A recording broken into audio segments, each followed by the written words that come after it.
what was his? Minotaur? Minotaur. Yeah, that's where the Minotaur lived. Right. You know, I love all of the Greek and Roman mythology. Yeah. But I sometimes blend them. Totally. It's hard to keep track of who's got who. Yep, I agree. All right, so Jeff Bezos and Lauren Sanchez are getting hitched soon, and they've got Jeffrey Bezos. And they've got a ton of A-listers flying into Venice to celebrate the big day with them. Carrot Top. But what do you get as a wedding gift for one of the richest couples in the world? The couple has taken the guesswork out of it, asking their friends to make donations to the city of Venice instead of giving them a wedding gift. Sebastiano Costalonga, who is the local city councilor for the municipality of Venice, said, "We are definitely happy to have this funding for the protection of our very delicate city."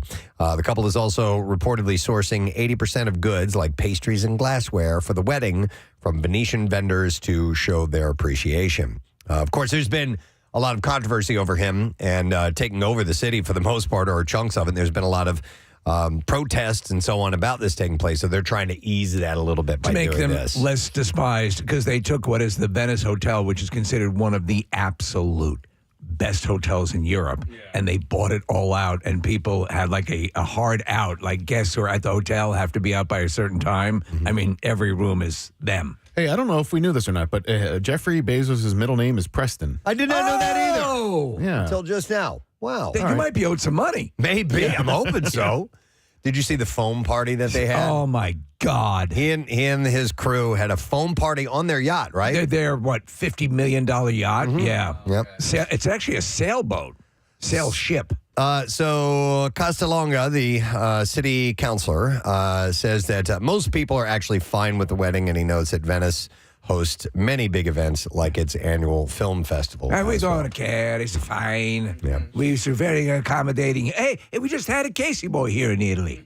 Barely. Speaking of all that, Orlando Bloom is ready to party at the wedding, but everything is supposedly not all roses. TMZ reports that Bloom is showing up solo and suggests that his single guy debut at the biggest wedding, this is his single guy debut at the biggest wedding of the year.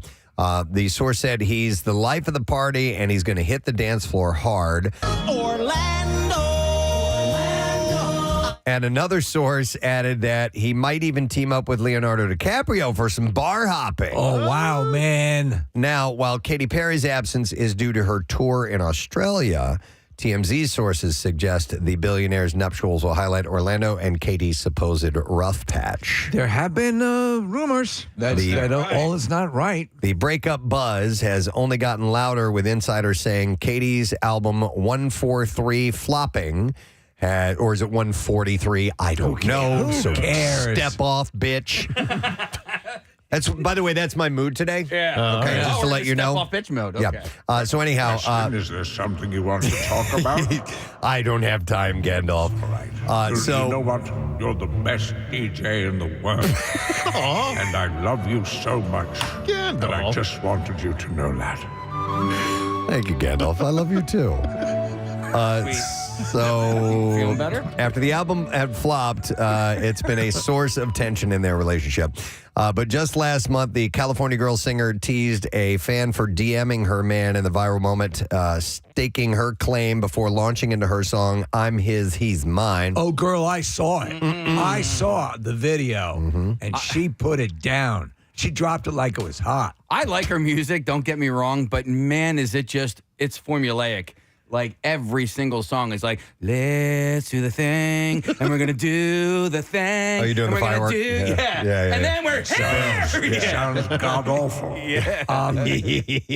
Beto, who we all, I think, follow on YouTube, and Preston, he's that musician. I think, Nick, you do as well. Oh, yeah, Great musician, great interviewer. Great interviewer. Yeah. He actually took the Sabrina Carpenter thing, and he didn't go on kind of a rant, but he broke down the state of modern music, and that really, they're about 4 or 5 songwriters that the big music companies employ, like Jack Aronoff, or what is the guy? Jack Aronoff, yeah. Right, formerly from the band Fun. Oh, yeah. And these are the people that write the songs, and the artists basically say, okay, I like that one, I like that one, and we're going to change Boogie to Freak Out or whatever. Right. And then they get a writing credit, and it's this conveyor belt.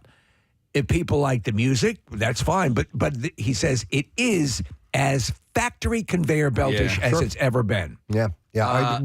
Ages and ages ago when I was in my band, I was still in high school, but we wanted to record, and we had this guy who was helping us out. And you can, through ASCAP, you can go in through and you can find all these songs that songwriters have written that they're looking for artists to play. Many times you'll find Just go that get 'em. a hit that becomes something for, say, Sabrina Carpenter was passed on by Taylor Swift. Absolutely. Was passed on. Now, Taylor Swift She is does a her own. songwriter. Right, you're right. But the Sabrina Carpenter, that her latest song, it sounds like she was like, Chaperone's like really strong right now, and I need to do a song that sounds like a Chaperone song. Yeah. Yeah, I mean, absolutely. it's the way it works. Yep.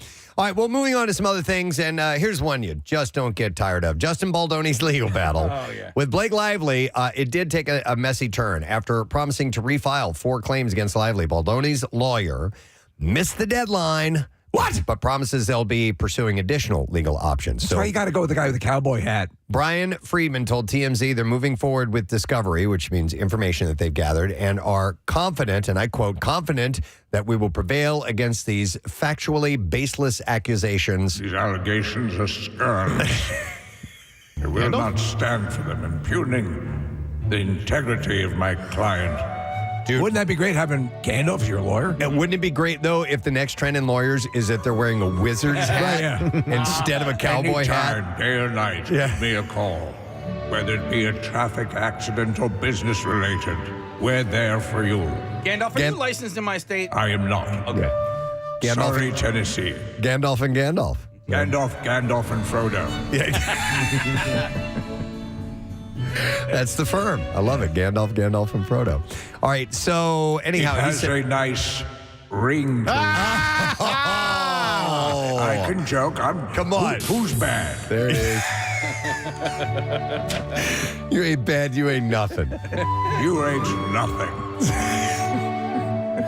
So anyhow, this comes weeks after a judge dismissed Baldoni's $400 million lawsuit against Lively and Ron Reynolds in the New York Times.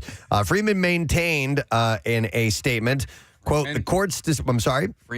Friedman. Oh, okay, sorry. Okay, maintained in a statement, the court's decision on the motion to dismiss has no effect whatsoever on the truth, and it does not in any way affect our vigorous defense against Ms. Lively's claims. They are set to meet in court in March of next year, by the way. Oh, my God. I know.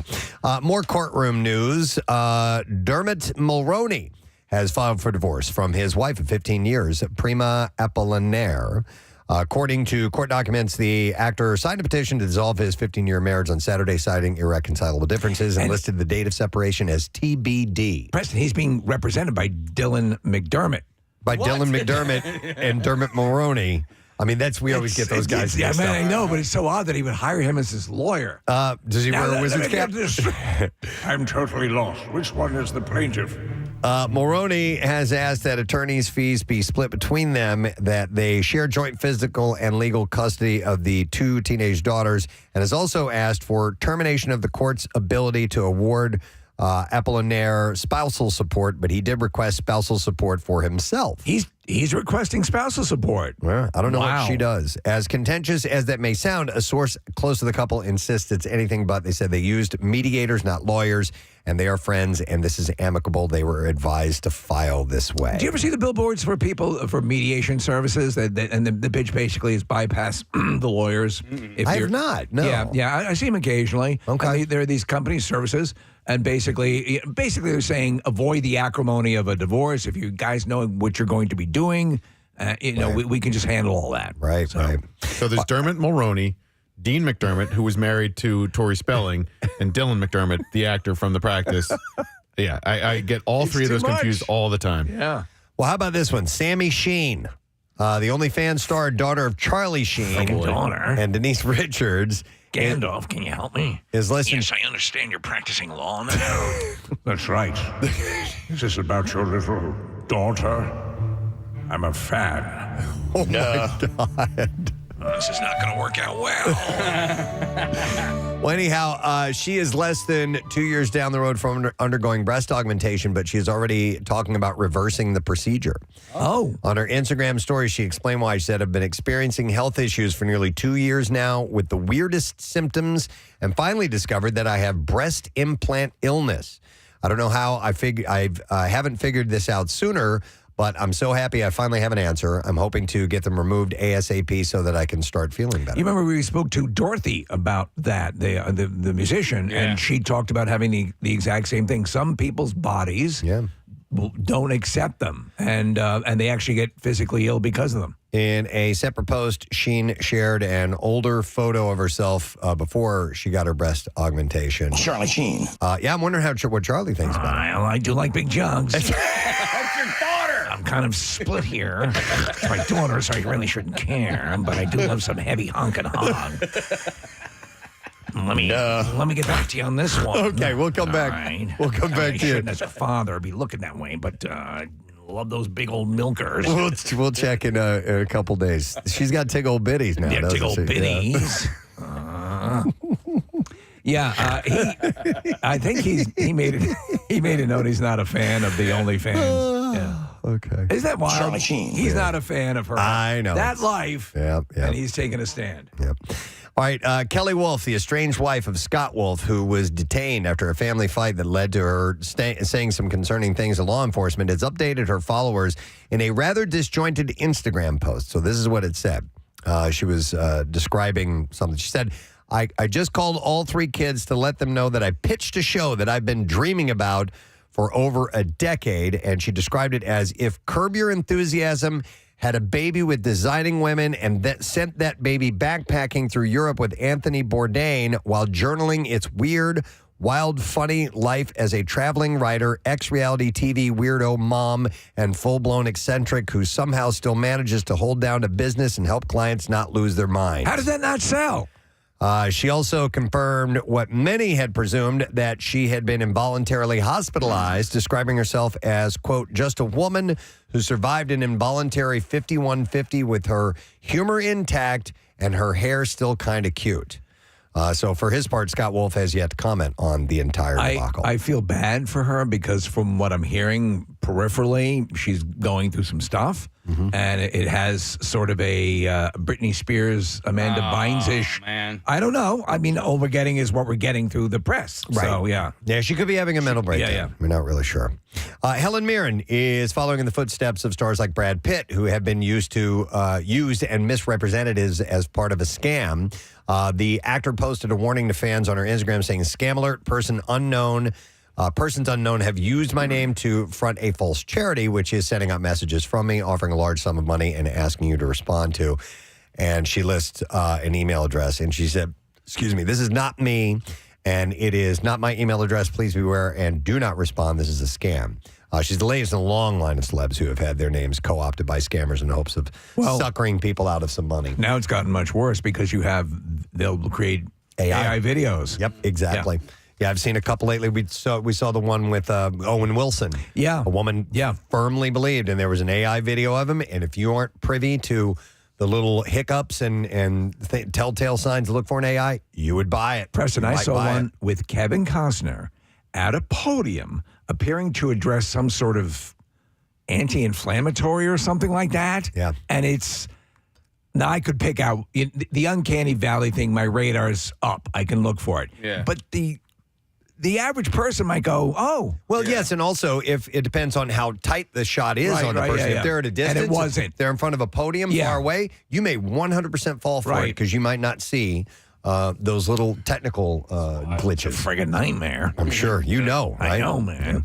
All right, this was sad to see. Bobby Sherman, the former teen idol, best known for his 60s and 70s hits and TV roles, has passed away at age 81. He had previously been diagnosed with cancer. His wife, Bridget Poblin, confirmed his passing in a heartfelt statement, writing, "Bobby left this world holding my hand with love, courage, and unwavering grace." We should have some audio of some music over here, Case. Yeah. We have a little woman that we'll play a little bit of. That was one of his hits. Little Woman and Julie, Do You Love Me were two of his big ones. My wife came to me yesterday because for many, you don't realize he was the cover of Tiger Beat and 17 for years. Yeah, he was a massive heartthrob. He had a big smile and everything. Hey, little woman, please make up your mind. You've got to come into my world and leave your world behind. Come on. Typical, 60s bubblegum type of music. Bring it on home. Yeah.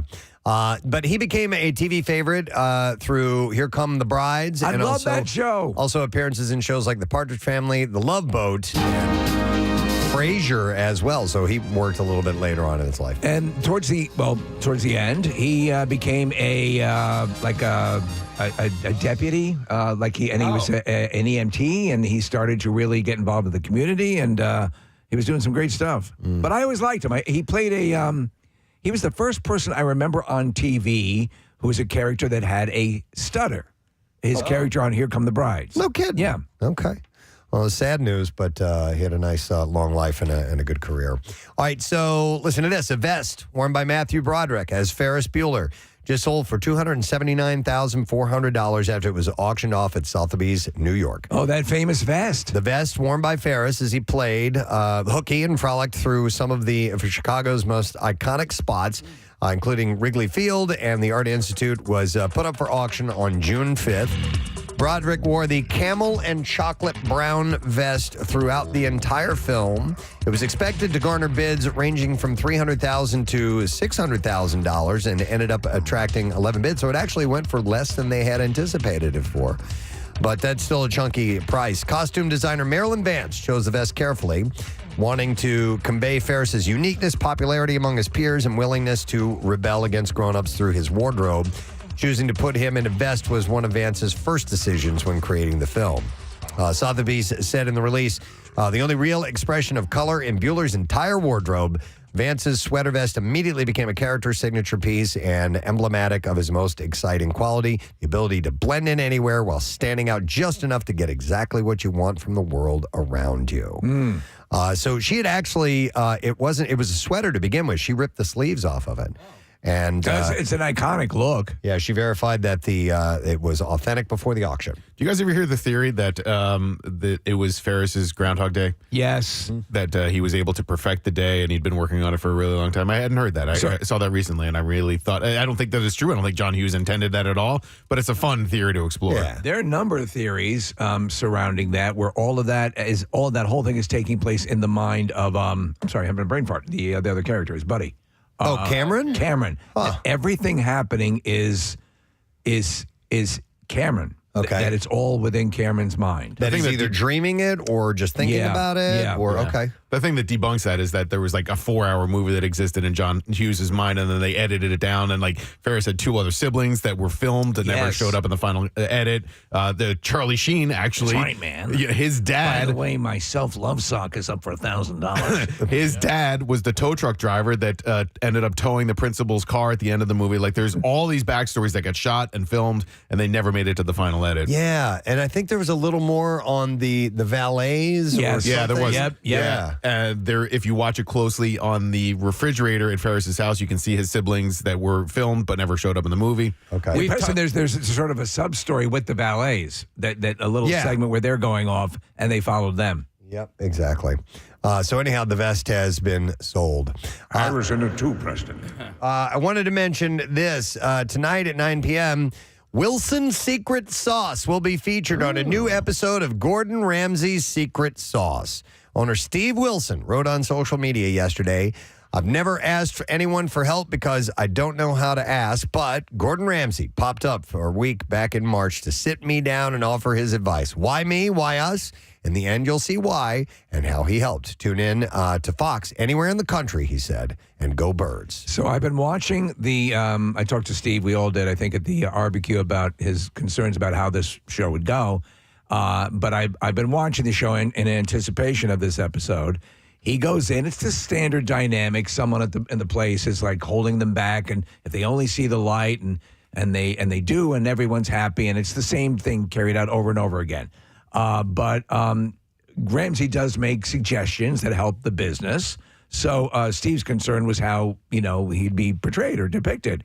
And I'm like, man, everyone knows, everyone loves your plays, and everyone knows how unbelievably generous you guys are. You're just worried because the show that was pitched to them, it had a different name. It was a different name, and they thought it was sort of a bait and switch. Yeah, but I think Steve is optimistic about how everything's going to turn out. Good. Yeah. Yeah, and by the way, if you're on shows like this, you don't get to see it ahead of time. No. You see it when it rolls out. That's it, yeah. Steve's going to be watching this tonight. Gordon Ramsay's Secret Sauce is a new reality show featuring the famed chef going undercover to discover what's really happening at restaurants across the country. It's filled with twists and turns, including a final reveal of which member of the staff invited Chef Ramsay in the reboot to reboot the restaurant. And the one thing that cracks me up, though, Preston, in these episodes is that they go in and they had this array of cameras that are like no one in the restaurant goes, what the hell is that? Yeah. It's because Ramsay sits like in a controlled booth or whatever, like a vehicle off premises, and is looking at all the different cameras and kind of spying on everything that's going on. But like if you were to walk in here and there were suddenly cameras in the corners of the room, when you say, what's that about? But no one seems to bring that up. So Steve Wilson just completed the ACS Bike-a-thon with Team WMR, collecting donations for a ride in the Families Behind the Badge Children's Foundation Bend to Shore with Team WMR Rock and Rollers as well. He's the best. He's a worldly known good guy, is what he is, for sure. All right, let me see. I got time for one more thing. We'll go with this one. ESPN has announced that Shane Gillis will be hosting this year's ESPY Awards. Oh, that's a good choice. The event that celebrates the biggest and best and brightest in the world of sport will air live from Los Angeles' Dolby Theater next month. In a statement that's more of an understatement, Gillis said, "I'm excited to be at the ESPYs this year. I like sports, so this should be a good time." The ESPYs will broadcast live July 16th, and that is on ABC. I always had a question with that event because it's like, isn't on the award that you've gotten, isn't it already winning the various games? They have championships. They also have MVPs. Yeah. They have offensive and defensive players of the year. They have rookies of the year in every single sport. Does this seem the most redundant of all the award shows? I guess so. Yeah. But what it does is it pits other sports against each other, right? Okay. Yeah, That's what we need, more competition in the sports world, and to glorify these guys a little bit more. There might be money involved in this somewhere, too. Yeah, a little bit. I don't watch this, and I don't really care, but I also don't hate it either. Like, you know what I mean? I'm like, it is what it is. It did start airing the one time where there was not a live sport event in North America, which was the day either before or after the All-Star game. Right. So they picked a time that was there's no other professional sports happening. So they picked a night which made sense. I don't think that they even do that anymore. I think there's probably something going on. So it was something to watch on TV when there was nothing else to watch on TV sports related. Yeah, I think it always happens the day after the All-Star game. Oh, is that the plan? That's the day that it airs, yeah. But it also so that everyone's or most people are available. Yeah, it also puts like women's sports against men's sports and little lesser known sports against the big the big four. So it's cool for that. Maybe this is Frisbee football's year. Yeah, maybe. Dude, ultimate, and the Philadelphia Phoenix or whatever they're awesome, man. Philadelphia Phoenix. I forget what Philadelphia has a professional. Ultimate Frisbee team. Didn't know that. And they are awesome. And they did at one of the Eagles halftime shows. They did a demonstration. A demonstration. I was blown away. And then there was a guy who listens to this show who plays for that team and invited us out to. They have a bunch of games but unfortunately they're all during the weekends during the summer, and I'm not around. Maybe the LFL will come back for yes, Lingerie Football League. Yeah, come on, man. Angela Perfetto. All right, let's do clips. Here we go. 2 years after the events of Meghan, Gemma has become an advocate for regulating artificial intelligence. And in this clip, Allison Williams talks about her character's mental state. We meet her. She's pretty frazzled. Katie's behavior is challenging. She's acting out in ways that are pretty predictable, but are totally stressful and almost unmanageable for Gemma. And she's just doing her best to keep it all afloat. Meghan 2.0 hits theaters on Friday. Here's our next clip. The Bear is back with chefs cooking up something fresh for this new season. And in this clip, Lionel Boyce details the passion audiences will see in his character, Marcus. I like his passion and curiosity. I think that's kind of what's fueling him. That's what's kind of got everyone on board with him to believe in him and want to see him win. It's just he's passionate. He's found something he cares deeply about, and then he's like going for it. Bear watch. So the entire season 4 of The Bear premieres today. What? On Hulu. Yes, it Where does. did that came out of nowhere? I knew it was coming. They've been pitching it. I didn't realize they were going to do a full series dump at once. That I didn't know They have either, not but done- that's all of it. They haven't done that. I don't remember. I've for lost this- track of which ones roll out by bit by bit. Not this show. They haven't Okay. dumped it out. I don't care for that. I like the spacing. I kind of agree, Nick. Yeah. I did like the hanging with it and absorbing the episodes. Yeah. What I'm basically saying is I'm too weak-willed Right. to not jump. And that's Yeah. really Yeah. the complaint is I don't have the mental fortitude to keep from hitting the button. It's like when you got that pint of ice cream in I front of know. you. You know what I mean? It's freaking crazy. Thank you, Charlie. All right, that's the entertainment report. When we return from this short break that we are going to take, we have an announcement to make. So we'll get into that. We're going to go live on Fox Good Day. We will have a chance for you to win the last of the Hershey Park 4-packs to give away because we broadcast live tomorrow. We're going to do a game at some point, so stay with us. We'll be back in a sec. Preston and Steve. Last of our passes now. We're going to take a break, come back in a second. Don't forget Tattoos Day today, so text word tattoo 39333. Might win a Preston and Steve themed tattoo from Floating World Tattoo and Piercing. We'll be right back. Preston and Steve on 93.3 WMMR.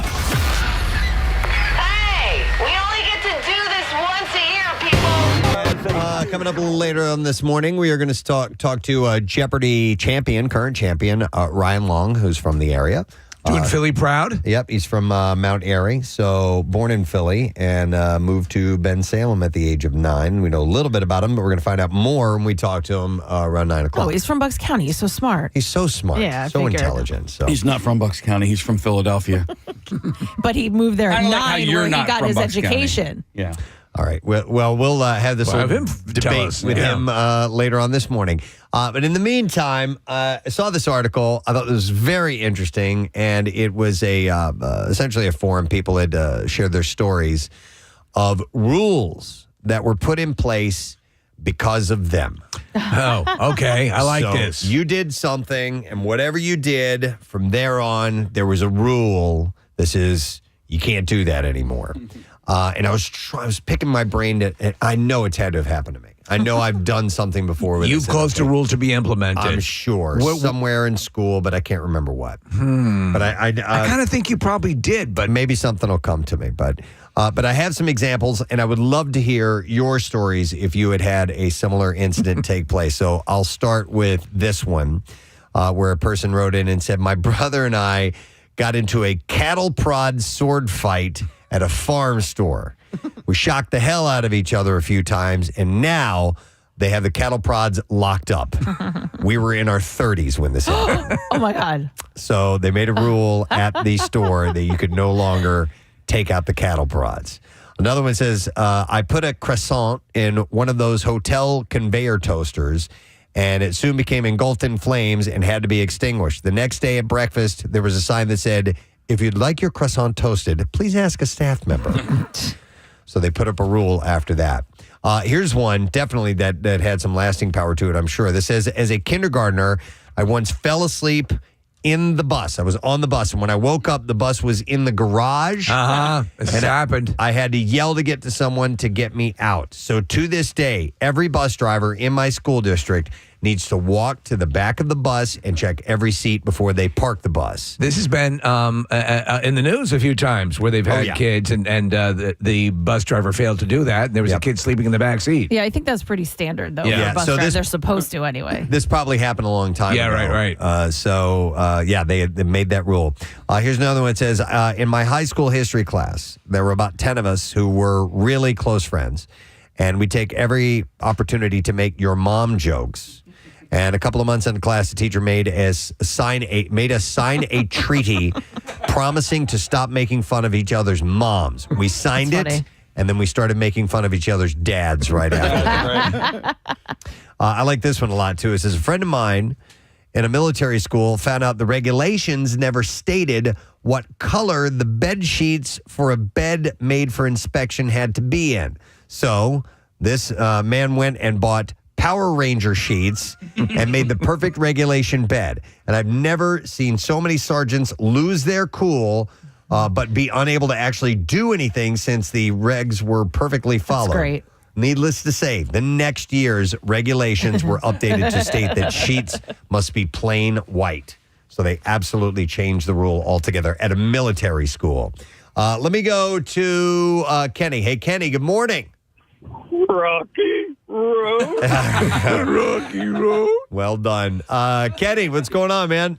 Hey, good morning, guys. So I used to work at Tower Records, open until midnight. And we were basically allowed to play any tunes we wanted on the stereo. And I was a practical joker, and I decided that Animal by Wasp was a great idea. All right. To play through the entire store. And if you know the song, it's not a good idea. So the manager was right there, came out screaming, and he said, now here's a short stack of CDs you guys can only listen to.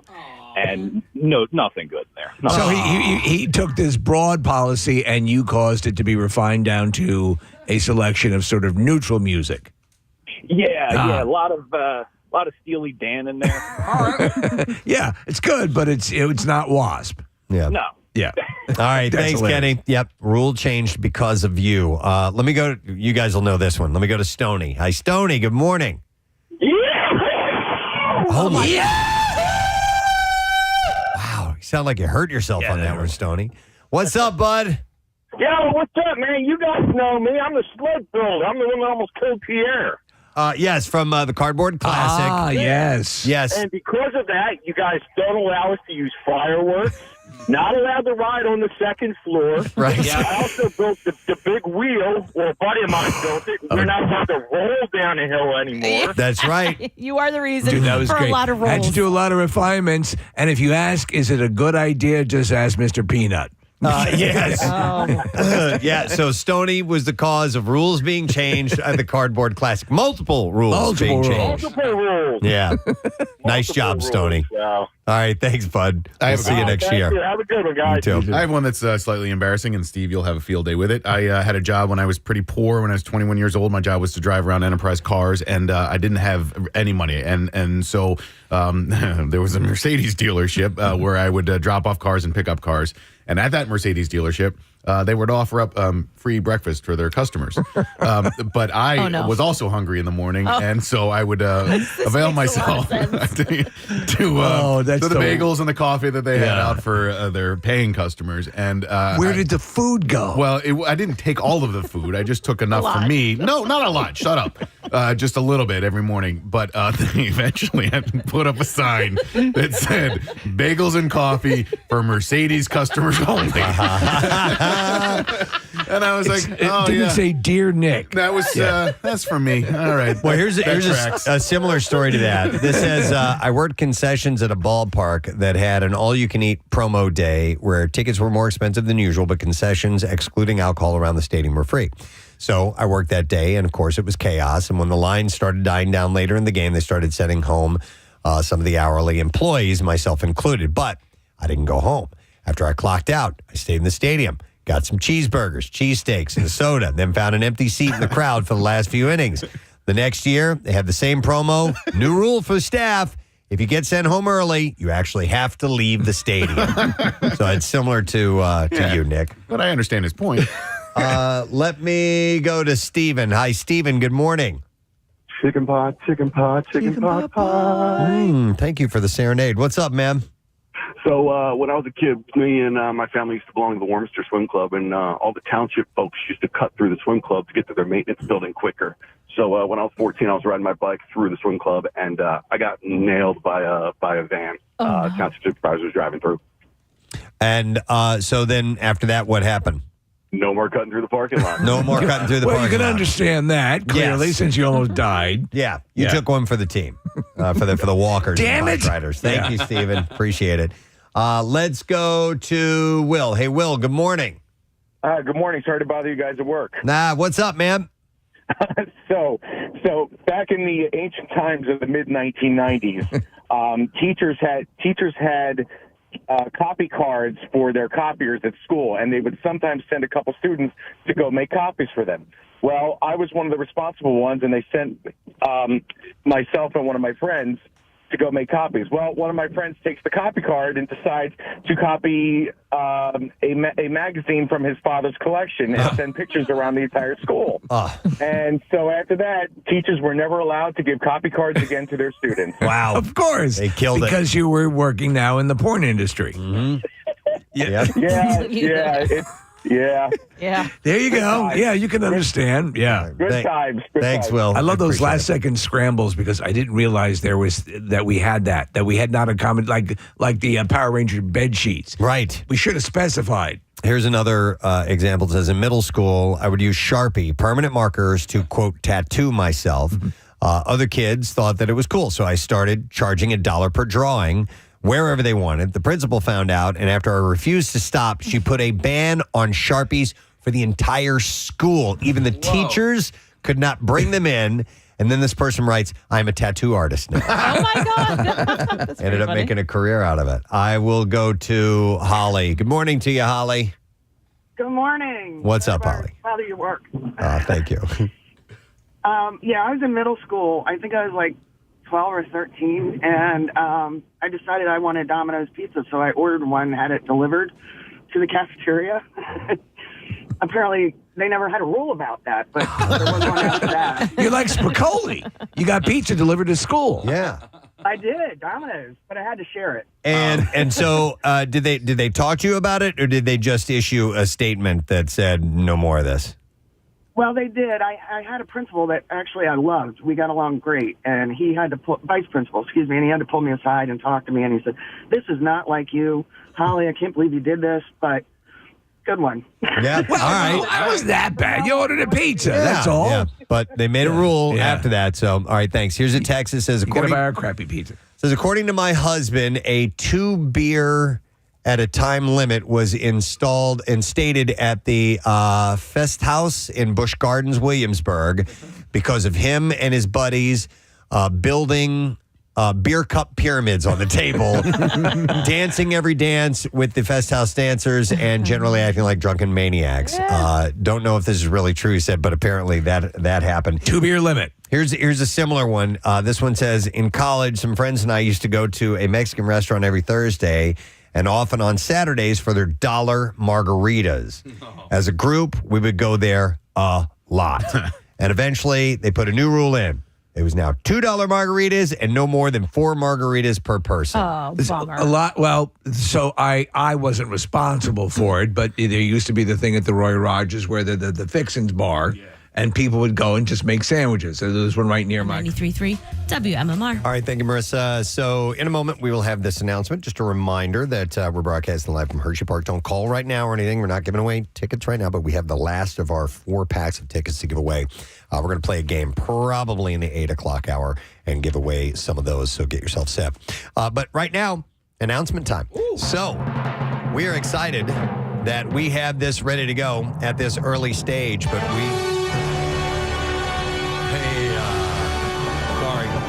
came in a little premature. Premature button nation? No. Never mind. Okay, never mind. We're here to announce the save the date for the Camp Out for Hunger. Hit it, Casey. There you go. All right. The dates have come in, and we have secured the location at Xfinity Live, and the Camp Out for Hunger this year, 2025, will be taking place November 10th through the 14th inside the Wells Fargo Center complex, where we always are. So we want you to mark your calendar for that so we can have you available to experience all the things that we are going to plan between now and then, including things like food trucks and fireworks. If we end up doing that again, we want to make sure that you're available. Who knows? Maybe we'll do another, Camp Out After Dark. We'll see. We'll get this stuff together, but we just want you to have that stretch of days open so that you can partake upon any one of those things that you want to be involved in. So November 10th through the 14th at Xfinity Live, we will be collecting non-perishable food donations to benefit our good friends at Phil Abundance. And you can go to WMMR.com or PrestonandSteve.com for updates throughout the summer, including the business challenge. And you can get your food drive started and be ready for this. Some people do start their food drives like as soon as they hear about this. And, Lori and the whole collective and Marissa, who's very much tied into Phil Abundance as well, and just doing an incredible job with them.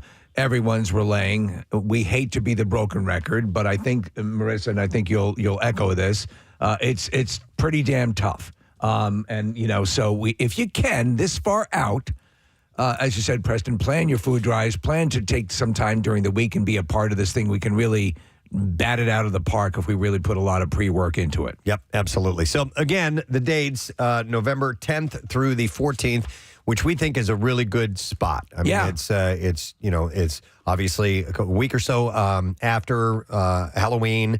It's leading up to Thanksgiving, where everybody's starting to get in that full-on holiday mode. Agreed. And in the giving spirit. Yes. So that's what we want this whole thing to be about. So make sure that you make some plans to join us for that, at least for a portion of that event. All right, we are going to expand our minds, My friends. mind is a raging torrent, flooded with rivulets of thought, cascading into a waterfall of creative alternatives.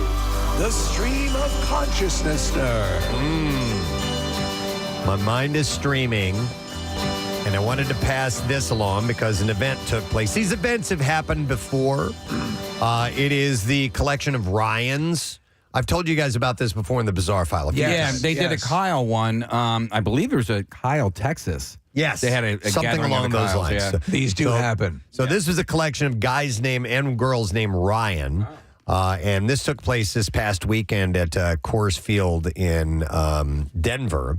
The Rockies were hosting the Arizona Diamondbacks, and an organization named Ryan Meetup used that as ground zero to gather as many men as possible with the name. And in total, there were about 600 guys with that name who attended the NL West matchup. And there was no other motivation other than highlighting these people and trying to break the record for most Ryans gathered in the same spot. Now, it wasn't just Ryans who took over the stands. It made an impact on the game. Colorado has 2 Ryans in their lineup. There you go. Utility man Ryan McMahon and a shortstop Ryan Ritter.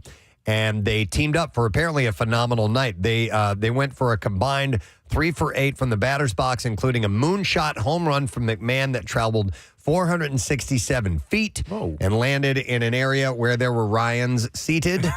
No way. And he acknowledged the group as he was running the bases. And so it was pretty exciting. And then they went to Marissa's bar afterwards. Yeah, this has been a couple of months in the planning. They had reached out and they made a whole weekend of it. People were coming from across the country, checking in as they landed in Denver. And then on Saturday night, they came to the Shambles in Rhino. And guys, it was like they're a very organized organization. They had a PowerPoint. They made people pledge like their Ryanism. They had people changing their names. They greeted everyone with a shot ski. I mean, this was an epic event. So the PowerPoint was sort of a reaffirmation of what it means to be a Ryan, or what was the gist of it? Yes, pretty much that. Just Ryans taking over the world and their hatred for the name Brian. Oh, yeah. Because of the confusion. Yes. Yeah. I could absolutely see I that. love that, Preston. And Miss had mentioned this casually, a couple days ago, and I raised the notion. There are a lot of Ryans. Yeah. My name is too common. Stephen is, it would be underwhelming. Ryan's has a little bit of an edge to it, but Preston, I think that's a name that we should do this for and see how many we can get. I think there'd be more of a drive for Ryan is a great name, and certainly there to do this. But I think there may be a passion to travel if you know your clan is gathering. I think we would get about 5 or 6 of us together, probably. It's a very rare name. Yes, but the question is, how rare? That's true. Could we take over, how many, what's the occupancy of the Shambles, Marissa? Inside we're smaller, about 80, but outside we could have a couple hundred. Okay. Do you think we could We can find a place around here. I mean, around the world. I mean, Max Tavern doesn't have a good thing going on right now. You're right. That'd be empty. Well, Wilson's Secret Sauce just went through a nice rehab, Yes. so maybe Maybe we it can go there. Wilson's. But you know what? Let's put the feelers out. If you are named Preston, or you know someone who is named Preston, Man or woman. or yes. Maybe Jeff Bezos Ooh, will she's show hot. up. What's her name? Preston. Yeah. Maybe Jeff Bezos and Charlie Sheen and Gandalf will get the whole crew That's right. here. Yeah. My name is Charlie Preston Sheen. Well, we actually found out that Jeff Bezos' middle name is Preston. Actually, his real last name is Jorgensen. What? Jorgensen. Yeah, Jeffrey Preston Jorgensen. I assume the J is pronounced with a Y, or it might be Jorgensen. I'm not really sure. Now, wasn't there a time you were in the anomaly occurred? You were in a room with two other Prestons. Yes, so that's why I'd mentioned that the rarity. And by the way, if you are named Preston, feel free to call us. I have had people reach out that have named their children Preston, inspired by the name of this radio show, which I find very, very flattering. Thank you. But 610-660-9333. Feel free to reach out. So there was one time, and this was actually I mentioned earlier when I was in high school, our band went to Nashville to record a demo. And our quote-unquote producer, his name was a guy named Preston Sullivan. And so we went the day before, we went to the rehearsal hall to make sure that we had everything down pat.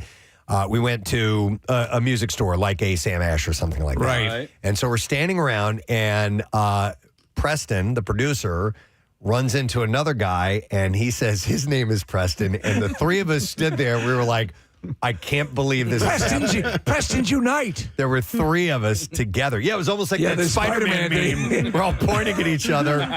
I tend to think of Preston as a Southern name. Really? Preston Prescott. That's probably based on nothing other than a dumb perception. But but you were the only Preston in your sphere, right? Oh, yeah. So what if we could pull together? Yeah. I'm not saying we do an evening of 1,000 Prestons. No. Preston Fest. Preston Fest. We could do Preston Fest. Press Fest. Nick just pulled up a famous Preston Elliott. He was a Canadian farmer and politician from Ontario. Well, not really famous. His Wikipedia is really tiny. Listen, in Ontario, he's the cat's pajamas. There's a whole long list of people with a given name Preston. He was one that came up because it grabbed my eye, but most of them I've not heard of before. Okay. Go down, see if there's a Preston Sullivan, the guy that produced us, because he was a country singer. And no. There's a famous director, Preston Sturgis. I remember that name. Right. Preston Sturgis was done. He was a writer and a director in the 40s. He had very smartly written sort of would be kind of rom-coms. The only one I remember as a child and making note of the name was Preston Pearson. Pearson. He played for the Steelers. Okay. And that's kind of why I liked the Steelers when I was a kid. I didn't live in a town. Right. It was before we moved to St. Louis that I was aware. I'd lived in South Carolina for a little while, and we didn't really have a team to root for, so I took on the Steelers because of Preston Pearson. I did a little Facebook search, and there's a Preston that lives in Conshohocken. Oh. There's a Preston who lives in Vineland. Wow. A Wayne Preston in Percy. Do we go last name too? Is that acceptable? No. Just first because names. there are groups. For example, I get invited to the global meeting of Morrisons, which takes place in Scotland. Really? Yes, I'll get these things in the mail periodically. Okay. But I think there's a wholly other thing with the first name Preston. Well, if we get enough nibbles, maybe we could do something like that. So reach out, email, whatever, text. Not night of 1,000 Prestons, but night of quite a few Prestons. Night of quite a few Prestons. Oh my God! Yeah, I love that name. Night of quite a few Prestons. There's another local one that's notable. Preston Mattingly. He's Don Mattingly's son. He's in the front office for the Phillies. Yeah, so at least he was last season. And I'm a big baseball fan, a big Phils fan. I didn't know this until just now, but he was hired a couple of years ago. And yeah, so maybe we could get Preston Mattingly to come out. He's invited. Yeah. You're invited. All right, let's work on that. Night of quite a few Prestons. Let any Preston you might know in your life, let them know they need to contact us. All right. I want to move on to something else. The stream of consciousness, nerd. Listen to this, man. I saw this story yesterday in, I think it was in the Philly Voice. A prominent Philadelphia biotech executive's 2,800 square foot beachfront house in Stone Harbor. 2,800 square feet. Okay, so 2,800 square feet is a modest. That's a modest home. Could be the most expensive property if it sells in that town. It is, let me tell you a little bit about it. And now I'll give you the price. Did you look already, Case? I saw it in the Inquirer, but please go through it. Okay, well, no guessing then. The 5-bedroom home on 108th Street, and 108th Street is owned by Jim Wilson, a research scientist who led the University of Pennsylvania's gene therapy program until last year when he became CEO of Gemma Biotherapeutics and board chairman of diagnostic testing firm Franklin Biolabs. Wilson and his wife Lisa bought the Cape May County house in 2019. Let me just give you this. They bought it in 2019 for $5.8 million. This is a 2,800 square foot home. Okay, Which, nice size, but not. It's a livable home, Yes, size home. Okay? absolutely. But it is not a mansion. Right. Is it beachfront? Not even that. It is beachfront. It's not Casey. Xanadu. Okay. But it was sold for $5.8 million. It is up for sale for $13.499 million. Oh man, listen, that is Stone Harbor. I ride my bike past this house all the time. It's just kind of on my route of when I ride my bike north. I need to see this thing. I need to see how big this thing. Yeah. Listen, I don't care. It's nice. Yeah. We were looking at it last night on Zillow or whatever, and it's nice. I mean, it's right on the beach, and you have unobstructed views of the I ocean. have to see pictures of it now because there was no picture in the article. It's just like, yeah, it's nice. Is it at one of those areas in Stone Harbor or Avalon where there's a whole bunch of protective dunes and then the houses and then the beach? Yeah. Yes. Okay. So there's those blocks where it gets to be that way. And I guess I'm not surprised. I mean, like the Stone Harbor real estate is just insane. And it has been, as has Avalon, for a long time. Correct. What? Did you find it? Yeah. Let me know if this is it. Okay, so I can't. That I'm not sure if that's it or not, All right. Steve. So anyhow, it's on 108th Street. Just look for anything that's going for. Here's a good picture of it, Steve, on our monitors here. Okay. It's a really nice home. It is. It's a very nice That home. ain't a $14 million house. I mean, the view is wonderful, but wow, No, it's gorgeous. So I would. My Zillow, which I love. I know, Nick, you're a big fan of it as well. And Case, we do this. And Preston, everybody. I was like, there's no single people out. I'm like, I'm on Zillow every day. Let's just say I would put this at like $6 million, right? Yeah, and 6 million. You're coming up on $15 million. You're coming up on 3 times the original price of 2019. Yeah. And all due respect to the Jersey Shore, because I've been going there my whole life and I love it, but it's not Malibu. It's not even the Hamptons or, Coral Gables or St. John in the Virgin Islands. Like, Jersey Shore is great for what it is. But to me, this just seems wildly overpriced. I guess the difference is, Nick, it's all we have. You know what I mean? Sure. And it's accessible for money from Philadelphia and New York and probably even D.C. and Delaware and whatever. And I'm like, it really, like, I've told you guys this a million times, but my dad had property in Avalon when we were kids, and he sold it in the early 80s. And had he kept it, it was not big, it was not a lot, but it was a property in Avalon. And my mom cried when they drove back up from the beach all the way to their house. And it was just one of those things where, like, my dad's a pretty good businessman and made some smart investments in his life. That was by far the worst decision he ever made. That's the thing, Nick, because what I think is the great leveler is that when people say you're talking about the shore, talking about having a home at the shore, there are people generationally who've had homes that they purchased for a song and a dance years ago who've held on to those homes. Yeah, we had a friend who had an Avalon home that their dad bought for like $25,000 back in the 1980s. Oh, they have held on to it forever. It's got to be worth a couple $1 million now, at least. So it is the great leveler, but I mean, for this, $14 million. Yeah. Here's the thing about that shore property. They're not building anymore. I mean, almost everything is built on. You got to wedge it in if you do. So this house was built in 2015. It underwent meticulous renovations by the builder DL Minor Construction, and it has 5 full bathrooms plus a half bath. Quick question. Are the plans to keep the ocean there? I think they're going to hang on to that. Built-in bunk beds and a pool. Features cathedral ceilings and a gas fireplace, as well as a patio and an outdoor shower. And they got a pool table, too. If the sale closes near the asking price, this would mark the highest recorded residential transaction in Stone Harbor, reflecting the increased demand for turnkey luxury homes in premier locations. I'm going to make a projection. I'm going to bet it goes for over the price. Yeah. We'll see. We live in aggressively for real estate down there now, and you guys would well know. I mean, this is a beautiful location. I mean, it's Rochelle was looking at it. I think it was in the neighborhood of like $2,300 per square foot. Is the price in Stone Harbor? It's not worth it. I'm sorry. I know. I agree. It's I know. just 14 not. million now. I am on board 100%. I want a gantry.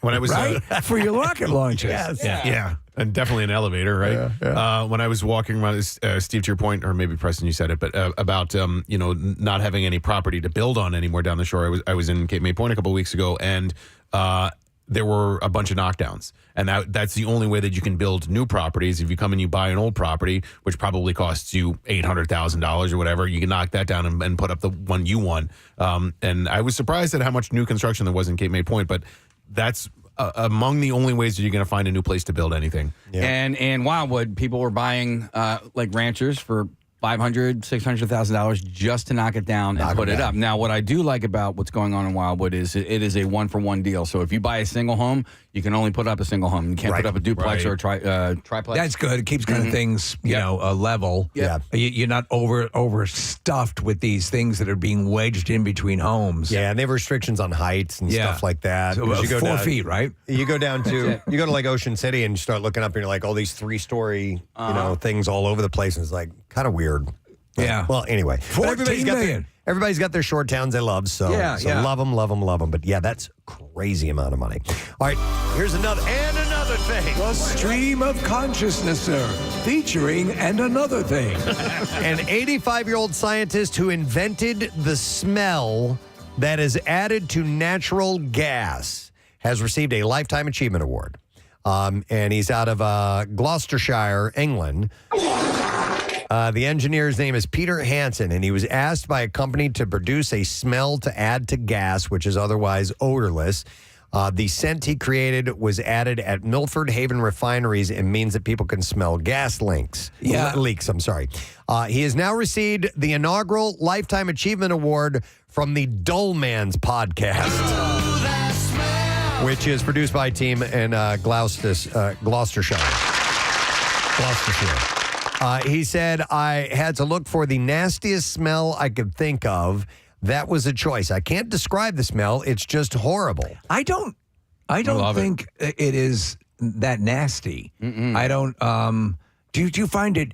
I find it easily identifiable, which is the purpose of it. That's natural gas. I'm thinking of gasoline, because gasoline is odorless as well, right? No, I don't think it is odorless. I mean, it was odorless, and then they put an odor in it. I don't think so, Case. Or maybe I thought you might be right, Kate, because I heard that there was some sort of odor, but maybe they were confusing it with natural gas. Here's a fact. No, gasoline is not odorless. It has a distinct, strong, and pungent chemical smell. There you go. So, no, it's natural gas that is odorless. And that's why they would have the canary in a coal mine, because there would be gas leaks and they could not smell it. And if they look over and they saw that the canary was dead, That feels so good. then you got to get the hell out of there right now, because they're very, very, very sensitive to it. I don't find that smell, though, even, the gas leak unpleasant. I find it off-putting. So we have a gas stove, and while you're turning it on, and if it doesn't ignite, and you start to smell that, I'm like, whoa, that's strong. But it all depends, I guess, on your But I'm an active paint huffer. So, Well, you're desensitized. So he said that the interview said Peter. Hang on a second. Oh, so they made up this award for him. Essentially, is what they did. They found out about this guy's story, and they said we need an award for this guy because he's gone kind of unsung. He's ostensibly saved many lives. Mr. Hansen said, I've discussed my award with my family, and I was surprised a lot of people don't realize that natural gas is odorless. He said that it was in the 1970s. He had a phone call from a gentleman in Newport in South Wales asking him to develop a smell for a natural gas company. He said natural gas had just entered the country. I didn't know that was that young. You would have thought it was much. Yeah. But he said, again, the hula hoop. He said they were looking for a smell that they could eject into the gas. They were serious, and it was important and urgent. After sending the gas company samples of his smell substance from his own new business, Mr. Hansen faced another problem. He said the problem was they wanted 40,000 liters delivered in 2 months. He said it was a fresh new company that would take me a year to produce. For a while, he went into production with a friend, but his friend's company went bust, so he decided to sell the formula to the gas company. There you and he go. said, because I was in my 30s, I wasn't very business-wise. I should have tied something up in writing, but it was all done on trust. It stinks. He said, but I had... I see what you did. He said, but I had the kudos that delivered the smell, and that was enough for me. So it was Poor guy. They kind of took advantage of him. He didn't get the recognition that he should have. There was a story, if you want to talk about the undetectable nature of this stuff. There was a story that it was a disaster-ish, adjacent. I think it was in Kentucky, Preston. And there were people in the woods, and there was a sort of a basin, a grotto, we'll say. And it had been sort of collecting you remember the story, right? Well, continue because I saw something else. And there were campers, and somehow a fire got lit, and 2 acres blew up.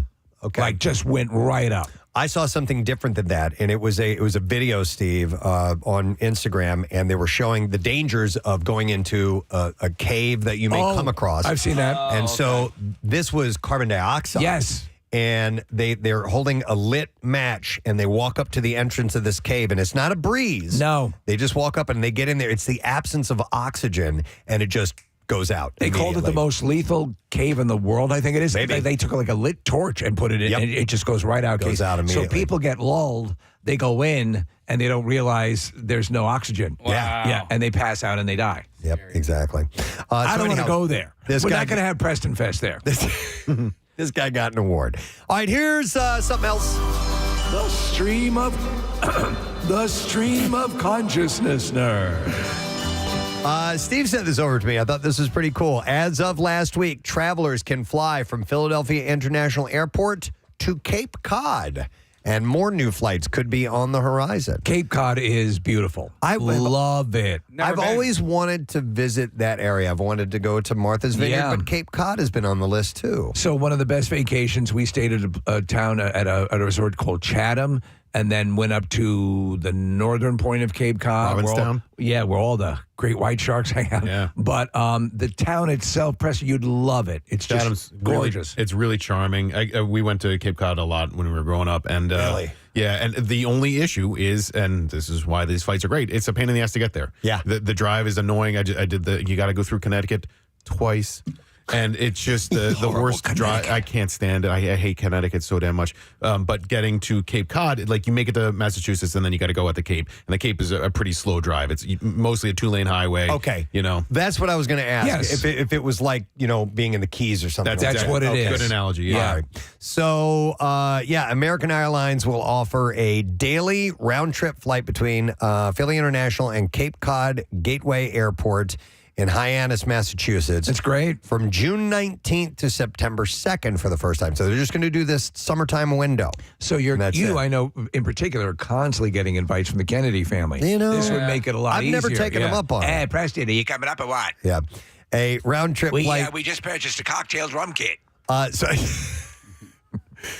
So the Inquirer, they pulled up some fares, and they found that a round-trip flight leaving on Friday, July 11th at 10:30 a.m. and returning on Sunday, July 13th in basic economy is $396 per person. What's it's it kind of take? pricey. Yeah, it takes about an hour though.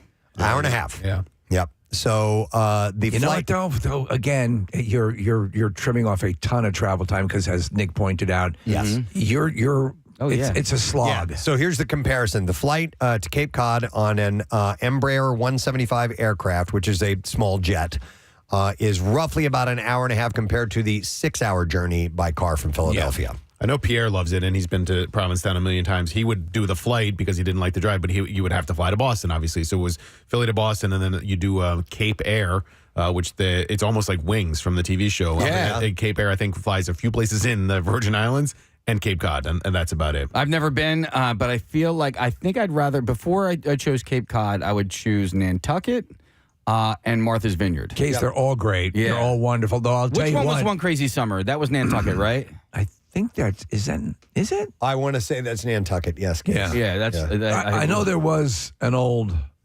Now, Man Splash was on Cape Cod. It was? Yeah. Okay. Yeah. And I'm sure there's been movies on. Well, Stuck on You was there on the Vineyard. Are they? Yeah.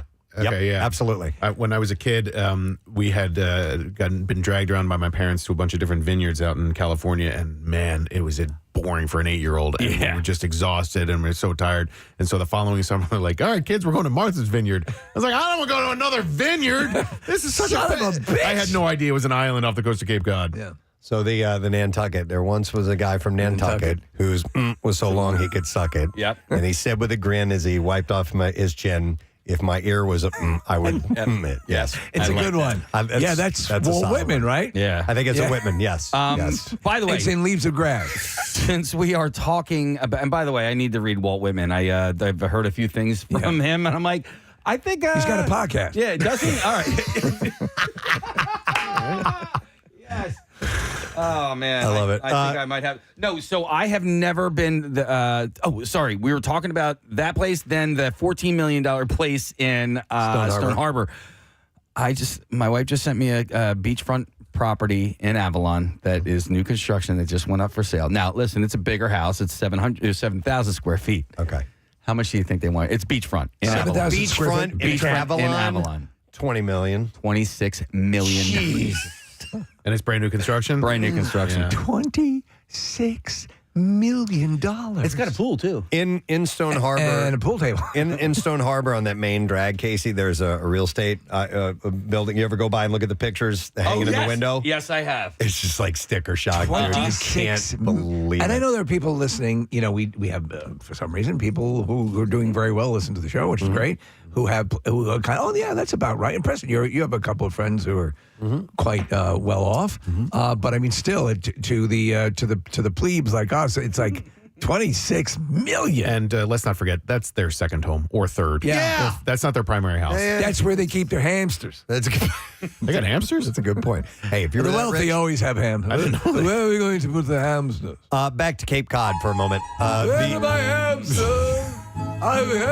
Where are my hamsters? Reginald, I can't find my hamsters. The airline schedules flights a year in advance and will evaluate whether they offer the summer service to Cape Cod again based on performance and demand. I bet you it will do well. Again, it is. There's a lot to see and really love. It is classic to the area. The Martha's Vineyard, all the areas you were mentioning, Casey. They're just wonderful. Yeah. And if you want to go on a hell of a whale watch. Those are good locations. For sure.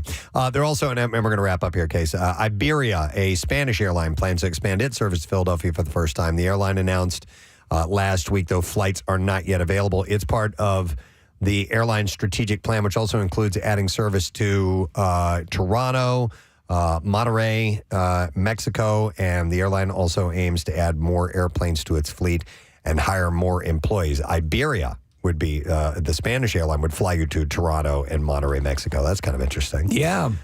They currently have 165 aircrafts, and they fly to over 140 cities around the world. So I assume Barcelona's one. Barcelona would definitely be on there. But yeah, so they're expanding some of these flights. I like that. Philly International, which is pretty cool. Yeah. All right, we got to wrap it up because we have to go on Fox Good Day in just a moment. So no more stream of consciousness. We will come back and chat with those guys and see what's up, as well as get some bizarre file stories. We made an announcement a little while ago that we have a save the date for the Camp Out for Hunger. It's going to be November 10th through the 14th.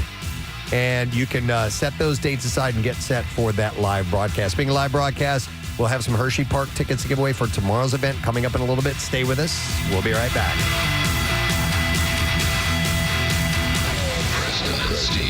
And I think this is probably corporate wide, but people would go do that and not really buy anything. Right. And so they put up a sign at that salad bar, for patrons only, for paying customers only, because it was getting like Nick, like the Mercedes.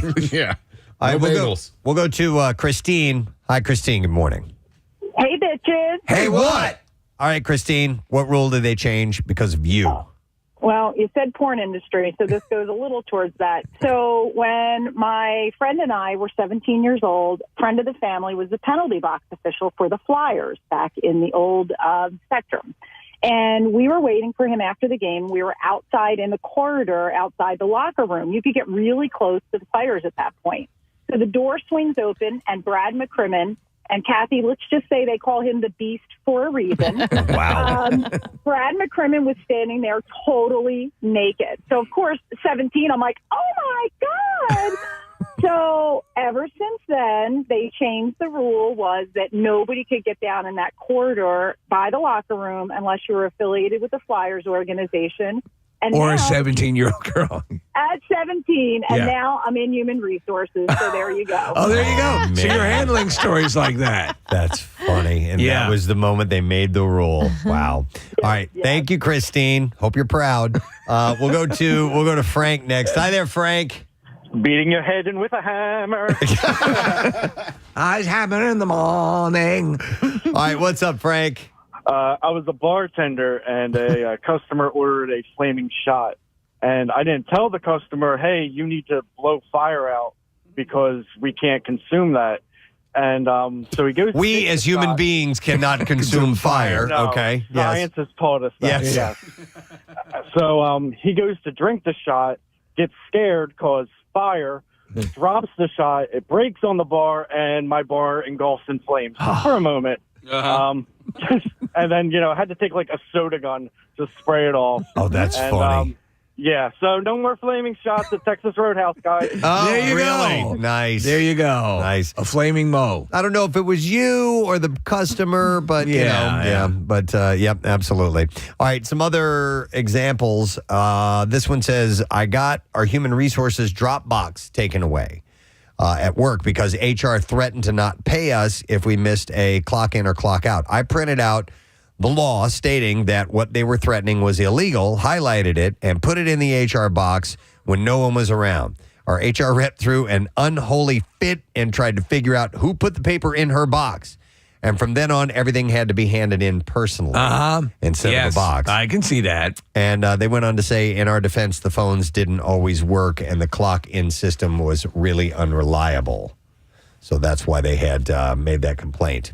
Another one says, I already did that one. My younger brother was always late to school and tardy every day. He eventually figured out that if you just skipped first period altogether and showed up to his second period, he was counted as being at school with no late penalty since he was at second period on time. And they had to change that the following year. So the rule would accommodate just going to second period, and he would be listed as present for the day. As present for the day, but with no tardy for the first Right, class. right. Okay. That's gaming the system. Right. Yep. Need to adjust that. Let's go next to, and we're taking calls on a rule that was made because of something you did. And I will go to Kenny next. Hey, Kenny, good morning. Hey, Kathy, it's Jay. I heard your mixtape, and I want to take you back. Wait, do you know Jay, or did I say his name on the air?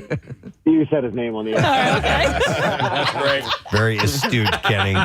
What's up, man? What'd you do?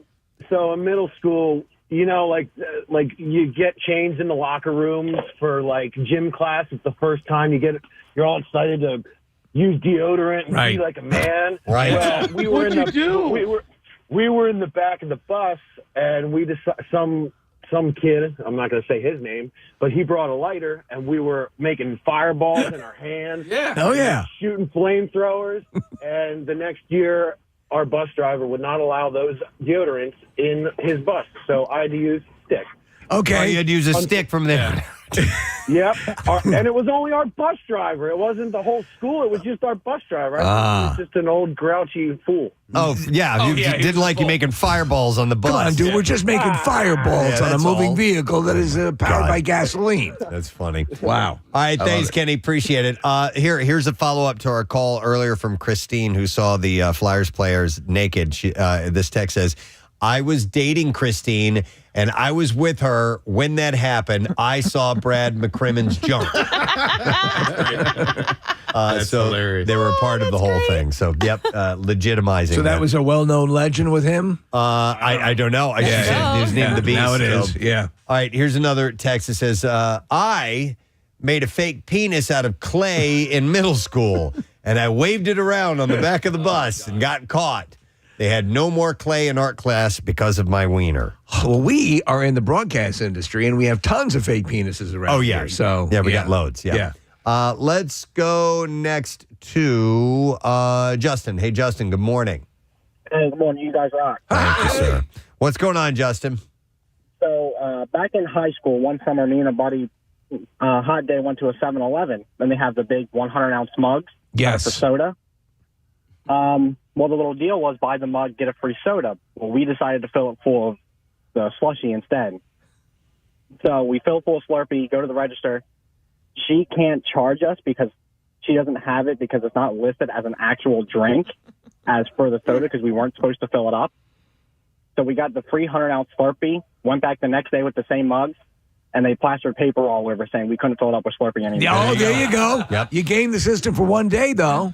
One day. Yeah, I remember that. There was a big thing where remember the one you could bring in your own receptacle? They do that like once a year. Right. Yeah, where you can bring in your own. Whatever you your own want. mug. But they sold him that one. Yeah. But it was just made for sodas. Here's another one that says, when I used to walk home from school, I had to walk next to the road to get to my house. And one day, I decided to see if I could walk with my eyes closed. Oh, my God. Oh, that's... And as I walked, I didn't feel the transition from gravel to road, so unknowingly was walking on the road, and I heard a noise and looked behind me.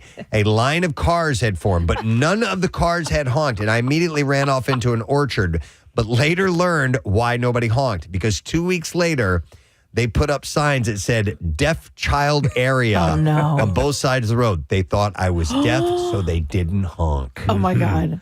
And so they put those. So wait, that's another thing though. Do you ever try? I try to get around my house sometimes with my eyes closed. Do you really? Yeah, like I've tried it to see if I know how many steps to the door. I've done it a few times just to see because I wake up in relative darkness and I try not to turn the lights on to wake anybody else up, and I'm like, I wonder if I could do that. Walk from here to there without bumping into something. Yeah. I'm usually not that successful. I'm good with the light switches. I know where they are. It seems kind of goofy for you to do that. I know. Let me go to next to Carl. Hey, Carl, good morning. Yoo-hoo! Yoo-hoo! All right, Carl, so they made a rule because of what? So in high school, we were allowed to leave for lunch and get in our vehicles, go uptown, get whatever we wanted. My health teacher was betting that I couldn't make it to Delaware because that's where Taco Bell was. To Taco Bell and back before the period ended. So I jumped in my Mustang, hauled ass across the Delaware Bridge. It's like Smokey and the Bandit. That's basically it. Yeah. You're encouraging excessive driving, excessive speed. That's where it comes into play because when I got back into town, I was... Snacks including kettle, late July and more with Prime through July 15th. While supplies last, shop in-store or online. Terms apply, and that's your traffic on 93.3 WMMR. Excellent. Thank you very much, Marissa. We'll get the word from Casey in a moment. We're about a minute away before we go live on Fox Good Day, and then we'll dive into the bizarre file. Heads up, we will give away in a little while the last of our 4-packs of tickets to join us at Hershey Park, which is tomorrow. Live broadcast in the sweetest place on earth. Speaking of live broadcasts, as I said at the top, and I'm just going to reiterate this information, our Camp Out for Hunger, save the date. It is November 10th through the 14th at Xfinity Live inside the Wells Fargo Center complex. And it would be business as usual with some more flourishes and events that we will cook up between now and then. But we'll be collecting non-perishable food donations, of course, for Phil Abundance. And throughout the summer and updates, you can go through PrestonandSteve.com and find out a little bit of information that you may want to know leading up to the event. But save the date, November 10th through the 14th. We should hear some music any moment now. And there it is. See what's up. Hey, Preston and Steve, we have a question for you. Do you have alert fatigue? Alice, you want to explain what that is, alert fatigue? You know, all those alerts that you get on your phone, those notifications, social media, so-and-so posted, or news, this happening, those game apps saying, oh, you just did this, you should come back high score. Just constant things popping up on your phone alerting you to things. Maybe even dings go off. Alerts. Dings. Bing, bing, right. Preston? I have turned off all notifications except for when I get a new subscriber on my OnlyFans page, and that's it. That's the only one that I want to know about. Really? Other than that, but Master 7-1. I try to keep everything. I try to keep everything shut down on that. That drove me crazy for a while in the earlier days of my phone interrupting me regularly. In fact, somebody's calling me right now. Who's calling you? I don't know. Hey, one of your Let's find OnlyFans. out. Oh, it's Mike. That's funny. It's Mike Garrett. Oh, that's hilarious. Hey, Mike, how you doing, bud? Thanks for calling, man. Love you. Yeah. By the way, he is. Has he re-upped his account? Yes, he's got the platinum package, which is great. Oh, definitely. Oh, yes. Quite the package, too. Yes. Steve, are your alerts off? No, I have many. I actually have 9 cameras inside the house, 7 cameras around the perimeter of the house. I leave, and I've gotten good at just if I'm on the phone, it used to drive me out of my skull if I was trying to do something, but my thumb, talking about an OnlyFans account, my thumb flicks so fast that I can pass right by it, but I have all the cameras are alerted, so I get all these alerts that come in quickly, and now it's just second nature, just quickly, take it off the screen, but I get bombarded, and I think I would be lost if I didn't have 200 to 500 of these things a day. Mike, you're calling me right now? FaceTime me. I'm going to try to FaceTime you, Mike. He's Oh, getting that'd be everybody. perfect. Oh, my God. Mike, I'm FaceTiming Just you. put him on silent. Can we put specific people on silent? He's going to FaceTime me. Oh, you're FaceTiming, huh? Yeah, let's see. Oh, I just noticed I don't have Alex's phone number in my. No. I was going to call her, but. Oh, well, let me give it to you. It's Okay. 2-1. Oh, wait. Yeah. All right, thanks, Mike. Yes, Alex, I would go love to well. see what your notifications are like. Yeah. How many I don't have suitors? How many suitors do you get per day? Well, for social media, I don't have my notifications on, so I don't ever see it unless I choose to check it. Yeah, what? You guys have it? You guys, I know, get a lot of stuff and comments and things. I cannot. No, but I mean, you're very active and you do a great job on social media. Don't you check your numbers? Don't you want to see if you're beating Beyonce this week? No, I check. I just don't get notifications where my phone goes off every time. Yeah, the someone- alerts. Oh, okay. All right. Yeah. Oh my gosh. Oh wait. Oh, my God. I think I just had a call. Feel like being in a casino. Ding, ding, ding, ding, ding, ding, ding, ding, ding. I just called Alex. Oh, you did? Nick has Alex's number. Yeah. All right. Yes, he does. that was Nick. We're cool like that. You Well, know? very cool. Share that contact with me, Nick. Yeah. All right, yeah. Dates already? Yes, we have the dates. Mike, thank you for asking. November 10th through the 14th at Xfinity Live. We are set for that, and we had to wait for the Eagles schedule to come out. We have to make sure that we have availabilities and uses of the parking lot. So that is going to be the week. Set your mark the dates on your calendar. Every attendee will receive Alex Holly's cell number. Every donation. Don't tell that. All right. You'll get a number. It may not be mine, but you'll get a number. How about that? All right. Thank you, guys. See you guys. We'll talk to you soon. Oh, that's funny, man. I'm like, why is somebody calling me right now when we are trying to do this thing? I love it. All right, let's get to the Bizarre File. WMMR presents Preston and Steve's Bizarre File.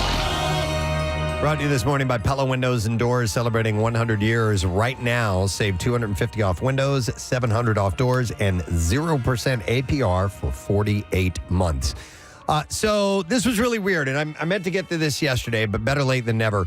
French police were questioning 2 people on Sunday after Disneyland Paris was hired for an alleged fake marriage ceremony involving a girl who's about 9 years old.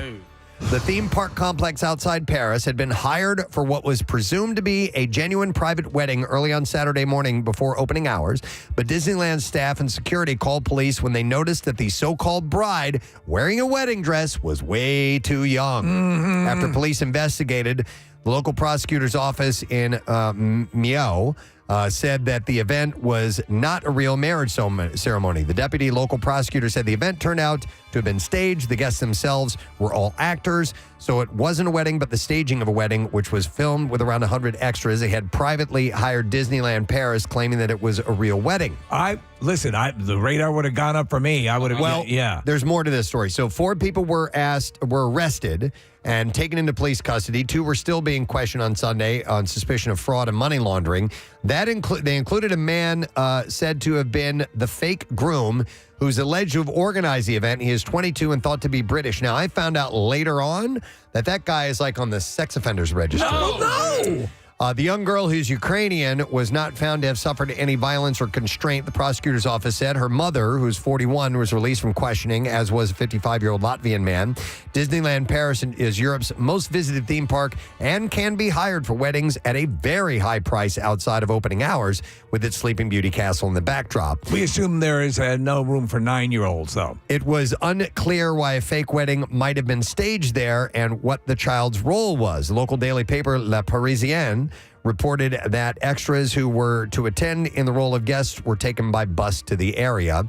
Disneyland Paris said a private event booked at our destination was immediately canceled by our staff after irregularities were identified. Police were called and arrived quickly.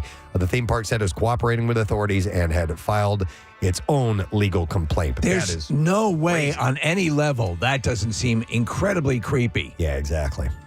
All right, shocking news coming from Jeju province of China, where a cargo truck was left teetering on the edge of a collapsed highway bridge after a landslide triggered by heavy rainfall. The incident happened on the Huzi River Bridge, and the truck had just enough time to brake before the road gave way beneath it. The cab ended up suspended over a 300-foot drop with the driver trapped inside. I mean, the front end of the insane. truck is hanging off at the end of this. He must have been laughing. The footage shows it precariously hanging, its rear wheels still gripping the intact portion of the bridge, while the front dangled into the deep valley. Jeez. Rescue teams rushed to the scene and successfully pulled the driver to safety. No injuries were reported in the collapse. The authorities later confirmed that this was caused by a landslide that broke the bridge's support columns after days of heavy rainfall. The province is known for its mountains and heavy rainfall. Hilly and narrow roads in the province make it difficult for truckers to drive through. If you ever want to, if that sort of stuff it causes fear in your heart, watch a movie William Friedkin directed called The Sorcerer about they're transporting nitroglycerin through mountain roads. It's unbelievable. A veteran Greek hiker died Tuesday after falling into a ravine in the north of the country after a bear encounter. So it goes from bear to cliff, and this guy dies. This is just not your day. So Christos Stavroudis was declared dead at the hospital shortly after he was found in the 2,600-foot ravine at Fractu Forest in northeastern Greece. Oh, yeah, the famous Fractu girl. Stavroudis was in the forest with another experienced hiker, Dimitris Kiragoulou, when the incident happened. Kiragoulou said, I suddenly saw a bear, which attacked me. Oh, man. My dog delayed it by a few seconds. I used pepper spray, and it headed to where my friend was and knocked him into the ravine. The bear pushed him. Yeah. Son of a bitch. Stavroudis had run out of bear spray when the very big bear approached him. Man. And he said, I've never seen such speed and such strength before. The bear was I work out. likely defending itself. He said that an expert said this is more of a defensive behavior, not an attack. The bear is trying to push back what it sees as a threat. Yeah, come on. The hikers were heading toward the remains of a Greek warplane that crashed in the area some 7 decades earlier. Stavroudis had found the plane deep in the forest last August, and he was leading efforts to identify a more accessible route to its location to enable more people to be able to visit the wreckage. But yeah, this bear essentially killed him by pushing him. It's crazy.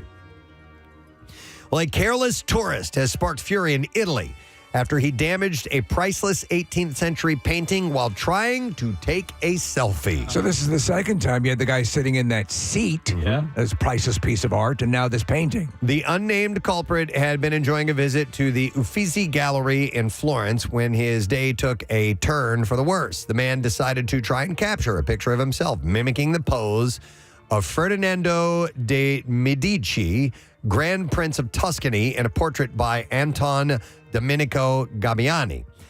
But the visitor's bright idea soon became an embarrassing blunder when he lost his balance. He stumbled backward, falling against the portrait and leaving a hole at the level of the prince's right boot. By the way, how is it that this thing is accessible that you could get that close Man, to fall into. Steve, a lot of really rare works are not as protected as you think they are at museums.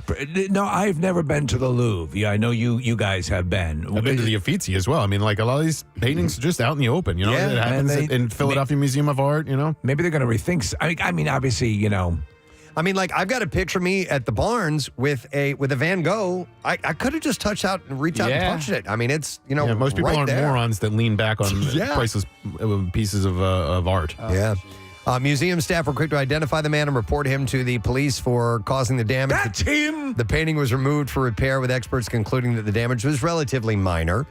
A trade union representing the museum workers said the tourist had tripped on a low platform intended to keep visitors at an appropriate distance from the paintings, and it had previously raised concerns to the museum authorities after another visitor had tripped without causing any damage. For all you Fish fans out there, there's a song called "You Enjoy Myself," and the name of that song is because of I was going to say Preston. Trey and John were just outside of Uffizi Gallery in Italy, right? And they were with a German tourist, and the German tourist put his arms around him. And he goes, when I'm with you, you enjoy myself. And that's where the title "You Enjoy Myself" came from. So, what was the artwork damaged in that? No, but it was just it's kind of funny. And The then same there's museum. the I same see. museum. Okay. And in the lyrics, they say, "Wash Uffizi, drive me to Firenze." And this Fish moment brought to you by Casey Boy Foster. This has been a Fish moment brought to you by Casey Foster. We should have that. We need a soundbite at the ready. Preston, the more you know. Yeah.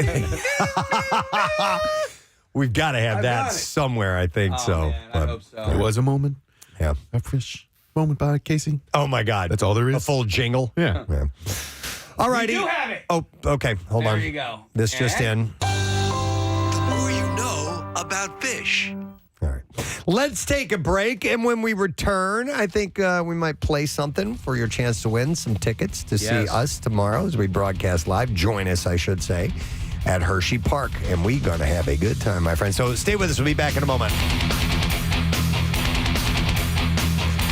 Preston and Steve. Worried about time, so I'm going 75 down Broadway, and the cops pull into the high school behind me as I'm carrying Taco Bell in. Okay. So, yeah, I was the last one to be able to leave. Oh, so they made a rule you couldn't leave campus anymore. Yes, sir. Oh, you ruined it for everybody. I blame the teacher. So do I. I blame the teacher, Carl. What's that? I said I blame the teacher on that one. Oh, he was awesome. I can't, I'm not going to... All right. All right. All right. That's I bet you can't get there and back. I wonder when because when I was in high school, they allowed us to leave campus at lunch as well. If you had a car, right? At some point that stopped, but we took advantage of that every day. It was huge in my high school. I think, and then there was one part where of the year where a kid got hurt. And I think that's what put the kibosh on it. All right. Well, awesome examples. Thanks for your call. Think about that today. Talk amongst your friends. They made a rule because I did this. We got to take a break because we're going live on Fox Good Day Yes, today. that's right. Let's break and come back with that as well. The Bizarre File coming up too. Stay with us. We'll return shortly.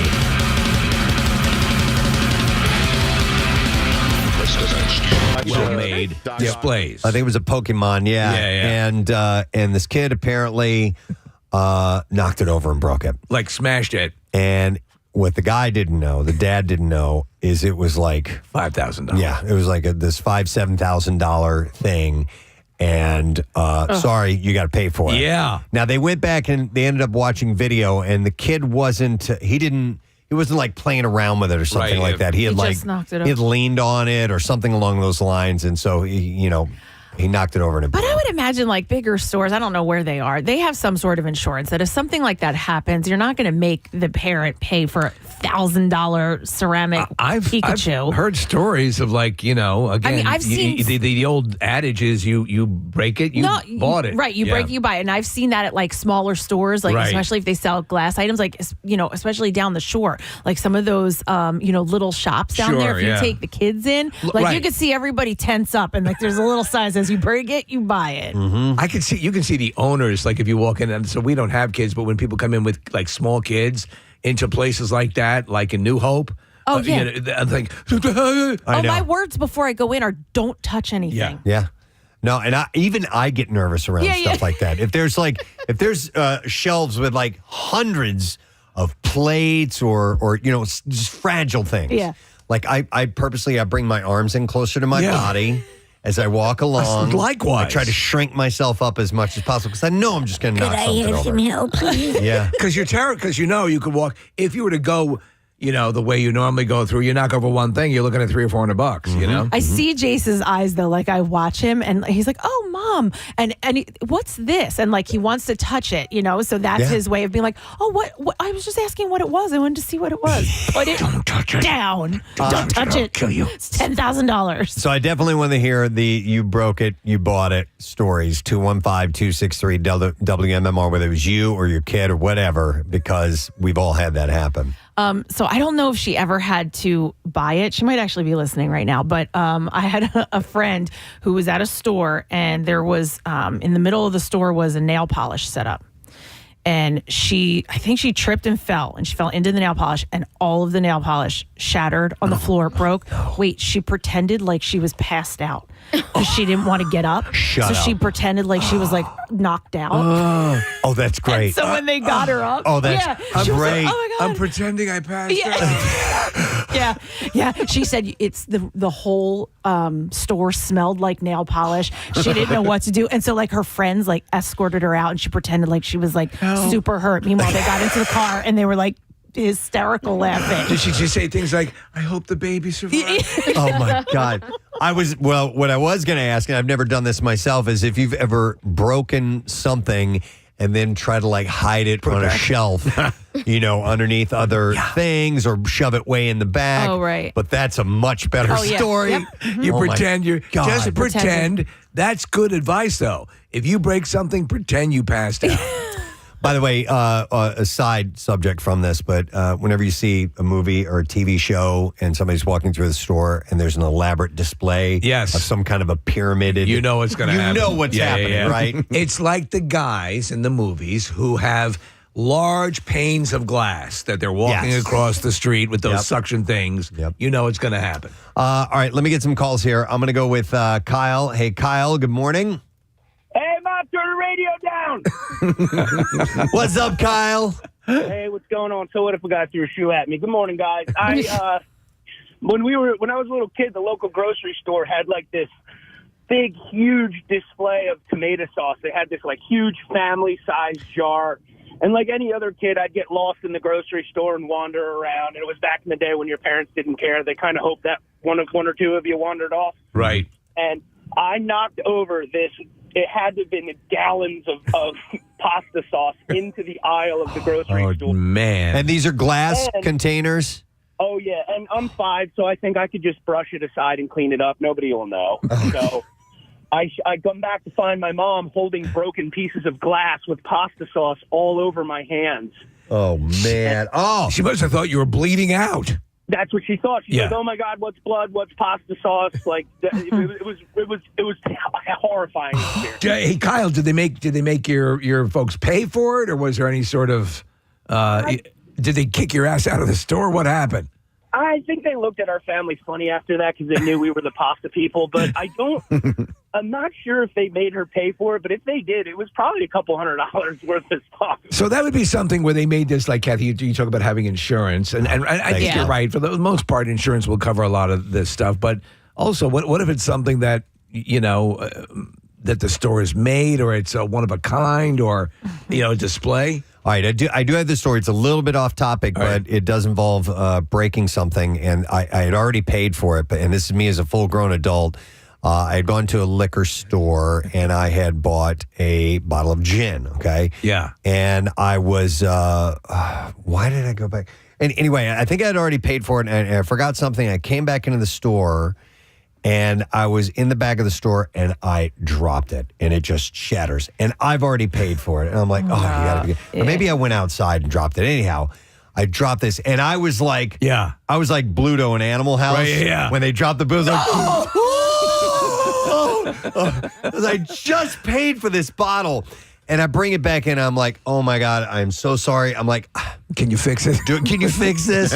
No, but what they told me, and I did not know that with alcohol like that, as long as the seal on the cap was not broken, they could take it and give me another one. Really? So they did? Yeah. So they gave me another one. So as long as that seal was not broken, that proved that you didn't drink some out of it and go, oops, I dropped it and I need a new one. That they could give me so another they didn't see you with the straw in the parking lot. Right. I made a little hole. I was at a store just this past weekend at the beach. It was kind of like Terrain, Kathy. Think about it, where it's like it has all these cute like knickknacks and bric-a-bracs and kitchen things.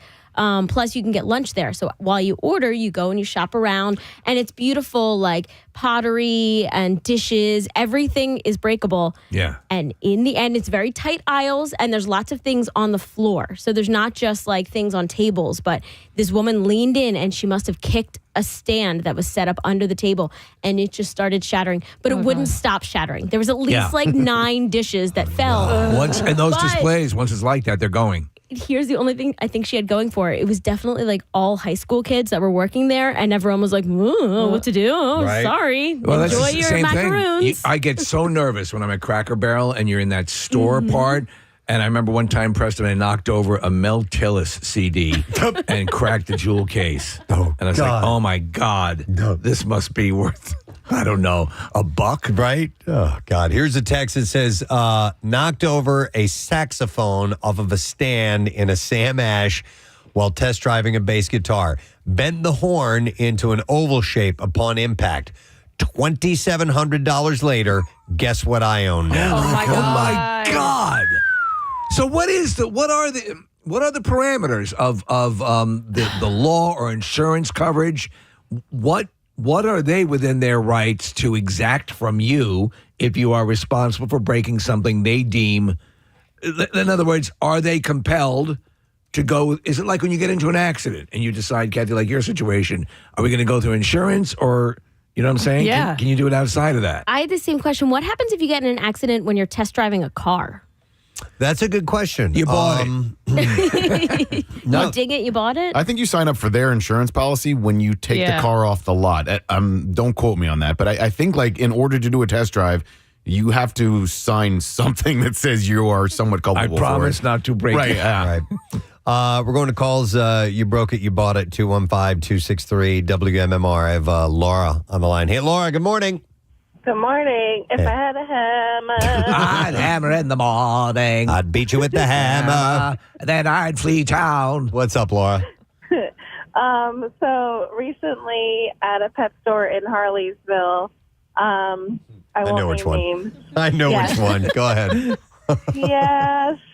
We live very close. Watch your traffic on 93.3 WMMR. Thank you, Marissa. Casey, hit that again because I didn't get the fair representation of that little clip. Is it on a hotkey anywhere? No, it's on the Vox Pro right here.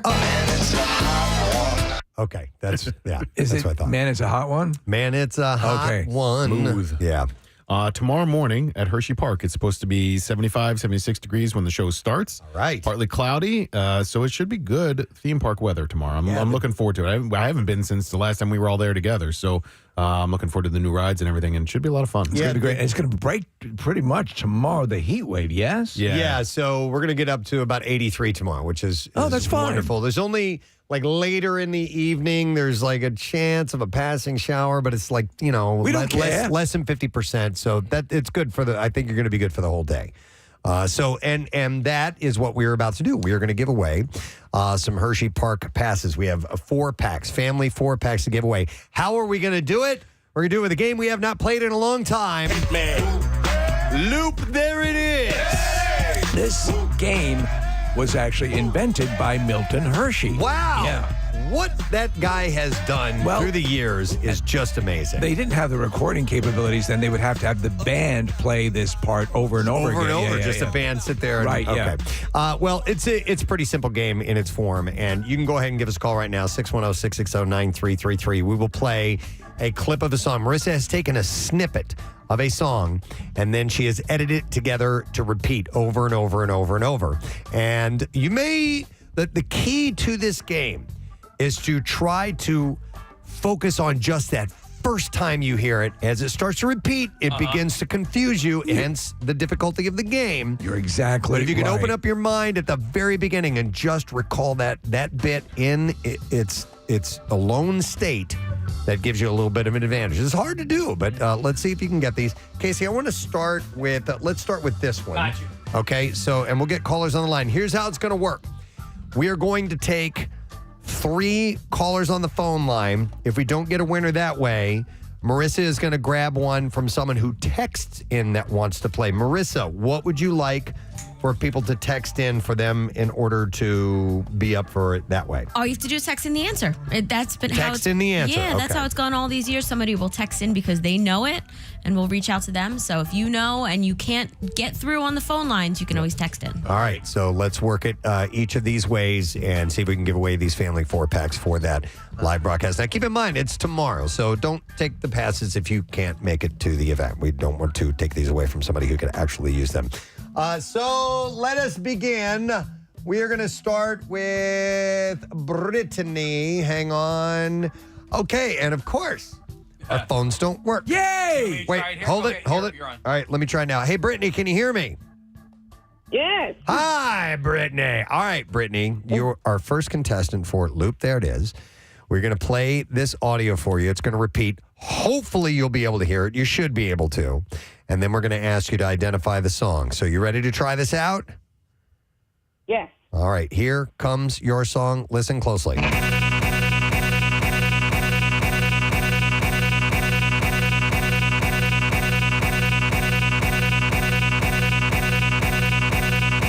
All right, Brittany, could you hear that? Is it Money by Pink Floyd? Yes!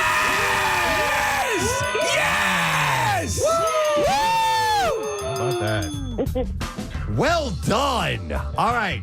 So, Brittany, 4-pack, a family 4-pack of tickets for you to join us for the live broadcast tomorrow at Hershey Park. There is free parking if you get there at a certain time. We'll get you the details and all that stuff. So, we look forward to seeing you, Brittany. Thank you so much. I love this game. Excellent. All right, hang on. you? We'll get all the info from you, and we'll make sure you get the info that you need as well. All right. Hey. So off to a great start, 100%. I am stoked about that. All right, Case, let's go up to the top. Gotcha. We'll try. Some of these are harder than others in their, remembering the titles and all that stuff, but it's all part of the game. I thought I did. Hang on a second here. Let me try it again. There we go. I'm getting some kind of a delay on my pad here. Now we got it. All right. Hey, Mike, are you there? I'm here. All right, Mike. Playing the same game. It is Loop. There it is. And if you can identify the repeated clip, you win the tickets to Hershey Park. You ready, buddy? I'm ready. Here we go. Wow.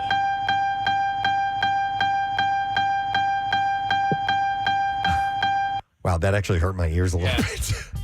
Kind of like when you leave your keys in the car. Yeah, that's a tough one. Mike, do you have a guess? I have no clue. All right, thanks, bud.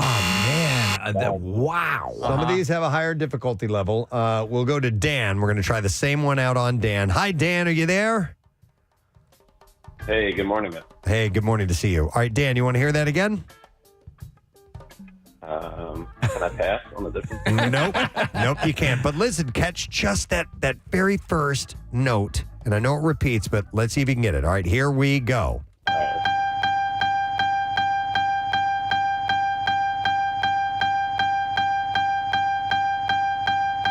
Man. All right, a few texters are getting it correct. Are they? Yeah. God bless them. All right, Dan, any guess? Let's go with Hell's Bells. Hell's Bells. No, that is incorrect. That would be if we sped it up like 50 times. That might sound like Hell's Bells, but no. Sorry, buddy. All right, one more on the phones, and then we will go to a texter if we don't get a winner there. So I'm going to go to Joe. Hi, Joe. You are on. Good morning. Good morning. Joe doesn't like it. Joe is not a fan. All right, Joe. I just really wish that I had the first one. Oh, yeah, I know, understand. man. It sucks. All right, well, let's just try it because something may jar your memory. You ready? Yeah, hit me with the note. All right, here we go.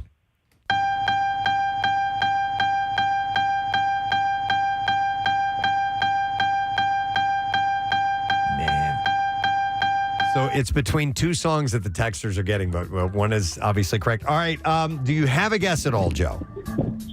Yeah, it sounds like my car when I don't put my seatbelt on. All right. Well, if it's any consolation, I'm not getting it either, Joe. Thanks for playing, Joe. All right, Marissa is going to grab me a texter, and we'll put him up in just a moment.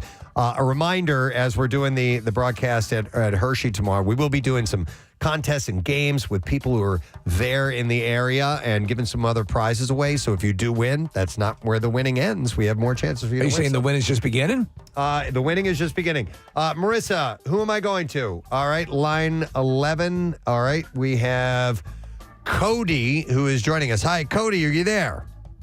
Hi. Hi, Cody. Do you know what song that was? Yes. Did we just lose you? Cody? No, he started answering. Hang on. It doesn't look like he's on the line. All right, now. let me hold on. Let me try it again. All right, let's try it again. Hello? All right, Cody, we didn't hear you. Now we can hear you. All right, what was the song? Is it the Black Parade? Yes, exactly. Welcome to the Black Parade. Absolutely correct. Cody can't make it to Hershey, so Casey, we're going to give him something else. We're going to set him up with it. Listen to this. We have a pair of tickets as MMR Rocks Jane Lynch's Swingin' Little Christmas. Nice. Featuring Kate Flannery and Tim Davis. That's going to be at the Keswick Theater. It's not till Tuesday, December 2nd, but that's a great event to go to. Tickets are on sale now via KeswickTheater.com. So we're going to set them up with that. Jane Lynch back in town with It's going to be terrific. Yep, most So definitely. let me just observe this. I actually thought Black Parade, but I thought, would that be something that we would have?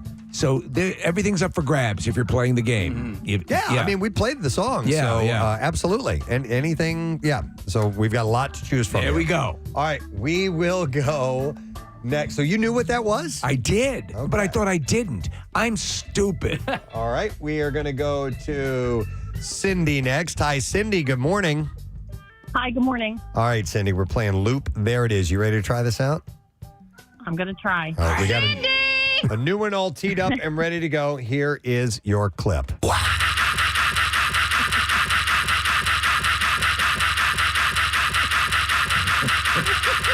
I got this one. I love it. Cindy, can you name that song?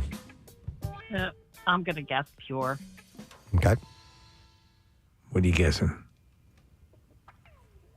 Are you guessing? Oh, I said Pure. I don't know. Oh, Pure. I I thought you said said I'm going to guess sure. No, that is incorrect. Sorry about that. All right, Cindy. Bye-bye. All right, we will go next to Steve. Steve, you're on the air. Good morning. Hi, Oh, good morning. Hey, Steve. Okay. Steve, I'm going to play the clip for you. You ready? Yep. All right, here we go.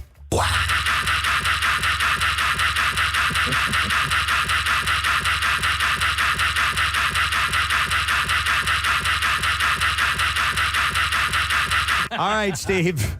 What song is it? Is that Down with the Sickness? Yes, it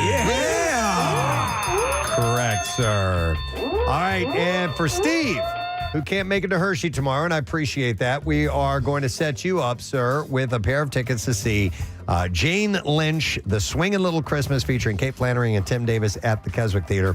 Tuesday, December 2nd. It is an awesome holiday, heartwarming extravaganza, and it's comedy and music, and tickets are on sale at KeswickTheater.com. By the way, Kate threw out the first pitch of the Phillies game the other night on Sunday night. She? Yeah, Awesome. Phil's Mets. Yeah, she was only in town for a little bit, and she's doing the ballpark tour again. But she says next time she's in town, she'll swing by and say hi. That's excellent. Yeah. All right, we are going to go next to Steve S., who's going to play for Hershey tickets. Hi, Steve, are you there? Yeah, good morning. Good morning. All right, Steve, we're playing Loop. There it is. You ready to take a shot at it? Yep. All right, this is your clip. Listen closely.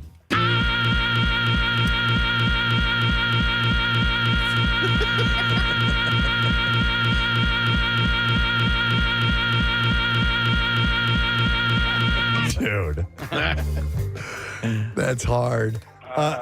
Steve, any idea? Dang, no, I don't know. No? All right. Thanks, bud. Appreciate it. Nah, incorrect. All right. We will go next to, we'll try Sandy out, see if she can identify it. Hi, Sandy. Good morning. Hey, Sandy, can you? Oh, wait, no. Sandy! Okay, we lost her. All right, gone. we will go next to. Dude, this thing is really irritating. All right, I got it now. Hi, Joe. Good morning, bud. Hey, Joe, turn your. He just hung up. Yeah, okay. We will try. I have another Joe. I got another Joe. Joe P. What's up, Joe? Hey, how's it going? Good, buddy. All right, you ready to play Loop? There it is. Yeah, let's try this one more time. All right, you're the second one up. Let's see if you know what this is. Here we go.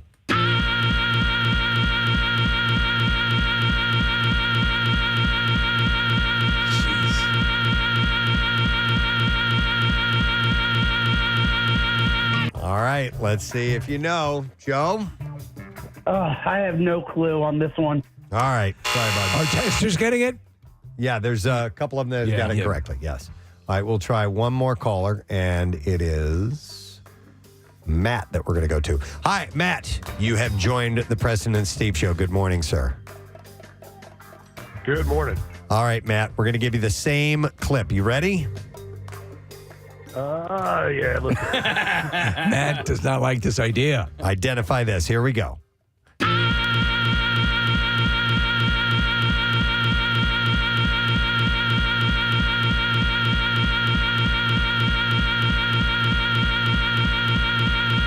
And by the way, people are asking for the full clip, Casey, after we We're ready. identify it. they're- All right, Matt, any idea? It sounds like a female. All right, so you've narrowed it down to one of 2 seconds. Is it? I'm me, Bobby McGee. Ah. Incorrect, sir. That is incorrect. So we'll see if we can get a texter who might happen to know. Marissa is going to pull somebody up on the line, and we'll find out. And listen, I can hear it because I know what it is, and I would have a really hard time identifying. So I don't know what it is. Yeah, this one's a little bit more difficult, and it's probably a song that you haven't heard in a while as well. That's another part of it. So we'll go to Ted, see if he knows. Hi, Ted, are you there, bud? Yes, I am. And do you know what song that is? I think I do. Is that I Can't Dance by Genesis? That is correct. Yes. Wow. Oh. All right, hang on the I'm a line. Genesis fan, and I didn't get that. Here's the entirety. Yeah. But then when you take it and you do this to it, Sorry. you get a complete different representation of it. So we're going to give him also tickets to see Jane Lynch's Swingin' Little Christmas, and tickets are on sale. The show is not till December 2nd, and it will be at the Keswick Theater. You can get tickets at keswicktheater.com. All right, let's start doing some ones that might be a little bit All right, you more want that one? approachable. Yeah. All right, so let me see who is up next here. Just trying to get people who have been on hold the longest. Right. And it is, we're going to go to Rob next. Hi, Rob. You are on the air. Good morning, bud. Hey, good morning. How you doing? Good, Rob. All right, we got a fresh one for Loop. There it is. You ready to try this out? Yes. All right. Listen closely. Let's see if we can identify this edit. Here we go.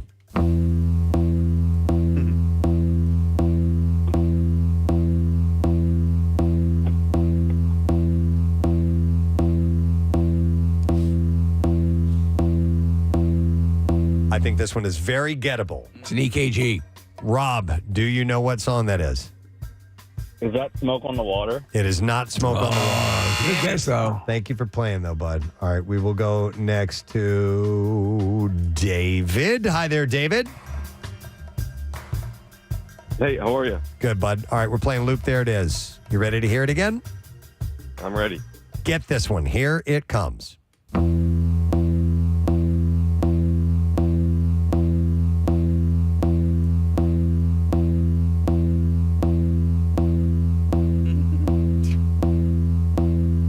You got nothing. You got nothing on that? Wow. Nothing. All right, buddy. Thanks for trying anyway. You guys all know what it is, right? Yeah. I think I do. All right, we'll try one more on the phone lines, and then we got to go via text if we can't get somebody that way. All right, it is Jason, who is up next. Hey, Jason.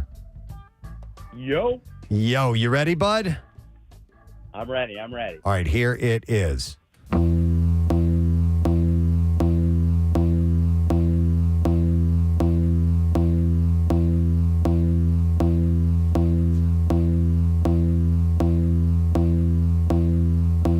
All right, Jason, you know this, right? What is that? Oh, yeah. Seven Nation Army. Damn right, brother! Good to know, yeah. Seven Nation Army, hang on the line. And now you hear it. Yep.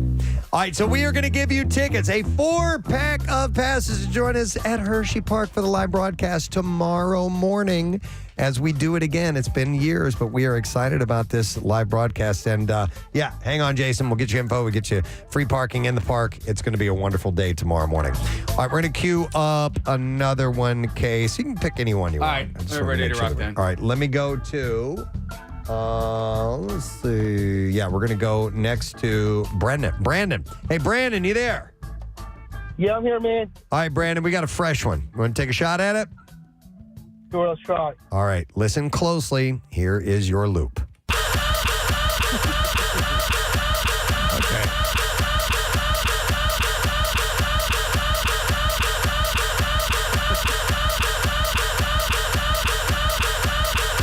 Marissa's creating remixes here, too, if you think about it. All right. I got this one.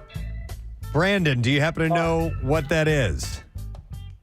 I think it's the Offspring, but I'm not sure what the song's called. Oh, come on. You can do it. You can do it. You can do it. Yeah, I'm not even sure, to be honest.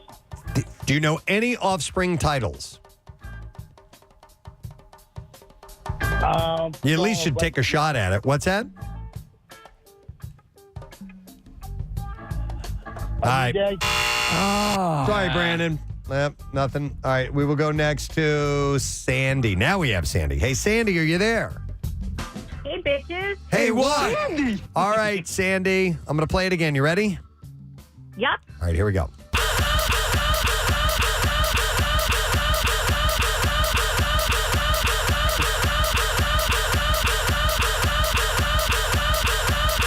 All right, Sandy. What song is that? Is that Pretty Fly for a white guy? Most Def, hang on the line.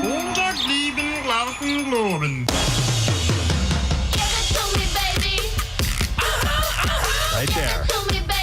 That's where the sample comes from. All right, and since you got it right, Sandy, you're going to be joining us tomorrow at Hershey Park for a pack of tickets for you and the family. Congratulations. Case, I've not been keeping track of how many of the Hershey Park tickets I've been giving away. I've not been keeping track of it. I have no idea. That was only the second pair. That was only the second pair? Was it? Oh, okay. All right. Well, yeah, because we've given away a few of the other ones, which I didn't keep track of either, so I don't know. Yeah, I got you, bro. I didn't know I was doing that. Now, if it was the other, I would not be keeping track of that as well. All right, we will go next to John with a new one for Loop. There it is. John, morning, bud. Sorry to bother you guys at work. All good, man. We're playing a game. You ready to go? Yes, sir. This is a new one. Here it is.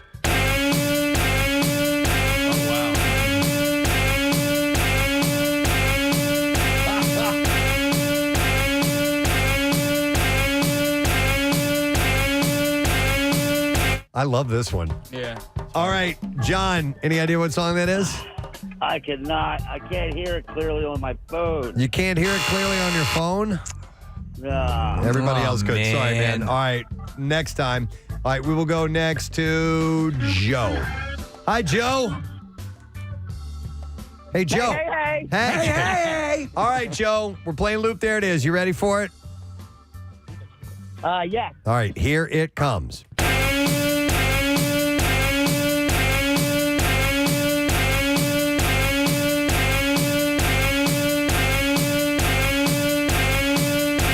All right, Joe. What song? All right. Sounds like AC/DC. Am I on the right track? I'm not going to tell you. I'm not going to tell you. All right. You just have to. You got to give us a song title. All right. 1 second, fellas. Okay. 1 second. And ladies. Okay. All right.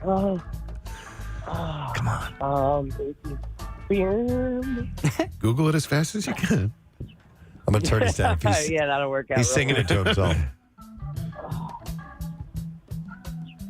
Name the first AC/DC song that comes to your mind. 3. Come on. 2. Sorry, Joe. He didn't realize I gave him a clue.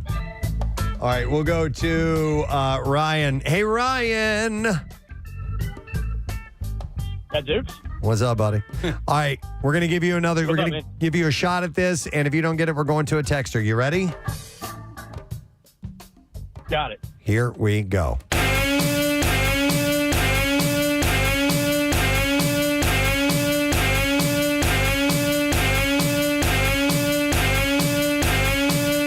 All right. Need a title, Ryan. I'm just gonna say Back in Black. That is incorrect. Sorry, man. You tried, but you failed. And we'll try see if we can get a texter who can get this correct. It's tough, and when you hear it, then you won't be able to unhear it, what the correct one is.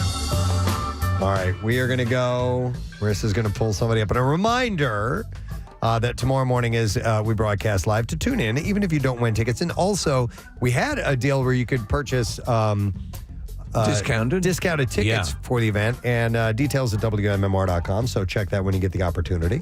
All right, which one am I going to, Marissa? Oh, you're still calling them up? Okay. Hang on one second.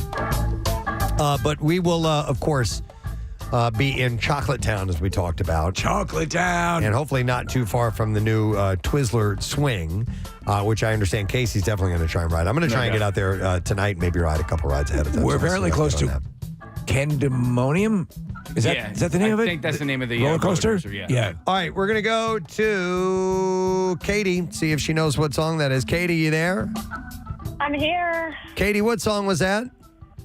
Just me all night long. Yeah! And you got it right. Hang on the line. Actually, this is what it sounds like.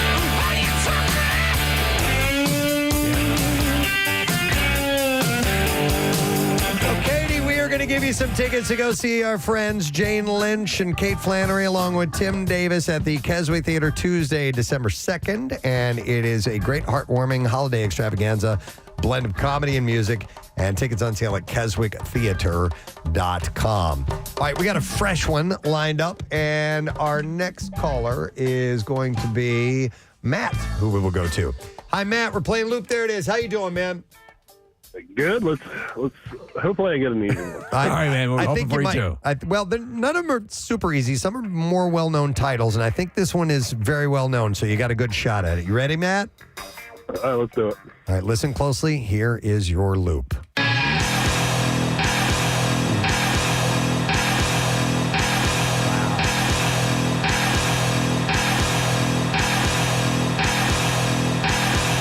Wow, that's hard. But that's a perfect example of listening to the very beginning of it, because that's where I got it. Okay. And if you can focus on that. Matt? It's so low on the phone. You know what? I'll play it one more time for you, okay? Yeah. All right, listen. Thank you. Here we go.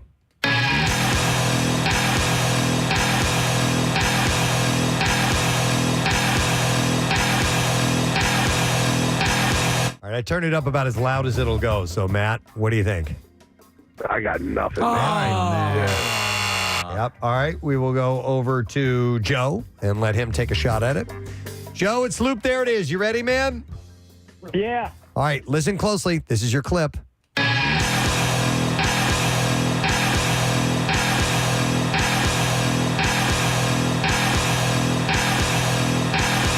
All right, Joe. What you got?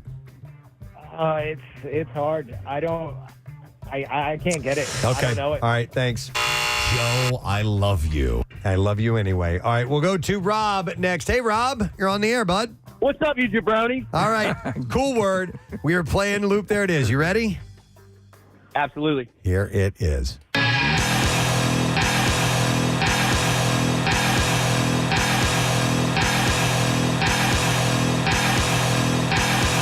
All right, you know this, Rob. What is it? Absolutely. First thing, Brian and Joey suck. Second thing, it's Red Hot Chili Peppers. Oh, dude. So third thing, it's not the band. We need the title, and the band's wrong anyway. So incorrect, buddy. But those guys still suck. Yeah, and those guys still suck. Brian All and right. Joey suck. I appreciate little moments like that. Well, we got to carry the message forth. Just throwing a little something out there for the gang. Man. But no, I will tell you this. It is not Red Hot Chili Peppers. He thought for sure. But we do need a title. Even if you do know the band, we got to know the title of the song. That is how the game works. But that was a hard one. And I mean, that is a very well-known, extremely popular song.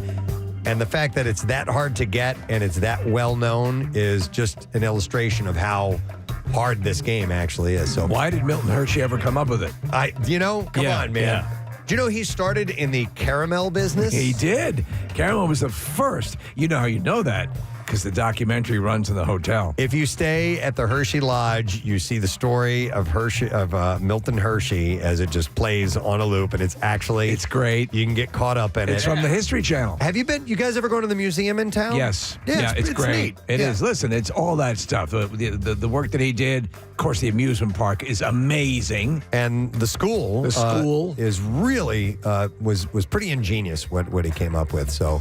We'll be immersed in all things Hershey tomorrow morning, and we'll be sharing all the information that we glean from that. Absolutely. So Marissa's working on getting somebody, but having some difficulties in contacting some pipples. It's hard to contact pipples. It is. From time to time, you come into difficulties when you're pipple contacting. But you're a pipple person. I'm a pipple person. Pipples is pipples. A lot of people on the text board are getting it. Yeah, yep, I saw that. So You're talking about text board pipples? It's very cute. Yeah, pipples on the text. My friend Tim just texted me, right band, wrong song, bro. So well, Matt Teedy got it. Oh, he got the band. He got the band right, but the song was wrong. Okay. Well, Matt Teedy, my friend, got it right. Got the band, but it was wrong. What he said was wrong.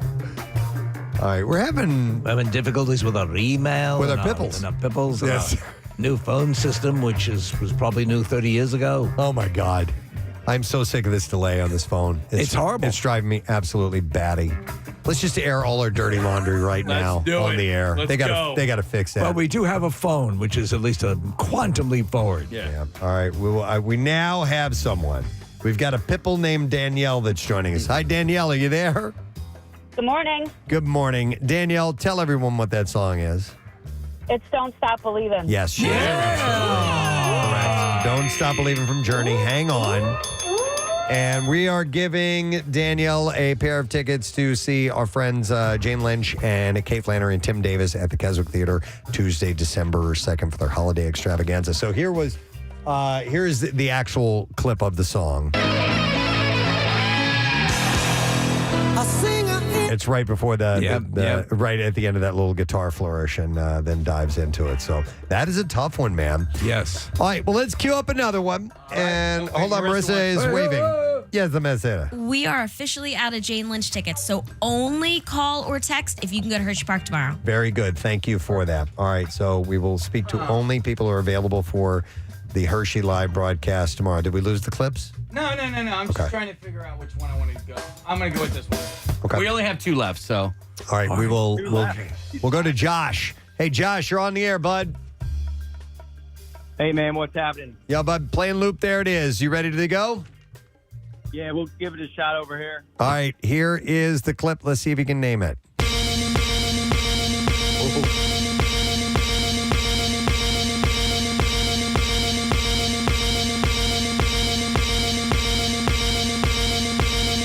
Wow, this is a hard one. Yeah. I love this song, but and this band, but I would have a hard time getting this. Josh, how you faring? What do you think? Well, thanks for the hardest one so far. Oh, man, you fucking guys. Throw me some. Oh, hold it. Hi-oh. Hey. F-bomb means no. Sorry, buddy. We got to let you go. Is this the band, Preston? No. It is. Okay. Oh, wait. No, it's not. No. Okay. But you're in the right ballpark. Am I? Okay. There are members of that band that are in this band. Okay, yeah. So let me go next to Mike. Yo, Mike, you're on the air. Good morning. Gadzooks. Gadzooks. All right, Mike, let's throw this one at you. You ready? Yeah. All right, here we go.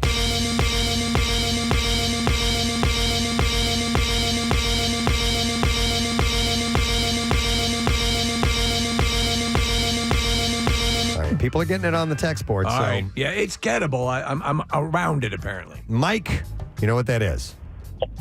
Audio Slave Like a Stone. Yeah! There we go. Okay. Well done. So, Chris Cornell, right? Yes. Mike, hang on the line. We're going to get your information, and we are going to give you a 4-pack of tickets and free parking to join us for the live broadcast tomorrow at Hershey Park. And by the way, you'll be able to get in and watch the show. You get early admission, access to some of the rides and attractions before the general public. So here is the full clip of that. Such a great song. It is a great song. And great loop, Marissa. Nice job. All right, so we have one more 4-pack of tickets to give away to Hershey. So this, hopefully, will be our last one. We've only got a couple of these left. I had already marked that, so we actually have 2 left, it looks like, I think. Okay. Do we? Yeah, we only have one song left, though. One loop song. So. Yeah. All right. So we got to get a winner on this, and we'll hold on to those to give away elsewhere. Who has been on hold the longest? All right, let's go to... Or no, Mike is the guy who just won, right? Yeah. I just hung up on him. That's okay. We go up to line 1. Yeah. And I keep touching it, and it's not responding. I think when we have other people on the phone in the other room, there we go. Now I got Brian. Hey, Brian, are you there? Hey, Brian, can you hear me, bud?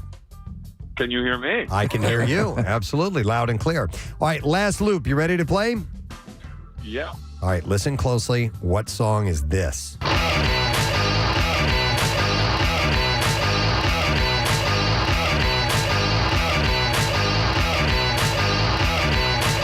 All right, you ought to get that, Brian. He gone. He hung up? Oh, my God. Wow. All right, we will go to another caller. We will go to Miles. Hey, Miles. Hey, how you doing? Good, Miles. All right, this is our last loop. You ready, bud? Yeah. Here it is.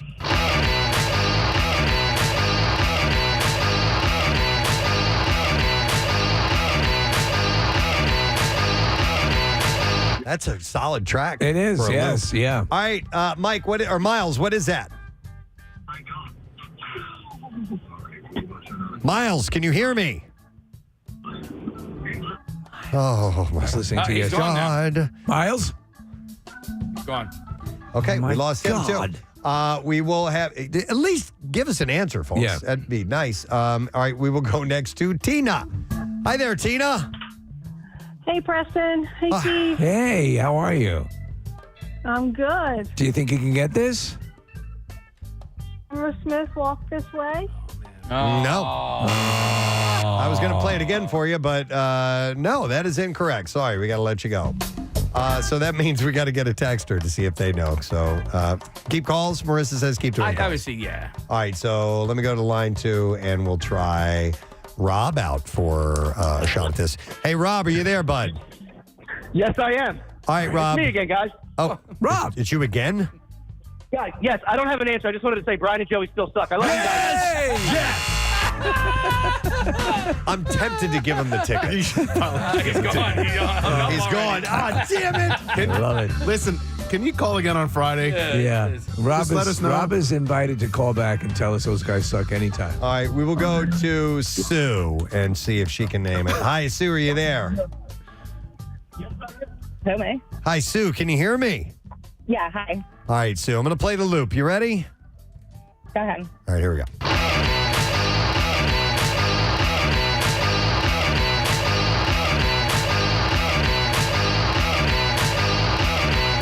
All right, Sue, what song is that? I hate myself for loving you. Oh, but nice try. Nope, that's incorrect. All right, we got to get a winner. All right, we'll go to Cindy. Oh my God. Hi, Cindy. Hi, good morning. All right, Cindy, you ready to play this? Yes. All right, you got this. Here it is.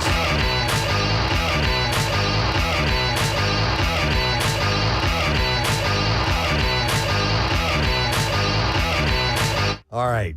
Come on, Cindy. Bring it home. I love rock and roll by Joan Jett. That is correct. Yes. We actually had a number of callers guess a couple different Aerosmith songs or texters. I got it. Which I was surprised. Like some thought it was a Ragdoll. Yeah. Which is interesting. But Cindy, you're joining us at Hershey Park tomorrow. Hey. Awesome. Thank you. You got it. Hang on. We'll get your information and you get in or get early access before the general public. You get to hang out with us, maybe catch a few of the rides before everybody else rides them. And we congratulate you. So all who are joining us tomorrow, don't forget that you can join us. Or even if you're not joining us tomorrow, this summer you can go all in on the Epic Thrills. There are 15 coasters, make up the largest collection in the Northeast. Plus, get ready for the all-new Twizzlers Twisted Gravity, the world's tallest scream and swing, which, of course, we will be talking about a bunch tomorrow. So that is a run on Loop. There it is. Love it. Thank you, Marissa Magnata. Yes, did a great job. Doing all the work to put those together, and Sam juggling all the calls and stuff. We appreciate that. That went well. You know, I thought it was assisted by the delay. I think that really helped it. I think that really helped it, yeah. All right, with that, we're going to take a quick break, come back in just a moment or two, so make sure you stay close, friend. We'll return shortly.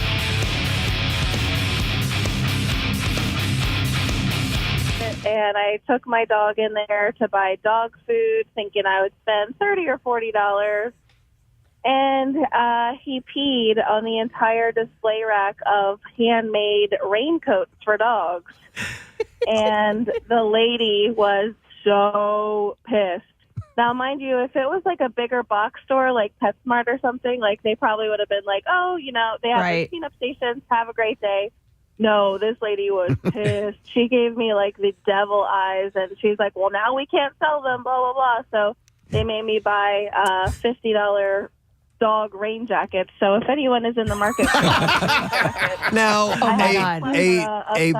a rain jacket, all moisture Right? of any type should run run off right it. off of that. Yeah. And I know. And by I the felt way, so how do pressured. you home make? What do you knit a rain?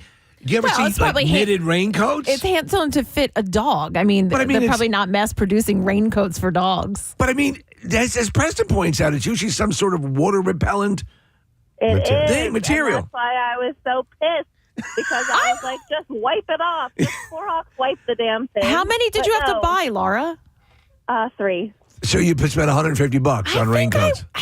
And also, you're bringing an animal into a store, and they know that from time to time, They're an gonna animal pee. might do something like that. Yeah. You, as a human being, have very little control over that. That's why Petco has the Fabergé eggs up on a higher shelf. right. Exactly. Yeah, that So sucks, they Laura.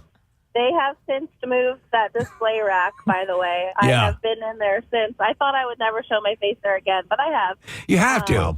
And they moved the display rack to a more higher up, which they should have been in the first. In the first place, yes, absolutely. All right, thank Enjoy you, the Laura. raincoats. Yeah. Hope for rain. If anyone's in the market for Get raincoats. to use them. Let's go to Keith next. Hey, Keith, good morning. Hey, what's up? Yeah, Bob, what's going on? So it was like 1999 when those Dell computers came out that were all different colors. Yes. So, all right. And they were probably like $1,000 when they came out, right? Maybe. Yeah. I put that Okay. about that price. Yeah, I think you're on the right path. So we ride our bikes up to the Best Buy, look at video games, not even really looking at them. And they're all on these shelves. My buddy is a moron and goes, wait, does the shelf pull out? So he tries to pull it out, and all these computers fall behind like 2 shelves and smash. There's also like CD players on there, like heavy stuff. Of course. Just smashes. All of them broke.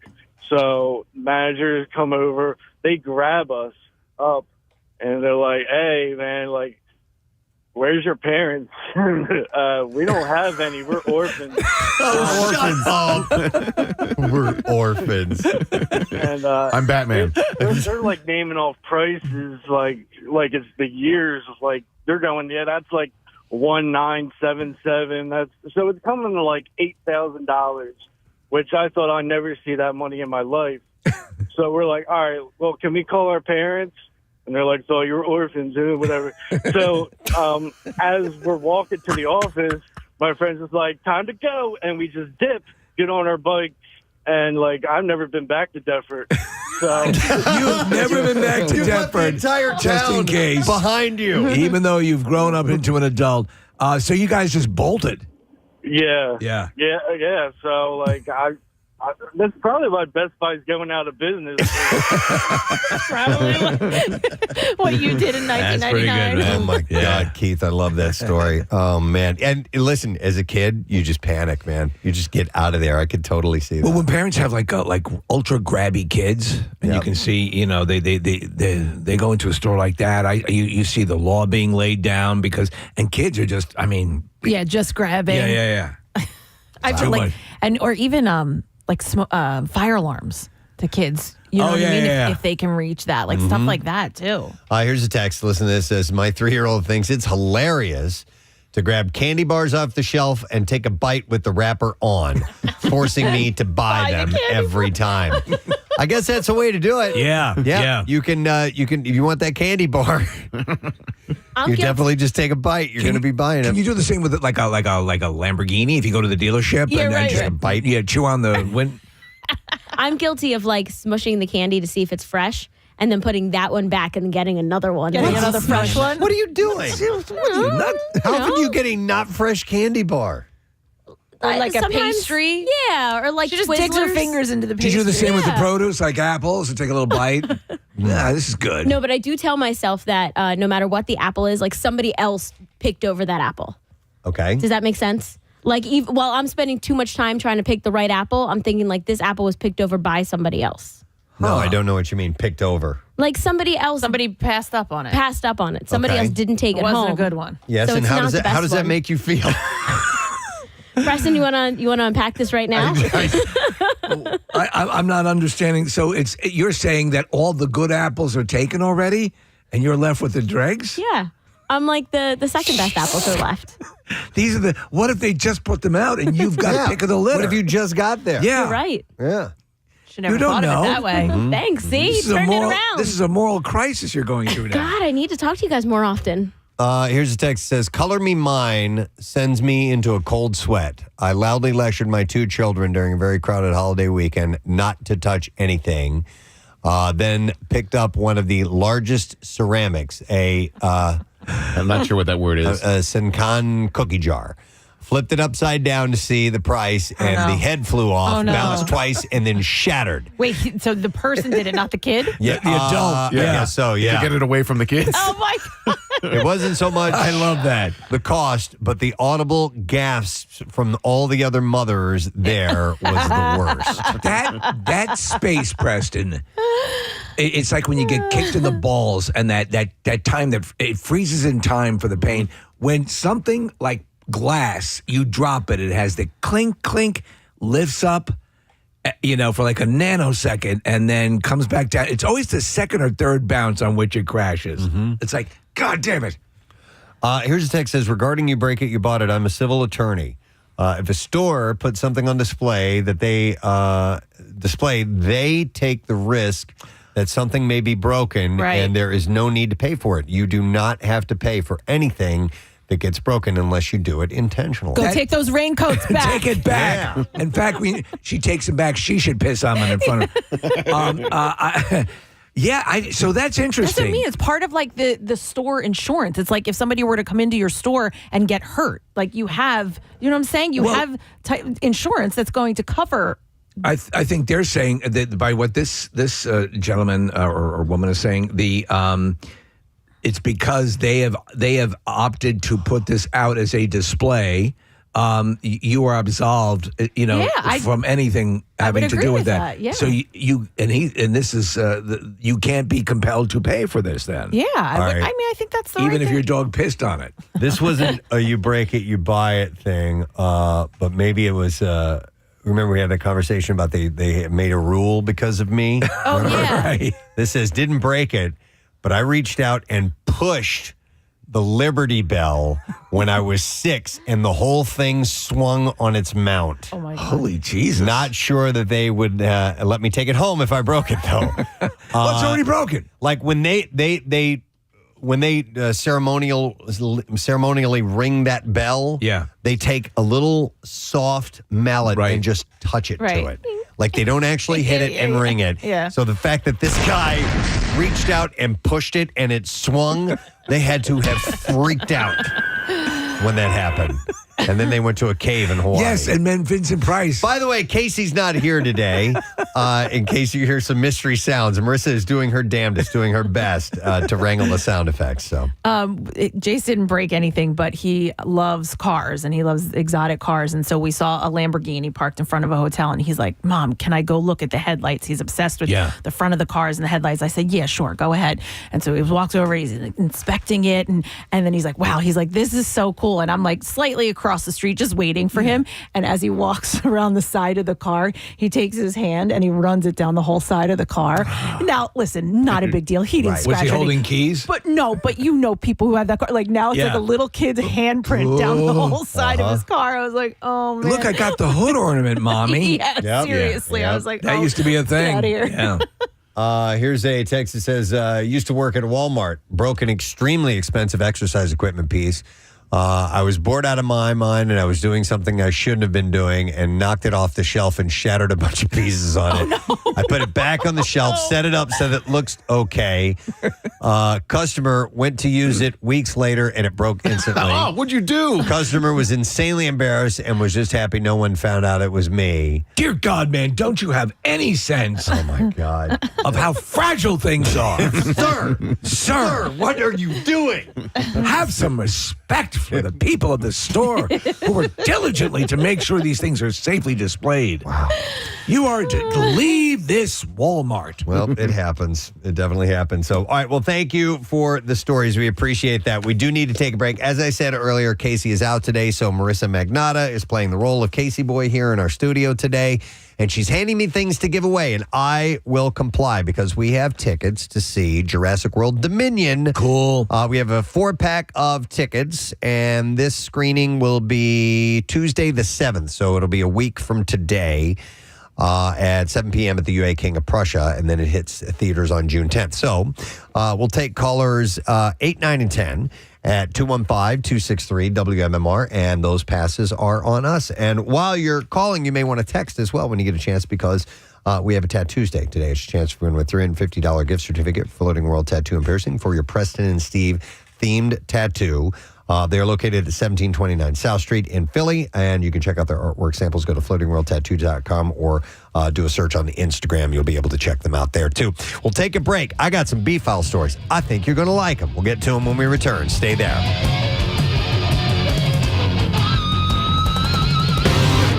You know, Adam Sandler's a good actor. Yep. The trailer looks solid. You know that they were authentically shooting all around the area. So I'm very psyched. Yep. Case you kind of exhaled. What? Rocky's number one, right? Well, I don't know. Let's find out. Well, yes, of course it's going to be number one, right? No, it's not. No. All right, so... On 93.3 WMMR. Thanks, Marissa. I got a text from Ann Coles out of New Jersey, and she said, we went to Hershey on Sunday, and that swing was intense and awesome. And then she said, and the Jolly Rancher remix was the best. Wildcat, I think my spleen split open, and lightning/thunder, I lost my appendix. Wow. So to me, to any park goer, that's a rave. I like the Wildcat. The Wildcat is an old school wooden roller coaster. That is definitely a fun one. And yeah, there's some fantastic rides there. I'm looking forward to it's cool taking too. them out for a spin. And we're going to have a little bit of an experience with it as well. But the animals, the Zoo America, is that what yeah, it's tremendous. Yeah, so they're gonna bring by some while we are doing the broadcast and all of that. So tune in if you can't be there in person tomorrow. Nick sent me over this article. It's really interesting, and it's a list of, it's called the top 20 one-scene performances. And essentially, it is actors who show up in a movie for one single scene and then they are gone. And it can be, a really famous, almost kind of pseudo cameo. Sure. Or just a character shows up and that's all we see them. But it's usually somebody that should be in the movie more, but they are in one particular scene. And it's pretty cool. And I'm gonna roll through these in a second. And if there are some missing ones, you can add them in. Press, you and I were just talking about Matthew Lillard and his one scene in the life of Chuck. Yeah. Matthew Lillard delivers a home run in the life of Chuck. Grand slam, dude. He's talking, and it took me a moment. I was like, I know that guy. because he's kind of got a beard. And I haven't seen Matthew Lillard in a little while. I'm like, son of a bitch, that's him. And he was great. He delivers a really good performance. Hearing this because he hit a level with his career and he was loving it. He does the convention route. But I think a lot of people forgot that he's pretty damn capable. I'm glad to hear that. Long time ago, he was in our studio, Y100, and he was, I think he was promoting with the movie, was Up the Creek, maybe? Yeah. And, or Without a Paddle, I think. Or Without a Paddle. With Seth Green. He was, and he was talking about how, and at the time, his star was still risen. And he was talking about, dude, someday people are going to be hiring Shaggy to come to a kid's birthday party, and that's going to be me. He's like, and he had a real... his career didn't, flounder like that, but it certainly cooled off quite a bit. And he was in a cool place. He does the convention route, but to hear that he's delivering a great performance, and he's just in one scene. And I think we had him on for an alcohol. His wine. I think it's. I thought it was bourbon. It might be. It's a horror based whiskey. Yeah. He was in studio. Is that what he was promoting? No, that time was on the phone. But he's been here in the studio before as well. We've had him by a couple of times. I remember meeting him here because he was wearing a Dodgers hat, but he was a really easy, cool conversation. How long is his scene in the Life of Chuck? That's like 3 minutes, maybe. Okay. Yeah, something like that. And it's a nice chunk of dialogue, but it was really pleasant to see him. So I'll give you a few of these examples, and if you want to throw some out, and I'll let you know whether they are on this list or not. But one of them is Scott Pilgrim versus the World. Chris Evans. Chris Evans is terrific. Has got a sequence in that. And so does Superman. The guy that was in Superman Brandon Routh. Returns. Yeah. He is one of the evil exes. And he's excellent. And there's some really good ones. He's very bitchy. But Chris Evans is, I think he's the second one. Yeah. He's got that sort of almost Wolverine hairstyle. Yeah, and he's a skater. Yeah. It's called a grind, bro. He was excellent in that. So that's an example of these one scene performances. All right, now you guys are going to kill me, but I've never seen The Big Lebowski. I know. Oh, wow. That's okay. I know. I think you will enjoy it when you see it, so that's something to look forward to. All right, now because I know that movie like the back of my nuts. I'm trying to think of. I don't know the back of my nuts that well. Yeah. You got it. Do you want me to give you the name? You need a mirror. No, I was just trying to think of like what one scene stands out in that movie. It's obscure, and the actor is obscure, so I don't think you're going to get it. I don't know the name. You know the actor though. Okay. Yeah. David Thewlis. Yeah. Thewlis. You know how you know him, Preston, is that he's Lupin in the Harry Potter world. Oh, he's a great actor. And Casey, he's the same dude who ends up in one of the seasons of Fargo. With the guy that picks his teeth with the toothpick, which is really difficult and uncomfortable to watch. He's a really great actor, and his scene in Big Lebowski is like most of the movie, really strange. It's him, Julianne Moore, and he kind of like giggles the whole time. He doesn't have a lot of dialogue. Okay, he's the same guy that played the bad guy in the Wonder Woman movie. Yes, he was Ares. He's excellent. Yeah. So that scene is on here. We also have. I never saw it. Now, a few of these I didn't see. If Beale Street Could Talk. Yeah, good movie. Brian Tyree Henry. We had him here, too. Yeah, we had him in for his series. Takes place here. I don't remember him. Yeah, Dope Thief. Yeah. Okay. Remember you went and you watched like Trailer Park Boys instead or something like that? Yes. Wait, it wasn't Trailer. You watched the wrong show. No, it was a totally wrong show. You're right. By the way, Dope Thief is really good. So make sure you check it out. What was it? Deli Boys. You came in and he would not.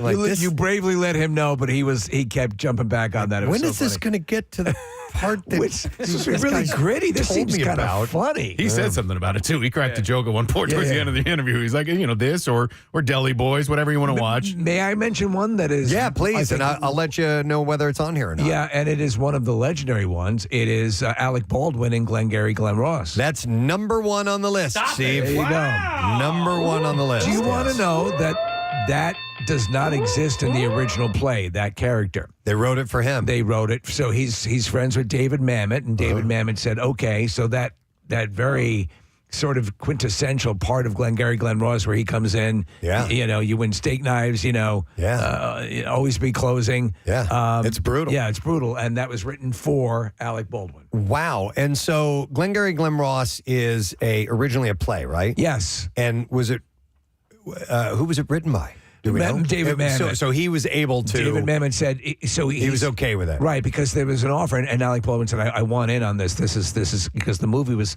Pacino and Jack Lemmon and Ed Harris." Yeah, and he's like, "Oh my God, this is going to be amazing." And so he created that sequence for the movie. All right. How about this one? JFK. Donald Sutherland. Donald Sutherland is a really terrific. He's the one who's when they're sitting on the mall. He's saying this is how things work here in D.C. He talks about how an Australian paper had reported it before it happened or something like that. All these things. He gives them all this inside info, and great. It's a really good scene. He could, you know what? And we were just mentioning this the other day, Steve. Another one. From Donald Sutherland would be in Backdraft. Backdraft, he's the arsonist. The pyromaniac. Yeah. And it's not a great movie. No, but his scene is really good. When it's Donald Sutherland, for crying out loud. Yeah. We have some calls. Let me go to AJ. Hi, AJ. Good morning. Hey, morning, guys. How you doing? Good, buddy. All right, so you wanted to add a one scene performance from an actor or actress. Yeah, actually two. Both from the same Kevin Smith movie, Jay and Silent Bob Strike Back. Both hilarious scenes. One's with Carrie Fisher when they're driving in the car with her and she's like a nun. Yeah. The other is with George Carlin while he's flagging him down on the road looking for a ride. Yeah, and his method of paying is by giving oral. Yeah, he says, hey, listen, if you give me a couple 100 miles, I'll take a shot in the mouth. The rules of the road. The rules. Good call, AJ. Appreciate it, man. Yeah, those are both solid. On this list is in 12 Years a Slave, Alfie Woodard. I only watched that movie one time. That is such a destroying movie. It so is. incredibly powerful. Yeah. And yes, she is excellent. Yep. I'm trying to remember. Is it one scene that she's in, or is it? Yeah, all these are one scene only. And I kind of vetted the list because there are people in the comment section that were like, "Oh, this is great, but they would show up in two scenes. So this scene is, or this list is one scene only. All right, here's one. Little Shop of Horrors, Bill Murray. Yeah. Yeah. So if you want a Little Shop of Horrors again, Jack Nicholson in the original Little Shop of Horrors. Jack Nicholson is the masochist patient who gets all his teeth yanked. We went to the stage show of this on Broadway. And they left that character out. Oh, really? What? I mean, the dentist is there. Yeah. And this is the musical. Right. And so, yeah, they had Seymour go to the dentist, obviously, but they did not have the masochist patient who was... Patient is just before him. Awesome. Yeah. Yep. Let me go to Steve on the phone. Hey, Steve, good morning. Good morning, fellas. What's happening, Steve? Hey, I got a scene, and it's... Christopher Walken in Pulp Fiction. Oh, yeah. With the watch. Yes. Yeah, it's a great scene. It's a total Quentin Tarantino dialogue, that whole thing, and the camera angle that's on him as he's talking down to the sun. Mm-hmm. Yep. It's hilarious. Thanks, Steve. Appreciate it. I love his line. I had this uncomfortable hunk of metal in my ass for 2 years. Number 2 on the list. That's number 2? Yeah. Oh, I missed that. Yep. Well done. Very well done. Do you know it's another one that's popping up here, and it's I would say it's a real pivotal moment in Boogie Nights. Alfred Molina. Yes, and he is on this list. Yeah. That is, where is this? This is number 6 on this list. He freaks out when they're... I just saw an interview with him. It was on Instagram. Right, yeah. Popped up. It was a snippet of an interview, and he's talking about that very scene. Yeah. And he said that the guy, the young Asian actor, and he didn't remember his name, but sitting there was Mark Wahlberg and Thomas Jane and John C. Reilly. He said the kid that was lighting the fireworks, who directed the movie? It's Paul Anderson. Paul Thomas Anderson. Paul Thomas Anderson told the kid with the fireworks, he's like, set them off whenever you want. Yeah. Like there was to throw 'em off. Yeah, there was no specific moment or cue for him to light these fireworks. He literally was just doing it whenever he wanted to. And Alfred Molina was saying the tight shot on the guys on the couch of them jumping. Yeah. That's because he said also that they were full bore, wide open fireworks. Yeah. I mean, like they were not props. They were Stage, the yeah. real deal. And he said, when you see them jumping like that, it's because it scared the crap out of them every single time. That scene is supposed to be because he's supposed to be John Holmes, Mark Wahlberg, basically. That is the Wonderland murders that took place. That sequence is supposed to mimic that. It's a bit of Laurel Canyon legend. It's so great and it's so tense, and the way that they build the tension is fantastic. Casey, do you know what song is playing while they're in that scene? I do. Yeah, Sister Christian. Sister Christian. Oh, is it really? Yeah. Oh, okay. That's All right. Because he let Alfred Molina's character you're loves right. that song, and he lets it build up.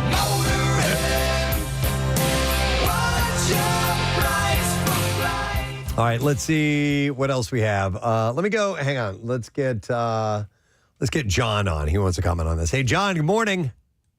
Hey, guys. What's happening? Hey, bud. All right. So, do you have one to add to this list? A character, one scene performance by an actor. I do, but I'm concerned that I haven't heard from Sammy Vile in a couple weeks. I'm hoping he's okay. So I'll reach out. We'll check put out. out a, yes, absolutely. yeah, well, I know he was taking vacation with Gary Lauer. So Brad Pitt and Deadpool 2. Brad Pitt in Deadpool 2 is actually a great one because you don't actually, he's in a couple of scenes, but you don't see him because he's invisible. That's right. And You the see one him- scene you see him get where he makes the appearance is on the high tension wire. Yeah, you see him literally in like 1 or 2 frames. If you freeze frame it, you can see Brad Pitt being electrified, and you hear his voice, and he's the actor portraying it, but you actually only see him very, very, That's very a good briefly. one. That's a very good one. Yeah. That's All right. Thanks, John. You Appreciate see it. Sammy Vile, look out for him. All right. You got What about Gary Oldman as Drexel in True Romance? Is he only in that one scene? I think he's in more than one scene, Case. Okay. But you do have, and we mentioned this, Christopher Walken in True Romance is a one and only, his scene with Dennis Hopper. Which is crazy. Yeah, that's what Mike was going to say on the phone. Oh, line. I'm Mike, sorry. we got it, though. Thank you, bud. But yes, I agree. He's great in that one, too. Now, that's not the only scene for Dennis Hopper. He's in, because he plays the dad. There's another right? one, where Christian Slater goes to him, and Christian Slater's that whole sequence is amazing. Super tense, super taut, and super unairable. Actually, the Brad Pitt scene in True Romance is great, too, where he's smoking the bong. Yeah, that's right. Yeah. We made a bong out of a honey bottle after So did that. we. Yes, it was very popular. All right, from the movie Scream, it says Drew Barrymore. Yeah, she's in the opening scene, and that's it. right. That's it. Yep. She doesn't do well after that. In fact, somebody wants to mention Scream, so let me go to Eric. Hi, Eric. You're on. Good morning. You guys rock. Oh! Thank you, brother. What do you want to add? So in Scream 3, they're basically filming the story of what happened through the last 2 movies, and they have actors that look like the characters from the actual movie. So Courtney Cox's character and her doppelganger go down to the basement to talk to like a press person or something. It turns out to be Carrie Fisher. That's pretty cool. And she's not playing herself. But she's like, at the end, they're like, oh, well, what happened? Oh, well, I can't, blah, blah, they bribe her, whatever. And at the end, she's like, she starts complaining about auditioning for Star Wars. And she's like, so, and who ended up getting the part? Oh, the one that did sleep with George Lucas. Solid. All right. Thanks, Eric. Appreciate it. You know, I'm looking at one list that is completely wrong because it says Tom Cruise in Tropic Thunder. He's a main character. He's not one scene that he steals. Yeah, correct. But you know who is? Matt Damon in which Marvel movie where he's in the acting scene? Ragnarok. Ragnarok. Yes. But that's perfect. But also in Tropic Thunder, who is Robert Downey Jr.'s love interest when they make that trailer? It's Tobey Maguire. Excuse me, Tobey Maguire. You're right. That's a perfect example of that. Oh my God, that is so funny. Where he's caressing the rosary. Yes. Oh my God. Yesterday we were watching. My family wanted to do a dinner and a movie, so Carter randomly picked The Nutty Professor. Yeah. And so we watched that, and of course it made me think of Tropic Thunder because the Jack Black movie series a parody is a of that, direct parody of the family playing all the characters and farting at the table. I forgot what that character was, that family was called. The like the Fartsons or something It was like that. something stupid like that. But yeah. So other ones on this list. Planes, Trains, and Automobiles. It says Eddie McClurg. Edie McClurg. Who's that? She's the rental car. She's also the assistant in Ferris Bueller to the principal. Did she just pass? No, she's sick. She has like severe dementia. Yeah. Oh no! But her scene in Planes, Trains, and Automobiles is fantastic. Let me ask you this: in Back to School, does she only have that one scene, Casey, where she's in the class taking dictation? I think so. It's Marge Sweetwater. So yeah, character actors will be like that. Yes, for sure. Oh man, yeah, she's great. Okay, here's one that people don't probably remember. It's in one of my favorite movies of all time, and incredibly prescient. A Network, which is written by the great Patty Chayefsky, but Beatrice Straight plays William Holden's wife, he's cheating on her with Faye Dunaway, but she got an Oscar nomination for like a 3-minute performance. Really? Yeah. Steve, from that same movie, it says on this list, Ned Beatty is only in one scene. Ned Beatty is there are no countries. There's only Exxon, and he goes, it's a brilliant scene, and he might have been nominated for that as well. Oh no, but it says that was the only scene in the movie that he's in. Yeah, he's the head of everything. All right, now I never saw Atonement. Oh, I saw that. Yeah, it's set in Ireland, right? With not Helen Mirren, but the other older English actress. The hell's her name? Judi Dench. Judi Dench. Yeah. Dame Judi Dench. So there's one scene with Vanessa Redgrave in that. Okay. And I wouldn't know. I might be wrong about what I'm saying. Nick, am I wrong? I don't know. I've not seen it either, Casey. So it's got James McAvoy, Keira Knightley, Saoirse Ronan. Yeah. You're so wrong, but so right. Oh, Juno Temple's in it too. Alfie Allen from Game of Thrones. Benedict Cumberbatch from your Doctor Strange movies. Yeah, Case, I don't see. No, I'm trying to figure out which movie I'm thinking. In fact, I don't even see. Is it Brenda Brethlin? She look Blathen. Accepting Blathen before you. Harriet Walter. I don't see any older English ladies in the cast. I think you're thinking of a different movie. I definitely. You're probably thinking of Two Girls and an English Lady.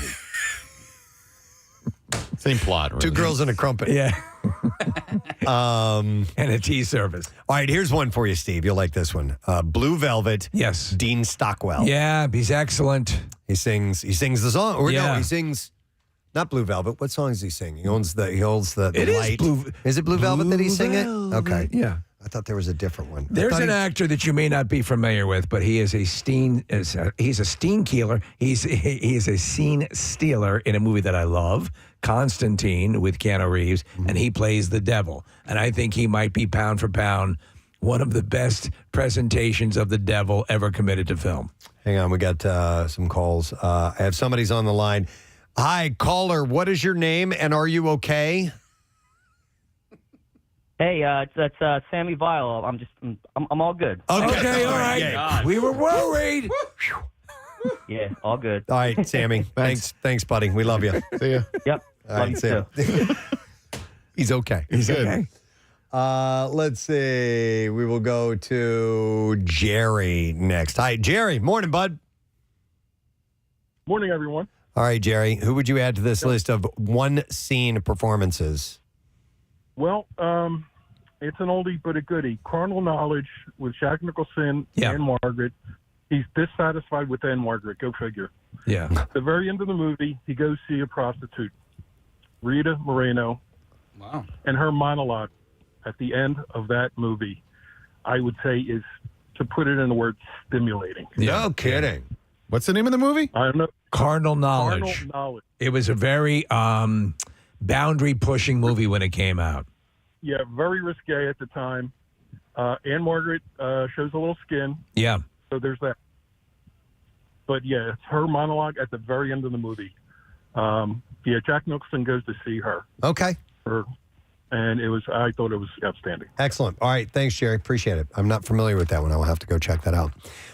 Steve, here's another great one. Young Frankenstein, Gene Hackman. Gene Hackman as the blind hermit. Yep. Yeah. That's great.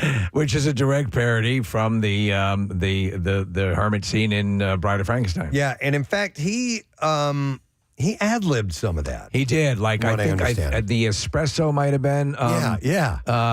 yeah, that whole sequence is just brilliant. All right, Blade Runner 2049. It says Dave Bautista. Yeah, he is. He gets whacked in the beginning by one of the Blade Runners, and I'm having a brain fart from the Fall Guy and Barbie and Ryan Gosling. Ryan Gosling, yeah. And the movie actually is directed by the same director who directed the Dune films, Preston. Okay. Villeneuve. Yeah. The movie Doubt. What was that about? Doubt is Doubt what it's about. Ladies and gentlemen, Nick McElwain. Is it about the newspaper? No. I remember Nick just pulled up it's about the Catholic Church and molesting children. It was right with the Boston the newspaper. Philip Seymour Hoffman. Right. Yeah. No. The whole thing takes place at a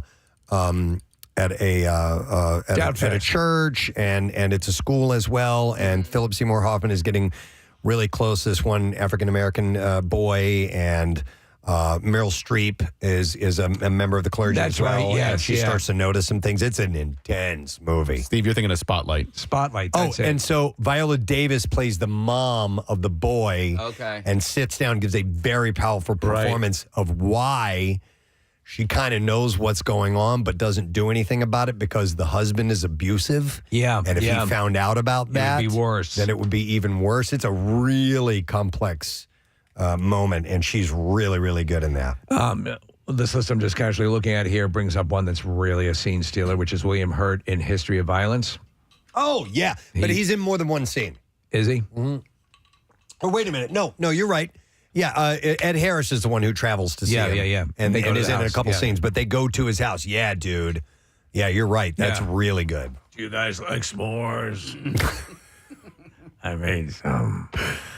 Fargo. It says Steve Park in Fargo. Yeah. I haven't seen Fargo in ages. That's the scene where she goes to the restaurant. He's the Korean American gentleman. He has a funny North Dakota accent, and or maybe Japanese American, and he talks about sort of the crush that he had on her, on Frances McDormand when they were kids, and then he tries to like sit on the other side of the table with her. It's a really uncomfortable scene, but it's a great scene, and his performance in it, like he ends up crying at the end of it. It's really well done. All right, hang on. This is a good one. I'm going to go to Steve. Hey, Steve, good morning. Good morning. How are you? Good, man. So we're talking about one scene performances from well-known actors. Who do you want to add to the list? So I got a couple from the same movie. The movie Anchorman, the fight scene with all the different news teams. Oh, yes. You got Tim Robbins and Ben Stiller. And Ben Stiller's like the Spanish news team. Yes. And then towards the end of the movie, Danny Trejo is the bartender. It's all one scene. So Tim Robbins does return. He has a couple scenes in that movie. He's the one, I believe, when he pushes over the ladder when Christina Aguilera. Oh, you're right. Yeah, because I really admire what you're doing. Then he pushes the ladder over. And Danny Trejo is the bartender who's trying to give him some advice, and he says, "I don't speak Spanish," and he's been speaking English all the time. Thank you, by the way, Steve. One of my favorite Tim Robbins moments in that is because they're PBS. Yes, yeah. And they're like, PBS, we didn't even know you guys counted. And he goes, no commercials, no mercy. I love it. I love it. Here's one for you as well. The Matrix, Gloria Foster. Who's that? She's the Oracle. Yes. Right? Yeah. Okay. And in fact, they didn't bring her back, the actress, in the next movies There's a that different involved actress. that involved the Oracle. That's a good question.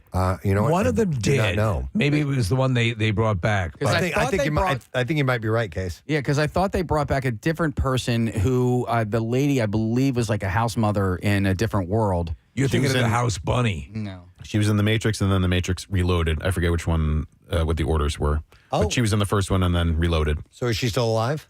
She's dead now. The actress is dead, but she was in those two Matrix movies. Oh, okay. So she's not doing any more Matrix movies. I guess she's not doing any more Matrix movies, seeing that she's dead.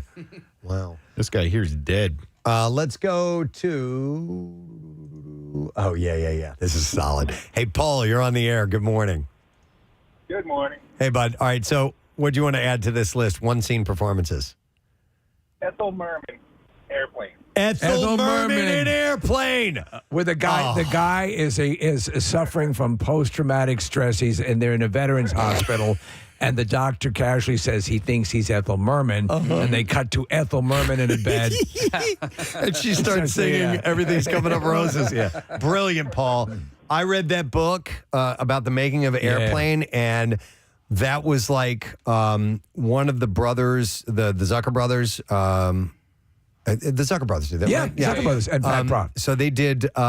Their mom was blown away that they Ethel Merman was just a shot in the dark. It was a ridiculous concept. Hey, why don't we get Ethel Merman to do it?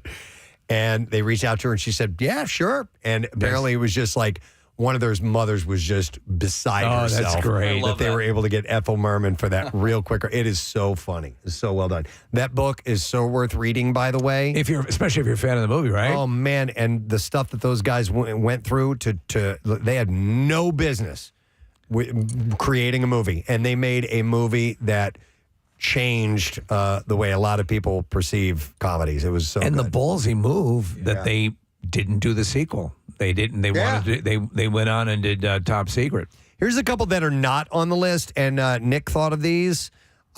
He said he scrolled all the way through comments, and nobody had mentioned Bronson Pinchot in Beverly Hills Cop, which is a scene stealer, Surge. And that was ad-libbed. Yeah. And he was back in the most recent one that they did. Yeah. Akmel. Faole. Will Ferrell in Wedding Crashers. Oh, Meatloaf in that one He's scene. Meatloaf, Ma. The original Wedding Crasher. Well, actually... He's at the funeral scene. He's in the funeral scene. Yeah, you're right, because they start crashing funerals, so that doesn't count. Sorry. And he starts doing the, I'm going to get some. Yep. The Wolf of Wall Street, Matthew McConaughey. That's a great scene. Have you ever seen The Wolf of Wall Street? No. Okay, there's a scene where he's taking the young Leonardo DiCaprio. He's playing a real guy. I forget the guy's name. But sitting at the table, and he has his methodology of how to be a salesman, and he has this kind of war chant that he does where he's pounding on his chest. It is weird that, because it's McConaughey, and that's the only scene, and it's a really great scene, and he's a terrific character, and that's it. That's all you get of him in the entire movie. By the way, the word is Scorsese directed that. The word is that McConaughey riffed that whole. Really? Yeah. Thumb in the chest. I have seen that scene because I saw them discussing that. Right, about how it was his own routine and he just made it up. And that's the only scene he's in. Yeah. It's the only scene. Wow. Yeah. Jordan Belfort, Steve. Jordan Belfort, yes. All right, hang on. Thank you. Whitewater Joe's on the line. Whitewater Joe. Let me go to him. Been a while. Hey, Joe. Hey, Joe. Nothing but hair. I have no idea what that means. That means if you are whitewater rafting, that is, you call to the other rafters nothing but hair. Yeah. That means that the rapids are not as volatile. Where did you get nothing but hair, Joe? When you guys, a year and a half ago, you did the dildo toss instead of the cornhole. All right. Instead of nothing but net, it was nothing but hair. I'm going to have to give Whitewater Joe a thumbs up on that. Thank you, Whitewater Joe. All right, what moment in a movie did you want to add to this list?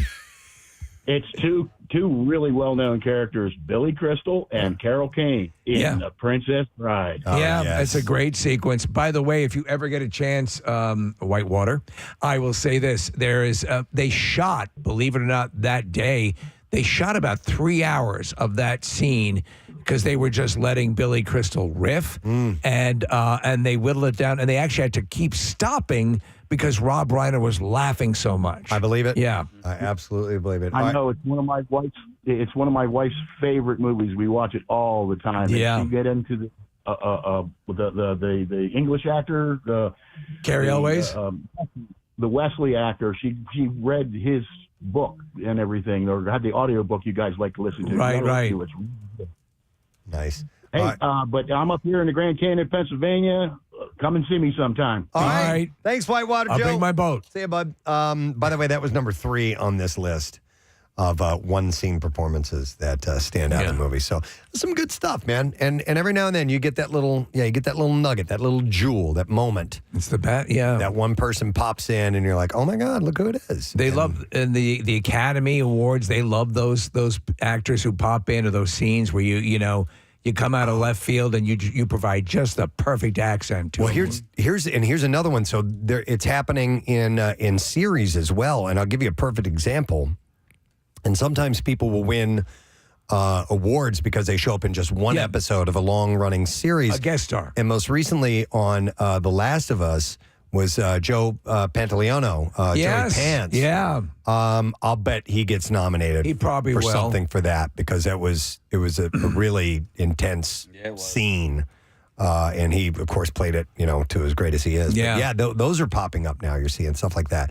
I was going to say Jamie Lee Curtis in The Bear, but she ended up becoming recurring. She had There was one episode where I was like, oh, my God. The two super powerful episodes with her. In one, it was the Thanksgiving meal, and then the maternity scene where you really get to see her actually, despite all of her lunacy, there is a real caring person in there. Yep. If you have not watched The Bear, there are humorous moments to it, but ignore the fact that it's constantly entered in the comedy sitcom category of the Golden Globes. It is not, but it is a great show. And season 4 is today. Today, yeah, released today on Hulu. The whole thing, by the way. Real quick, we're going to go to Nick. We're going to have to take a break in a second here. Hi, Nick. You're on the air. Good morning. Good morning. Hey, what's up, bud? Hey, I'm doing good. How are you guys? Doing good. So, who are we missing here? So first thing that came to mind when I was listening this morning was Chris Maloney in Harold and Kumar Go to White Castle. Which one is he? What role does he play? He plays Freak Show. If you guys watch the movie, he's the guy with the messed up face that they meet in the woods after they crash the car.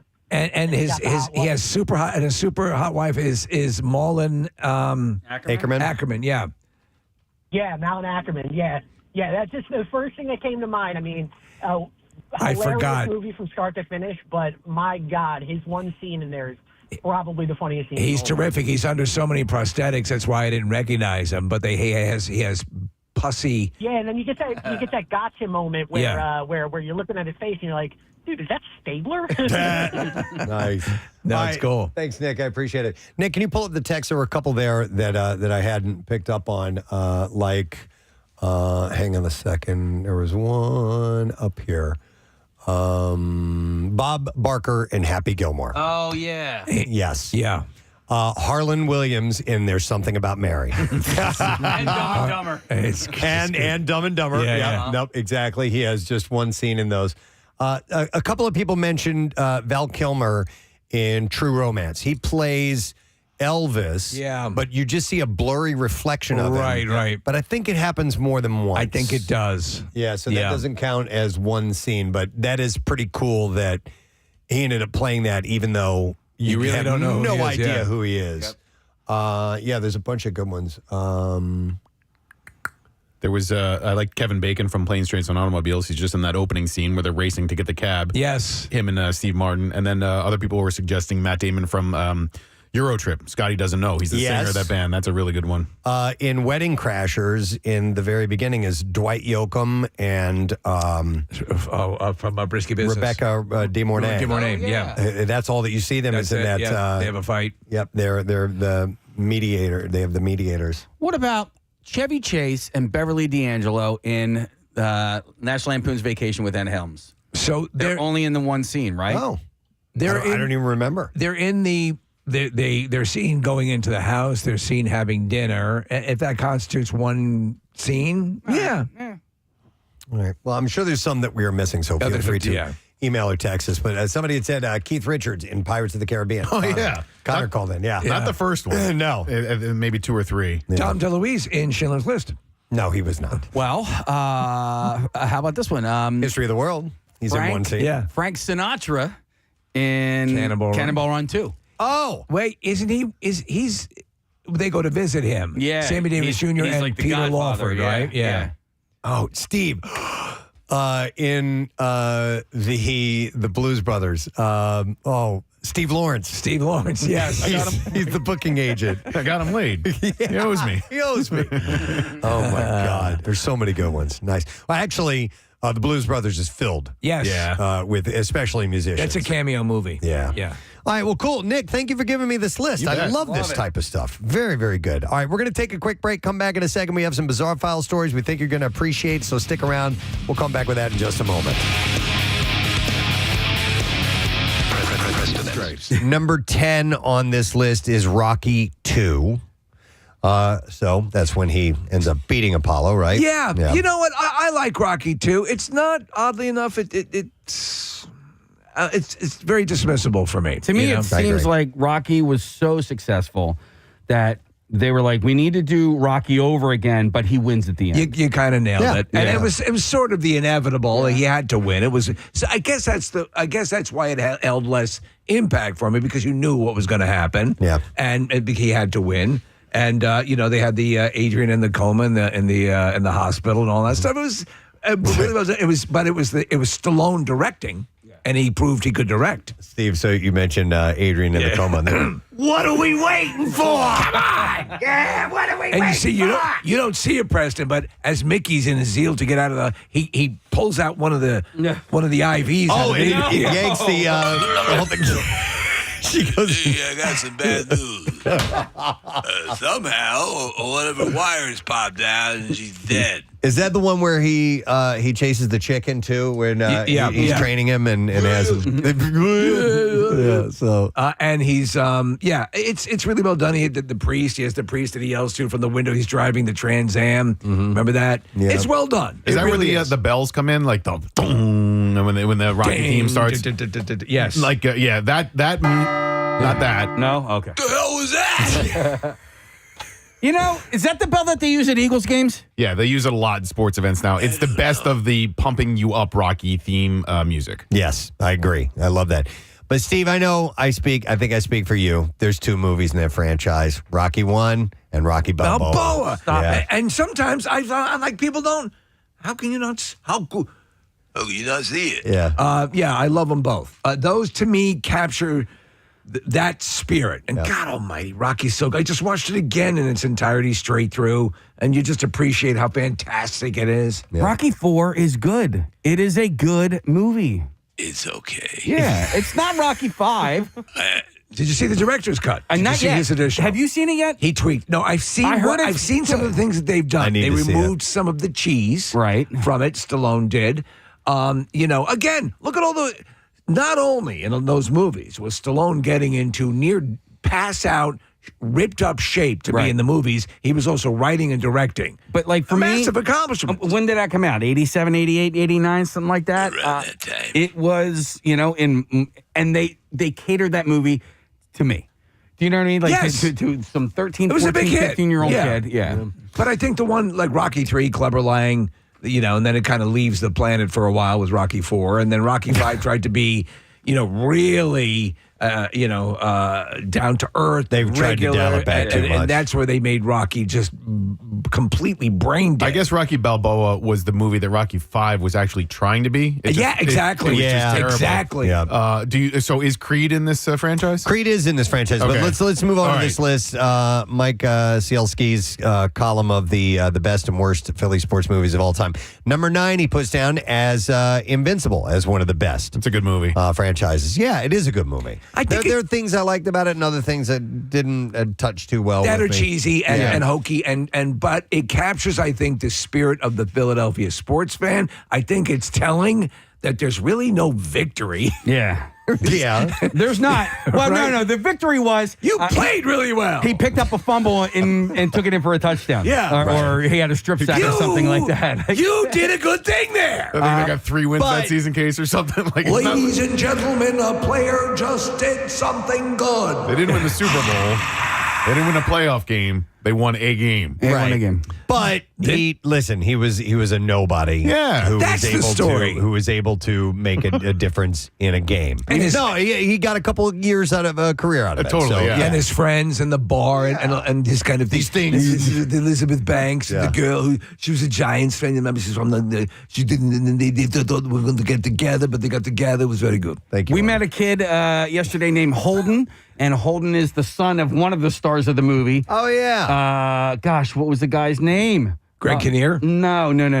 Stink Fisher. Stink Fisher. That's Yeah. it. So we met Stink Fisher's boy Holden yesterday. Yeah, And speaking of Greg Kinnear, he was good as Vermeil. He was. He was? Yeah. It was really good. So Invincible, it's a good movie. All right, this one I never saw, Warrior. Yes. He has his number 8. That is a really good movie. That's one of the first times I saw Tom Hardy. Oh, that's the MMA movie? The MMA movie. Yeah, okay. 2 brothers, one from Philadelphia, one from Pittsburgh, battle in a mixed martial arts tournament, and in doing so learn how to love each other and come to terms with their family, turmoil, and the darkest mistakes and moments of their past. It's not a bad movie by any stretch. It's a good movie. It's engaging. It just sort of wraps up a little bit too quick. I actually just watched it for the first time maybe a month or 2 months ago. They should have had 6 jars of farts. Well, I just thought it just sort of wrapped up too tidily and too nice and very quickly. Agreed. You know what, though? Here's the deal. Do you guys agree with this in general? Give me enough of what a good sports triumph movie should have, and I'll play along through the cheesy, hokey stuff. Right. You know what I'm saying? Yep. And so, and Warriors did that. And what this movie, so now that we have all these streaming things, so this movie just wrapped up too quickly because they only did it in a 2 hour They were supposed to go span. into space. No. But they did it they only had 2 hours to get this whole story together. And now, with all these streaming platforms, you can give it the treatment that it perhaps needs. Basically what Frank Grillo's series did. Yeah. You know, it was the same thing. He was able to carry it out over a longer run. Yep. Number 7 on this list of best Philly sports movies, Creed at number 7. And Creed's great. I liked it. I thought it was a really And Stallone. Here's what I loved in Creed, and slight spoiler alert on this, but Rocky's retired. He's definitely not fighting anymore. He's training Apollo Creed's son. But in true Rocky form, they find a way to make him train and fight again, but he's fighting cancer. Yeah. And they treat it almost like he's training for a boxing match. And I'm like, they did it. Brilliant. I'm like, they did it. They got Rocky to fight without fighting. He's fighting a battle of cancer. And I'm like, I thought it was brilliant. I thought it was like an analogy. It was. Wait, what? An analogy. That's when you have hay fever. How do you spell That's that? an allergy. Oh, I'm sorry. But I thought K-A-T.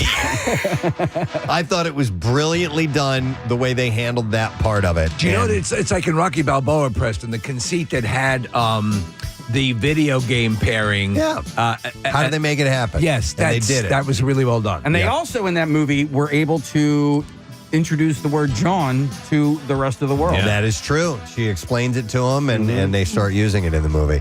And then number 6 on this list, I like this movie. It's a dark movie. Big fan. Yeah, oh my God! Yeah, with Patton Oswalt. With Patton Oswalt. It was Casey, you got to watch tremendous it. performance. It's Casey. I've seen the beginning of it. As a football fan and somebody who will spar occasionally with Giants fans, you'll love the dynamic between those guys. Only a little part of it takes place in Philly. Yeah. But he has a spat with a guy from Philadelphia Phil is what he calls himself, and that's Rappaport. Michael Rappaport. Yeah. And it's a dark look at somebody who really takes their fandom too far. It's gotten away from them. Too seriously. It impacts their life to a ridiculous amount. But Patton Oswalt, I was like, that's my first time seeing him in like a dramatic turn. Yeah. I was like, he was really good All in right. it. But yeah, Casey, I'll give it a go. It's a good movie, and it's an interesting dynamic. I don't want to give it away, but he gets put in a strange position where his quote unquote fandom takes over. Yes. You'll have to see it. Plus, but there's a radio element to it as well. Yeah. So, like, dealing with sports radio and what they have to deal with, those guys down the hall, like on a daily basis, is an interesting dynamic as well. But then also, the thing is, the radio callers, they then they start to become like their own character, right? Yep. Uh-huh. They have their own nicknames that they've given themselves, and so they play into it as well. So. All right, here's one I'm not familiar with. It's called The Last Game. I saw it on the list as well. I'd heard the title. I've never seen it. All right, so Kathy, this will be interesting to you because it's in Bucks County.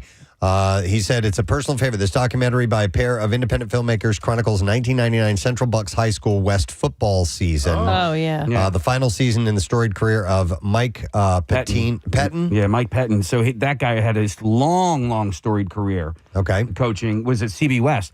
And as a matter of fact, my brother's, when he played for Cardinal O'Hara, played against his team. I think there was a lot of indication of steroid use and stuff like that, right? Is that what this documentary is, or no? I'll read you the description. It says, from CB West rivalry with North Penn, coached at the time by Mike Pettin Jr., to the Bucks' dramatic run to a third consecutive state championship. The story had plenty of natural drama and intriguing storylines, and anyone familiar with the history of Doylestown and or CB West football, under Pettin, the Bucks were arguably the top program in the country and can attest to the film's accuracy. Okay, so maybe that's not it. He didn't explain that in this. Didn't delve into that. He did not delve. Thank you.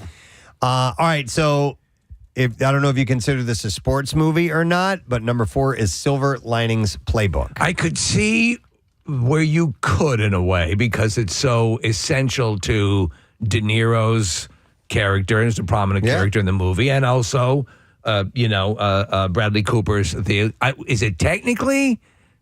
No, unless you consider the dance competition to be a sport as well. Yeah. But I mean, they're constantly the movie revolves around watching the games and the betting and superstition. And the rituals, as well. And you know what, man? I know it won all the awards and people loved it. I didn't really like it a whole lot. So how many stars out of 4 would you give it? Like, you can do half stars if you. Yeah, maybe like 2.5, and that's just on a personal thing. I didn't love the characters, but some people, like my buddy's daughter, it is like her all-time favorite movie. So for me, 3 stars, enjoyable. I like their romance, the flawed character. All right, thank you, Marissa. Why don't we do the Bizarre File? WMMR presents Preston and Steve's Bizarre File. All right, it's brought to you this morning by Delco Trim Light. Visit delcotrimlight.com and you can schedule an estimate on installation of the coolest permanent programmable holiday lighting system around. All right, this is messed up, man. 20 people were injured by a reported lightning strike at a South Carolina lake yesterday. Jeez. First responders assessed 8 adults and 12 minors for electrocution after reports of a lightning strike hitting the water. Yeah. 12 of the patients were transported to local hospitals with non-life-threatening injuries. All patients are expected to recover. A preliminary storm report indicates the lightning struck around 4:43 p.m. Multiple fire, sheriffs, and emergency medical services agencies responded. The park is expected to reopen today following safety assessments, but it's amazing that not one single person was severely injured. Yeah, let alone killed in that whole thing, but they survived. Amazing. There's been a lot of lightning strike stories that we've come across lately. A Virgin Airlines passenger was booted off a flight to Melbourne, Australia following a heated altercation that began over a fanny pack. And this guy has never been with a woman. No, it's a woman, I think, is actually that was kicked off. So the flight had been waiting to take off from Perth on Friday when the woman began to act erratically. Crew members had asked that the 28-year-old flyer remove her bag for takeoff, but she repeatedly declined. How about just for fashion purposes? She said, "You're telling me to take my clothes off on a plane. F off." And it was a heated tirade, and it was directed at the female flight attendant. The flight attendant said, "No, I didn't say that. You had a bum bag on. In the event of an evacuation, we need to make sure that you're safe and everyone else is safe." When the passenger continued to refuse to heed the command, a colleague jumped in to help the situation out. Shortly thereafter, officers arrived and escorted the passenger off of the aircraft. The woman was charged over the disruption and has been issued a summons to appear in court at a later date. For the bum bag. So fanny packs have been an ongoing point of contention in the sometimes less than friendly skies, with many airlines considering them carry-on items and therefore regulate the bags as they would regular personal items, including counting them towards the carrier's luggage allowance. Certain industry experts consider them articles of clothing. Marissa, you fly Frontier a lot, and they charge you for carry-ons. Yes, if you do a full carry-on, it is charged, and it's actually more expensive than a check bag. But their personal bag is about the size of a small backpack. Okay, so you can bring that on. Like this Topo bag I have, I think it's like 16 inches by whatever. And a lot of people are making smaller bags now that just are that exact size. So you're good to go with a bum bag then? I can do a bum bag. Okay. So I have, Preston, a steamer trunk that I converted to a bum bag. Okay. And I get a lot of trouble for that. I can imagine. Yeah. The man who is accused of killing a couple at a nudist resort in California did so over a hot dog. Michael Royce Sparks, 62 years old, was charged with 2 counts of murder with special circumstances in the deaths of Stephanie Menard, who was 73, and her husband Daniel Menard, who was 79. What kind of hot dog? The couple had been reported missing in the desert community of Redlands. Yellow or golden brown? Were last seen at their home on August 24th of last year. They lived at Olive Del Ranch, which is described on its website as a residential RV park and nudist resort. Officials said they found the couple's remains in bags in a concrete bunker underneath Sparks' home. Yeah. A detective testified that Sparks admitted to another inmate that he killed his neighbors, and he allegedly said the final straw was over a hot dog. The detective, Thomas William, testified that Sparks told the other inmate that Daniel Menard had given him a hot dog, which he felt was some sort of jab at him. He said Mr. Marks felt that the hot dog was a jab at him, making him feel like he was worthy only of $1 hot dog, and that's what set him off that day. Something was going to set him off clearly at some point if that was the insult he got. Dude, listen to this. Sparks is accused of brutally beating the couple with a rake, a hoe, and a hammer. Wow. And he also admitted to drowning their dog in a sink. Around the time of the murders, another neighbor said that Sparks and the Menards had a long history of tension, which started over a trimmed tree. The neighbors said that there was a tree that Sparks wouldn't trim, so the Menards did, and that started a feud that lasted more than a decade. It's the neighbor from Helsinki. Yeah. And then one day, a hot just dog like the tree incident pushes you over the edge. And now a hot dog, I've got to murder them. Wow. All right, a couple in Taiwan have sparked controversy by hiring 2 pole dancers to perform outside of their son's secondary school as a celebration of his graduation. Yay! You got the best parents. The performance took place in mid-June, just after the graduation ceremony concluded and students exited the building. Forget your milk money. Give it to them and see what they do. Many shocked students and parents gathered to watch the performance of the 2 female dancers, creating a buzz of disbelief in the crowd. A young boy who was invited to stand between the performers appeared visibly embarrassed during the minutes-long show. Not only that, they gave him some money so that they would take him into the pint and milk room, Preston. The dancers, just like the champagne room, but for kids, later climbed onto the roofs of 2 sport utility vehicles where separate poles were installed. Wow, 2 separate poles. And continued their performance from there. Wow. The boy's mother told the media that the pole dance was sponsored by a friend and choreographed by herself, aiming to stand out among various graduation activities. She said other parents organized various programs for their graduation ceremony, so I wanted ours to be more creative than theirs. They just want to be involved with their kids' education. Said, I hope that this will be an unforgettable graduation gift for my son. The boy shared with the media that he was stunned and speechless upon seeing the pole dancing. He said, however, considering my parents' intentions, I chose not to object. Remember, when you graduate junior high, hookers. A parent of another student expressed concern, stating it is not appropriate to hold such performances in front of the school. They are only secondary school students. An official from the school noted that they did not endorse this type of celebration. Well, that was an interesting performance. All right, and we will do one more story, and we will wrap up the bizarre file with this one. In Oregon, Portland, Oregon, U.S. Marshals and local police arrested a man Monday who they had been looking for since Friday, when they said that he fired gunshots at police and led them on a high-speed chase. Police served a search warrant and took 42-year-old, and I kid you not, this is his name. All right. Looney John Franklin Toon into custody.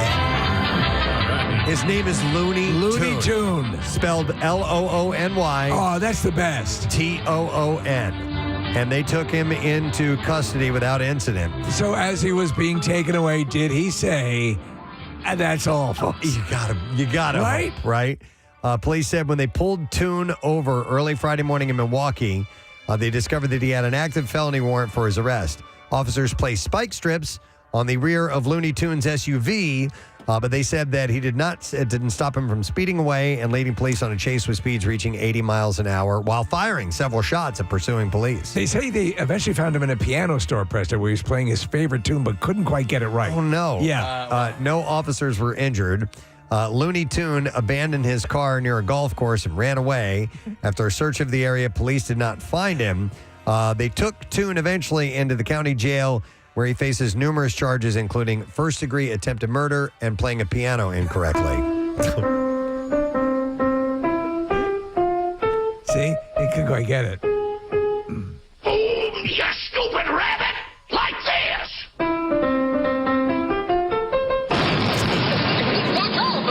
There it is. And that is what I have Looney Tune in the bizarre file for you. Wow. I mean, I'm assuming his parents gave him that name? Yes, that's not an accident that you end up named Looney Tune. No.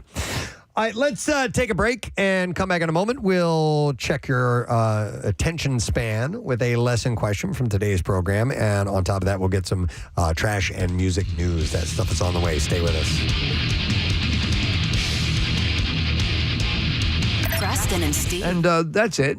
Yeah. I agree it wasn't as massive as it was depicted as, but a good movie. But it struck a chord with a lot of people. Was so. it up for like Oscars? And Yes. stuff? Okay. Oh, yeah. Yeah, she, Jennifer Lawrence, won an Oscar. I couldn't remember. Best yeah. supporting actress, right? I believe Didn't so, she win yeah. for that? Yeah.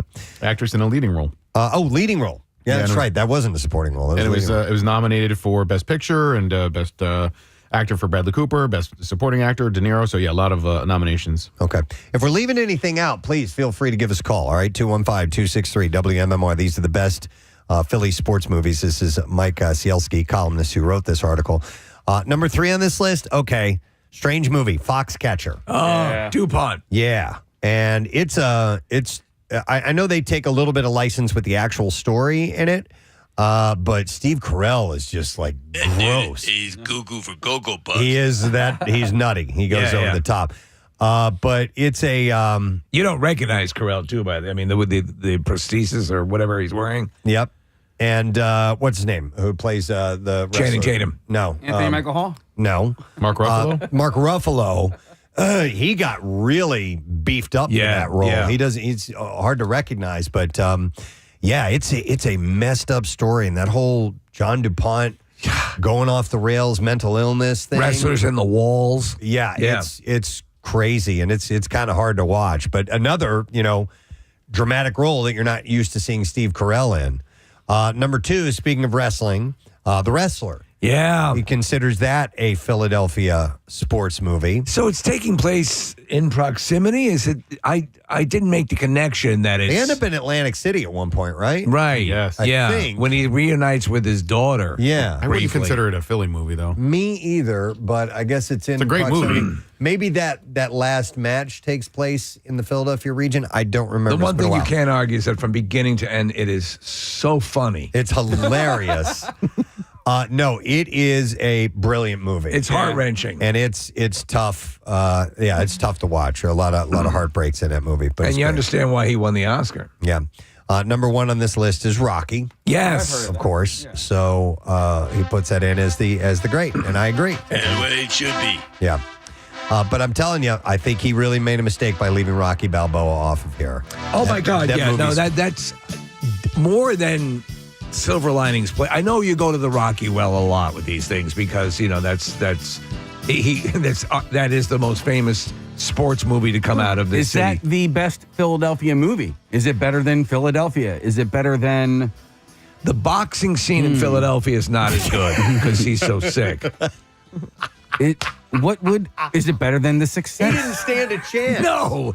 Why did it even make that match? I think it's the greatest Philadelphia movie ever. Okay. Or it's the one that I immediately think of. But even over the Philadelphia Experiment? But what did you mention? Sixth Sense, Philadelphia. Sixth Sense. Pretty Unbreakable freaking good. is a Philadelia movie. Yeah. Maybe that's another topic for another time. That's a tough call. Wow, interesting. All right, let me ask you this. Speaking of topics, and this is one to bring up out of nowhere. What is the Philadelphia sports movie yet to be made? What story? What story is out there that would make for a good movie? I know one. And you can't just say the Eagles Super Bowl because a team wins the Super Bowl every year. It's got to have something. Rob Zombie's beyond that. Broad Street Bullies? Broad Street Bullies was supposed to be made. Yeah. It was like 60% on the way. Yeah. And it was looked like it was going to happen, and it didn't. Yeah, that's a good story, and sort of the rise out of coming out of nowhere, because they were a young franchise at the time, right? They were 67, 68 was when they were started, and so they won the Stanley Cup by 74. For me, the Eric Lindros story is a fascinating one. The rise and fall of that guy, and his departure when he left in 99, 2000. That would make for interesting. What was it? I'm sorry? The rise and fall of Eric Lindros. Okay. The taking of the captaincy off of his jersey. They did it on live television. The Bob Clark and Ed Snyder versus Eric's dad, Carl, and like all of that drama to me is fascinating. There was a brief period in time where Daniel Day-Lewis had signed to play Barbaro. No. Yeah. He's amazing. He's amazing. He is amazing. In that he can pull it off. suit? Yeah. Oh, my God. No, I think the story of Leonard Tost, the former owner of the Philadelphia Eagles, I mean, he essentially lost the team because of, I believe, gambling. Is that right? Yeah. All right. Somebody pointed this out. Nick, you'll have to remind me. Somebody said the Flyers versus the Red Army. Didn't they play the national Russian team? The Flyers did as their warm up for Olympics. I thought. Well, it was an international series. Yeah. And the Flyers played so dirty. They left the ice. That they left the ice, right? It was a game at the Spectrum, and the Flyers were a physical team. No, we didn't play the hockey the best that we could have, but we played to win. I think that was 76. And you not know neither borscht. But that could have been. Was that Broad Street Bullies? Yeah, I mean, it was after they won the Stanley Cup, but they were still the same team, essentially, and they played rough, and the Dave Schultz and the Watson brothers and the whole nine, and they played so tough against the Red Army team that the Red Army team said, we're not playing anymore. They left the ice, and it took forever for them to come back out. I would like to see the movie that depicts the setting of 3 world records in the dumpster pool. Oh, sure. Wow, in one day. Yeah, that could be a good one. I mean, we have a documentary of it, but I think, something a little bit more dramatic. A number of callers are saying that this one should be on the list. I'm going to go to Chris. Hey, Chris, good morning. Good morning. How you guys doing? Good. What's up, buddy? So I'm going to premise this. I am not an Eagles fan. I cannot stand the Eagles. I can't even stand the color green. That's how much I can't stand the Eagles. Wow. Okay. Should I hang up on him now? Well, I don't know. Where are you from, Chris?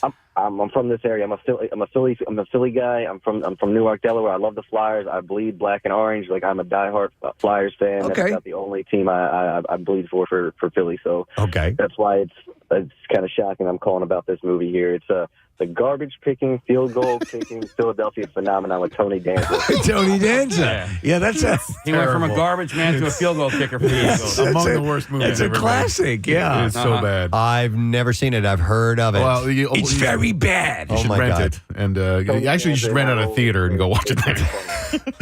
That bad, Chris, huh? Yeah, somebody pointed out to me I have a phobia with green. They're like, you don't like Seattle, you don't even like the Dolphins, you don't like Green Bay. I'm like, well, maybe I just don't like the color green. Apparently, that's probably it. That's it. All right, thanks, man. Make sure you see it in IMAX. The trash picking, field goal kicking, Philadelphia phenomenon. Okay, it's bad, and he just happened to all right, let me go to our buddy Craig Legans is on the line. Hey, Craig, good morning. By myself, I'll take his office. Physically and sexually. We'll go behind that shed there. All right, Craig. So are you calling in for what needs to be told, the story that would make a good movie? Yeah, that, and there's also a movie that a lot of people haven't seen. It's called Snipes, that was set here in Philly. It's not a sports movie, but it's a competition film, and I thought it made a good sports movie. It was about the culture of tagging. See all graffiti art in Philly? Right. Well, there was this movie called Snipes where rival taggers, rival graffiti artists, competed with each other to see who could get the best spot, like the most impossible to get spot to tag their name in Philly. That sounds familiar. Yeah. Yeah, it was made in the early 2000s, but I thought it was a great Philly sports film. As far as a movie that should be a film, Nick, you mentioned Eric Lindros. That's a great one. For me, would be the Chris Carter story. When Chris Carter was a Philadelphia Eagle. All he did was score touchdowns. Yeah. 10. It is a Wednesday morning, the Preston and Steve show. And tomorrow morning, Thursday, we are headed to Hershey Park. I've been telling you this a lot. We want you to tune in and want you to be there, if at all possible, to buy tickets. Come out and be a part of it. We've given away all of our passes we had. Thank you, by the way, to Hirsch Park for giving us 500 passes to give away to this event. But you can buy into it, and we would love to have you there. So hopefully that will happen. Another thing I want to reiterate is we made an announcement this morning for save the date for the 2025 Camp Out for Hunger. And that is going to be on November 10th through the 14th at Xfinity Live inside the Wells Fargo Center complex. Of course, we're collecting non-perishable food donations for Phil Abundance, but we're also going to be having some good times. We will plan on, the events down the road a little bit, but just set that aside. It's a save the date for November 10th through the 14th so that you're aware. And if you want to get, if you really got your eyes on the prize, you can start organizing things and get ready for your food drive well in advance. If you don't want to execute it right now, you can just have the plans in place. Yeah, and we could really use the extra effort because, again, some years are tougher than others. This looks like it's going to be a particularly tough year, so the more assistance, the more we'll do better. And honestly, we appreciate any effort you can make. Yep. All right, so we're going to ask today's lesson question, and we're going to give away a pair of tickets and a suite to join our very own Brent Porsche for the Auto Trader Echo Park Automotive 400 NASCAR Cup Series race. This is going to be Sunday, July 20th at Dover Motor Speedway. There are so many good questions today. I'm torn between two of them. I think I'm going to go with the one that happened a little bit later in the show because I've done a couple that were really, really early in the program. The one I would love to have asked but I'm not asking this, but which wizard loves Preston and thinks he's the best DJ in the world? Oh, no, actually, it was going to be, what's the name of Gandalf's law firm? It was Gandalf and Frodo. Yeah. But instead, I'm asking this question. What will the gathering of people named Preston be called? Oh. Not Preston Fest or not Press Fest. No. It was another one. All right, Steve said this.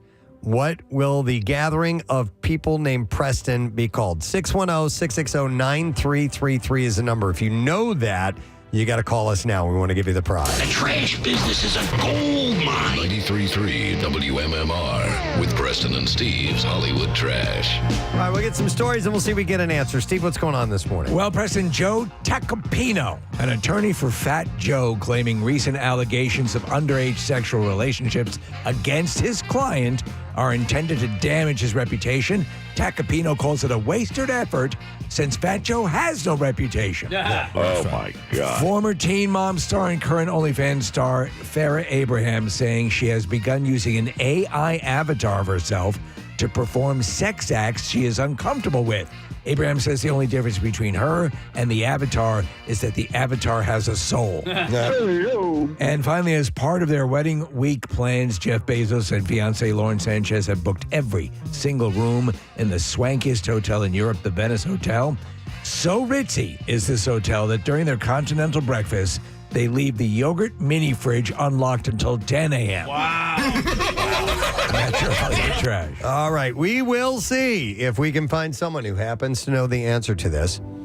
What will the gathering of people named Preston be called? 610-660-9333 is the number, and I'm just going to randomly grab somebody and see if they know the answer. So I'm going to go to David. Hi there, David. Hey, Gadzooks. Gadzooks. All right, David, what will the gathering of people named Preston be called? It wouldn't be. I'm dribbling. I was going to say Charlie Preston Sheen. No, sorry, buddy. Very close. Charlie Preston. So close, man. Damn. I almost gave it to him. It was just completely not. Charlie Preston Sheen. Is that what you said? There was a Charlie Sheen moment earlier in the show. There was. Yeah, but so he was listening. Yeah, definitely. No, the question, though, is... What? Give us 3 or 4 words you heard around 6 o'clock this morning. What will the gathering of people named Preston be called? We said it a few times. Charlie Preston Sheen. It's not Charlie Preston Sheen. Radio song. We'll go to Tillman. Hi, Tillman, are you there? I'm here. All right, Tillman, what's the answer? What's the name of the gathering of Prestons? Wasn't it Prestonville? No, it's not Prestonville. So the way this works is you had to have heard it. Yeah. You know, and they think we're asking them to make up a name. Yeah. All right. We're going to go to John. Hi, John. We're having fun. Good. All right. Good morning. Good morning. Good morning. What's the gathering of people named Preston going to be called? I believe it was a casual gathering of Preston. No, that is not it. You've turned onto the right street. All right, we'll go to Karen. Hi, Karen. For the first time, we've run out of music for this Oh my thing. gosh. Karen, what is the gathering of people named Preston going to be called? That would be a night of the few Prestons. I did. She got the most amount of words, so yes. It's the night of quite a few Prestons. Quite a few Prestons. I'm sorry. No, all right. Hang on a second, Karen. We're going to give you the tickets in the suite with Brent Porsche. It is for the Auto Trader Echo Park Automotive 400 NASCAR Cup Series race. Sunday, July 20th at Dover Motor Speedway, and NASCAR returns to Dover. July 18th to the 20th, you can see NASCAR's best drivers race at speeds up to 200 miles per hour and enjoy an amazing fan zone and much more. You can get tickets at DoverMotorspeedway.com. Now, Preston and Steve's Music News on 93.3 WMMR. I got a few things to mention in music news today. We're going to start with sad news that guitarist Mick Ralphs, who's playing Colored the Songs of British rock bands Bad Company and Mott the Hoople, has passed away. He was 81 years old. Kim Britton, a representative for his for Ralphs and Bad Company's bandmates Paul Rogers and Simon Kirke, confirmed Ralph's death, saying no cause was provided. Paul Rogers said in a statement, "Our Mick has passed. My heart just hit the ground. He's left us with exceptional songs and memories. He was my friend, my songwriting partner, an amazing and versatile guitarist who had the greatest sense of humor." Kirke also expressed his love for a dear friend, a wonderful songwriter, and an exceptional guitarist. Ralphs performed his last show at Bad Company in 2016 at London's O2 Arena and days later suffered a debilitating stroke. Oh, that's so sad. And he remained bedridden until his passing. In his statement, Rogers noted that he spoke with Ralphs a few days before he died. He said, "We shared a laugh, but it won't be our last."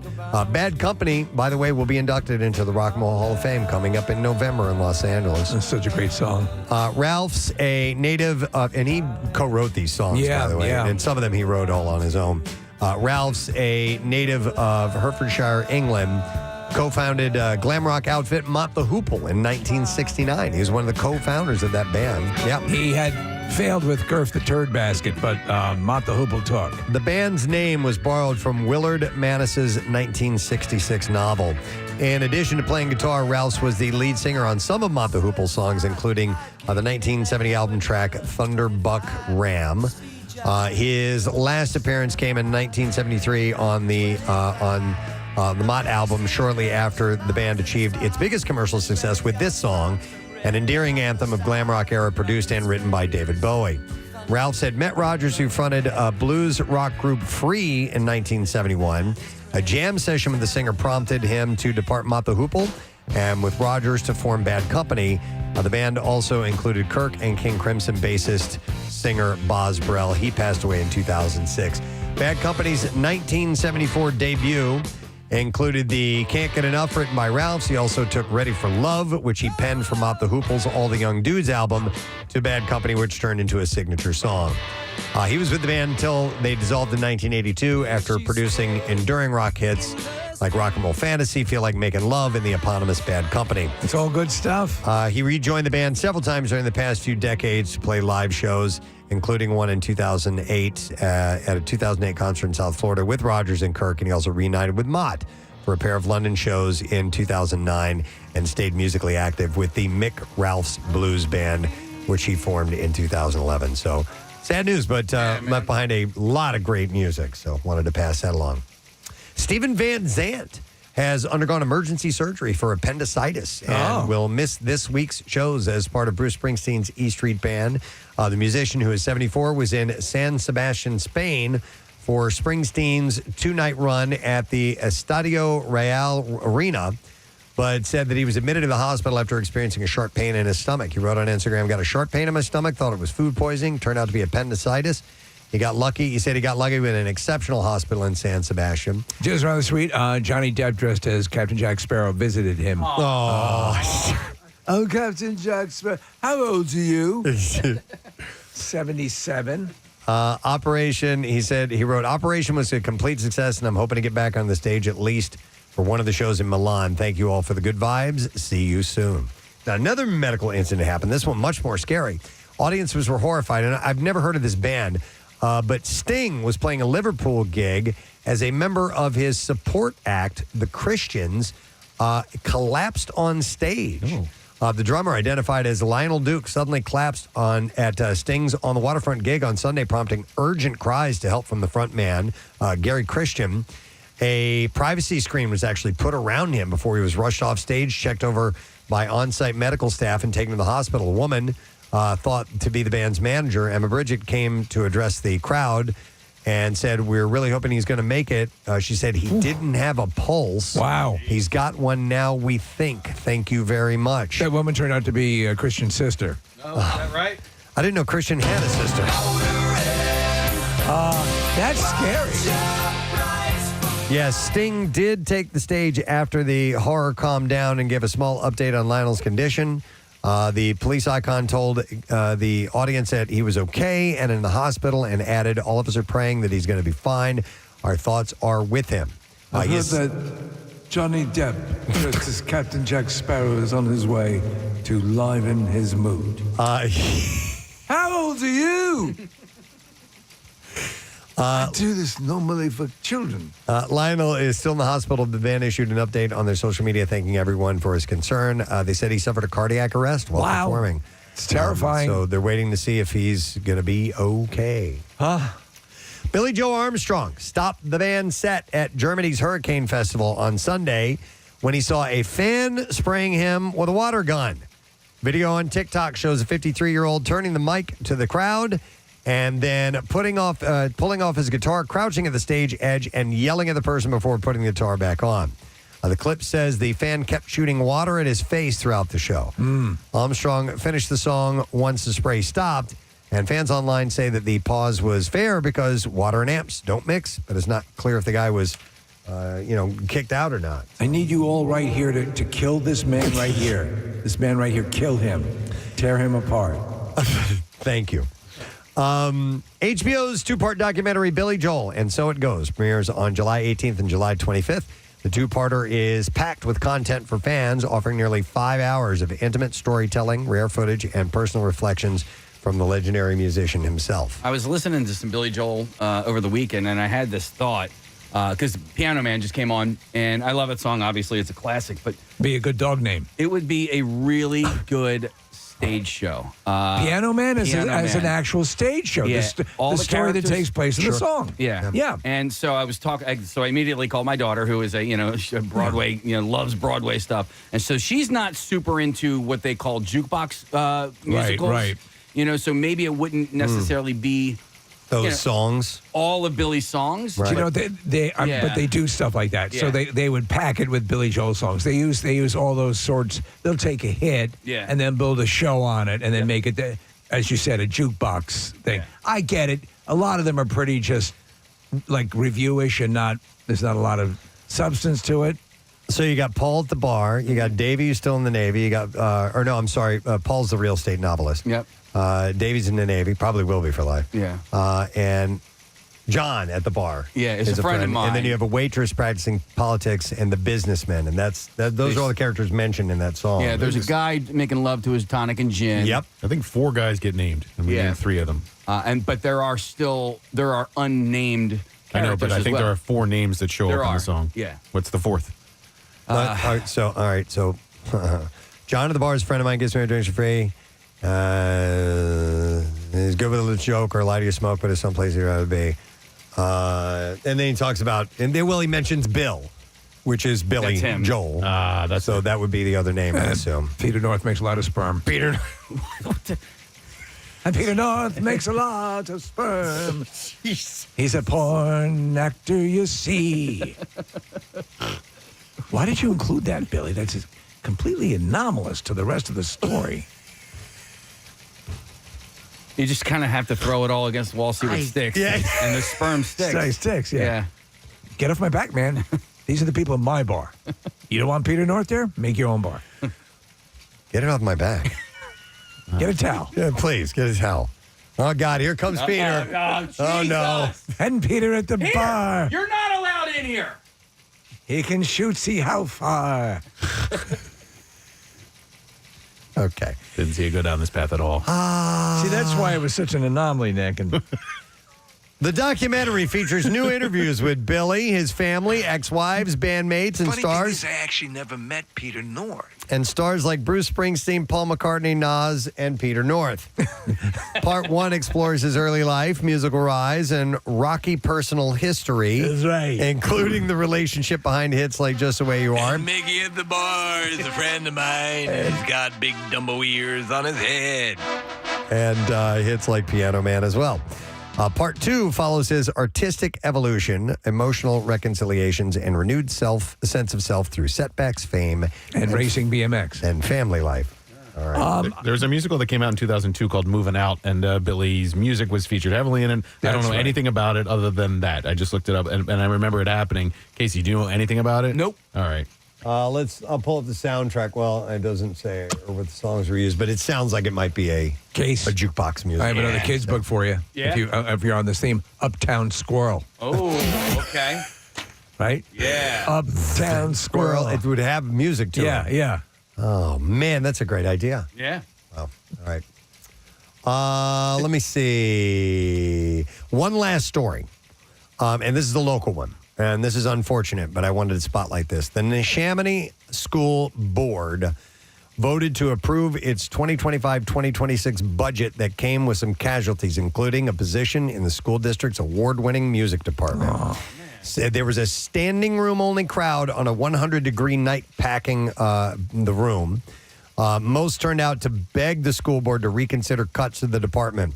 The budget included the elimination of 1 out of 10 music positions and complete reorganization of the entire department. Some say that the program will never be the same again. Parent Tim Burns said this change, the changes you're proposing here will be the beginning of the dismantling of a nationally recognized award-winning district music program. One parent said music is life, and another added, students are not just members on a spreadsheet. They are people who deserve a thriving music program to learn and grow within. However, after months of fighting for the department, the school board approved the $221 million budget. The school board members say that they are not cutting the program rather than a, quote, realignment. Many students and parents told stories about how the program provides more than just musical education. And I understand this because that's where I was in high school. They said that it gives them a safe space, a place where they develop confidence and form social relationships. The district lead music teacher, Alexis Cassidy, says although she's not surprised over the decision, she is afraid that the students will suffer. And I hate to see that. And maybe they can change their mind down the road. I don't know. It's so bizarre. I was just telling you that I was watching that movie, Here Comes the Boom. Yeah. It's about saving a music program in a school. Really? Yeah. That's why he gets involved. Now, I'm not recommending that they get involved in mixed martial arts to raise the money, but that was the whole premise of that movie. And it's out of Mr. Holland's opus, too. Yes. They cut the music program. And he says, and he goes, well, they tried cutting the football program. I think we'd see, God forbid that would ever happen. However, there's probably twice as many people in the marching band than there are on the football team. So, but anyway, I wanted to pass that along. Real quick, we have a last-second phone call to go to. This is Lynn that one. Oh, I thought it was another call. There was another guy. All right, well, we'll go to Lynn. Hi, Lynn, good morning. Good morning. Hi, Lynn. What do you want to tell us? I saw a movie on Broadway in New York City. It was over a decade ago. It was a long time ago. But if there's still versions of it out there, I'd recommend people go out and see it. Go see it? Absolutely amazing. Do they have, are there characters in it that are characters in the song Piano Man by any chance? I have to go back and research that, but it's all Billy Joel's music, partnered with an artist called Twyla Tharp. Yes, the great Twyla Tharp. Yeah. Yeah, it is just absolutely fabulous. And there's dancing throughout the whole thing. It tells the story using Billy Joel songs all throughout it. All right, And so Moving Out is a big song of his. So Sure. that is like the headlining song for the.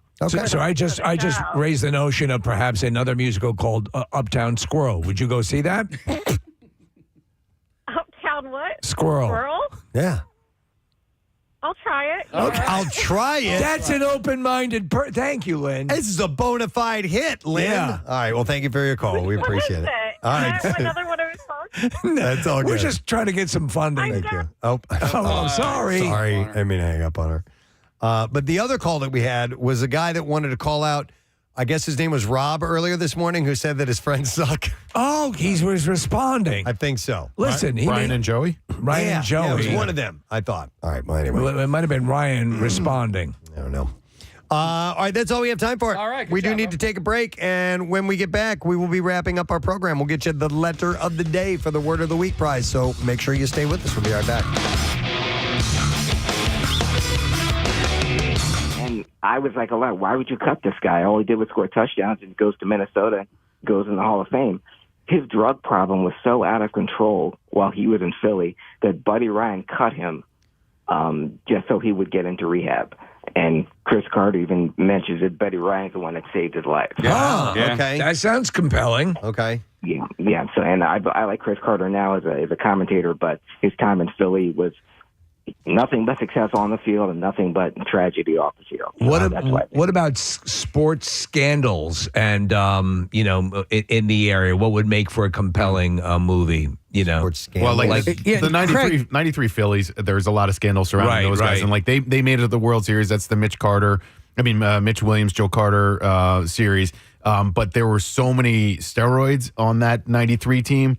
And Lenny Dykstra and Pete Incaviglia and Darren Dalton. There's a story to be told there. And this is my daughter. Hi, Daddy. Also, Pete Rose's time in Philly during the strike year, because he was on the verge of breaking the record for the most hits in National League, and he couldn't play for a while. So that was, many people consider that was when the time he had off was when the gambling really kicked in when he was in Philly. I think the story is just in the beginning, and it's being told right now. But Jordan Mailata, the left tackle for the Eagles, I mean, here's a guy who never played a down of football, was a rugby player, an enormous rugby player coming out of Australia, and he is. I mean, he's one of the best left tackles in the entire league. It sounds like the story to Kangaroo Jack. Yeah. Or Joel Embiid, who didn't start playing basketball until he was 14. Yeah. He played soccer, and now look at him. He's pretty good. That's pretty. He's pretty good. All right, thanks, Craig. Appreciate it, man. Thank you, guys. Somebody texted in the sports story that needs to be told. Philadelphia sports story needs to be told. The Dick Button story. The Dick Button story. Yes, I love it. Skater. Yes, we should definitely do the Dick Button story. Button, Dick. Yeah. It sells itself. I see the poster right now. That's my name backwards. Some people are texting in Iverson. It's his birthday, so sure. It is his birthday. What do you think? What do you think? With that? Yeah. There's a story there, right? There was a downfall there too, and a pretty bad one. And the fact that how much fame he had and how good he was, and the whole no practice and all that. I think there's definitely a story there. Do you think there would ever be, and would have ties to here, a Kobe Bryant story? I don't know if his family would want something like that, at least not now. Right. But I mean, because of the way he tragically died and all of that. But I mean, clearly there's a story there. I mean, he went on to be one of the absolute greatest. Look, they can take one incident and build a movie around it. They've done it many times. Yeah, true. Yeah. You don't have to do the whole life. Right. You can do a portion of what's happening in someone's life. Like the wrestler focused on mainly his good years. Yeah. Let me go. Hang on. Let me go to Daniel. Hey, Daniel, good morning. Hi, good morning. Gadzooks. Gadzooks, buddy. All right. What's the movie you wanted to mention? A movie I wanted to mention was about the Taney Dragons back in 2015, 2016. Yeah. When they went into the Little League World Series. They had Monet Davis as their pitcher. And Monet, that's right. They were destroying. Yeah, and that was a national story for a while. Yeah, that could be a good one. What is she up to, by the way, Monet Davis? Is she playing? Thanks for your call, Daniel. College softball. Here, Nick just pulled up. Well, she's 20. Oh no, she's 20 now. It's her birthday in a couple of weeks, and her middle name is IKEA. I think that's very cool, man. My middle name is Walmart. Oh my God, I'm Target. Dude, actually, it is Michael, like Michael's. Yeah, it's true. Yeah. And Paul, I'm not after a saint, Paul McCartney. I think Ron has a great suggestion. All right, let me go to him. Hi, Ron. Good morning. Hey, you guys rock. Thanks, buddy. All right, what's Philadelphia's sports movie to be made? Before I get to that, there's a great story behind the Flyers and the Russians. Yeah. The Russians are in the dressing room, and I read it in the Complete Spectrum. It's a great book. Ed Snyder goes in there, and he goes, if you guys don't get the F back on the ice, you're not getting paid. And that's what made him go back on the ice. Wow. Yeah, it's a great book. It's called Complete Spectrum. That's very cool. Cool, man. So there's a great story. It's almost like Rocky and Apollo Creed. Joe Frazier would be a great movie, but it would not be mostly about Joe Frazier. It's how Joe Frazier made Muhammad Ali so famous. Muhammad Ali would have been famous, but Harold Cosell documented that it was the rivalry between them that made Ali so famous, and it was Joe Frazier that had a lot to do with it. You're right, and so you'd have the Ali story has been told a number of times. In fact, he played himself in his movie, so that's been told many times. To get an angle that would do Joe Frazier right, and his importance in all of that is the film that still needs to be made. I agree. Yeah, there's also a small one. If I could say one more, nobody's going to get this one. There was a guy that lived in Veterans Stadium that worked in the park. We had him on. Yeah, we talked to him. Yeah, that'd be a crazy movie. That would be a good one. He gambled, he did drugs, he drank. The whole damn thing. I like it. There's a lot of stories there. Thanks, I don't know how many of them were true. Like when that guy, when the Pope came by. I was going to say, you know what, the likelihood of a movie getting made needs to be, it has to be someone who's nationally famous. So I was thinking that, Joe Frazier would make sense and a few others. But then again, I'm wrong because Invincible was not about, Vince Papale's very, very famous here and known around the league a little bit. But in the pantheon of things, he's not one of the all-time greats. So, and that worked because it's a story. It's a great story, even though it ended with him just winning a game. Let me go to Dave. Hey, Dave, good morning. Gadzooks. Hey, Gadzooks, buddy, what's up? Julius Erving single-handedly changed basketball forever. Yeah. There should be a good Dr. J movie. I mean, a big screen, big budget. Julius Erving inspired Michael Jordan, for crying out loud. Yeah, there have been documentaries, you're right, but there hasn't been that full-throated, life story movie. That'd be pretty cool. Yeah, Dr. J is a great one. He changed this town, and, the Sixers were horrible. Here's a guy who left a successful medical career. Thanks, Dave. As a doctor. As a neurosurgeon. I love Dr. J. I know. He's my favorite Sixer of all time, and I'm watching Winning Time on HBO right now. I just finished it up, but the Lakers in 1980 played the Sixers in the finals, and Magic Johnson was a rookie, and Dr. J was an established star. And the dynamic between those two guys, even though it's a fictionalized portrayal of the two, was really, really well done. And Dr. J, in a way, took Magic Johnson under his wing, but he also knew he was the star and Magic was not yet a star. It's a really great series. It sucks because I was too young to appreciate him and Charles Barkley, being on the court at the same time. I've seen them in Moses, and Mo Cheeks. Mm-hmm. You guys ever met Dr. J? I did on a plane in 1984, going to the Olympics. And Turquoise was on the plane as well. And I shook his hand. Okay, did you see him stand up on the plane? Because I stood next to him. Yeah, really? I stood next to him. I was a kid at the time, so I was 9 and got off the plane and shook his hand. My grandfather introduced me to him, and it's a memorable moment in my life because, Kathy, I know you've had the same experience, but your hand disappears in his. And it's this massive thing. Seeing him on a plane would be like you being in a kid's, playhouse. It's completely hunched over. 93.3 WMMR with some live all over you. A song for Peter North. Here we go. 10:44. I think it's only appropriate. We've been dedicating the songs today. We were just talking about him too. So 10:44 as we are coming to the end of the broadcast for today. And then we're packing up shop and hitting the road, man. Yeah, how about that? Heading out. And you know what? We have one more 4-pack of tickets. What? I've been told that we had an extra stashed away. What? So I'm going to... What? What? I'm going to give that away right now. And we'll take we'll take caller number 17 at 610-660-9333. And you will get to join us tomorrow morning. All right. And you can even come in early if you like. And if you get there early enough, you have free parking. I think you have to get there by a certain time. I think that's the case, yeah. To get free parking, but we'll let you know. But nonetheless, you get to get in the park. And if you're in there early, some of the rides will be opening before the general public comes in. And even if you make it there by the time the doors open, if you've ever been to a theme park right when they open, you can have at it. It is the best, honestly. And as Nick pointed out, weather's kind of breaking. It's going to be maybe a little bit overcast, no rain until the evening, and we should be in the 75 range during showtime. And what, a high of like 83 tomorrow out there, 84? Yeah, it's going to be really, really nice. So it's going to be perfect. Looking forward to it. Pierre Robert is here. How you Hello. doing? Nice to see you, man. Yeah, today's the last of the superheat, right? Yeah. That's what we hear. Yeah. So tomorrow a little bit better, like a cooling trend. Yeah. It's almost like Christmas. It really is. Yeah. I was just having some eggnog. Yes, me too. And and like at Starbucks, they're already doing the pumpkin flavors. The pumpkin, in anticipation. You're under the mistletoe. What? What are you talking about?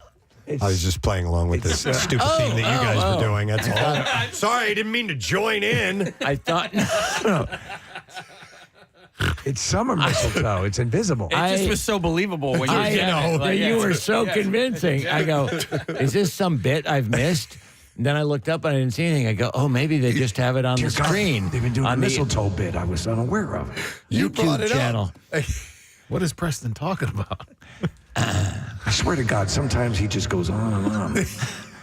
He doesn't make any sense sometimes. It's like horrible diarrhea. Oh, my God. What tangent is Presbo on?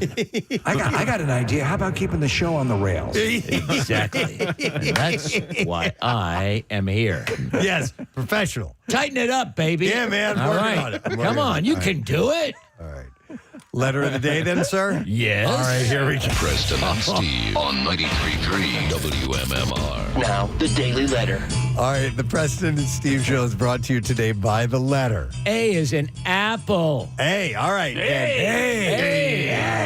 We have an overnight stay and a $150 dining credit at Ocean Casino Resort and a pair of tickets as MMR rocks Cage the Elephant Friday, October 24th at Ovation Hall in Ocean Casino Resort in Atlantic City. And tickets for Cage the Elephant will go on sale on Friday at 10 a.m. via theoceanac.com. So give that away day after tomorrow. Get set to win.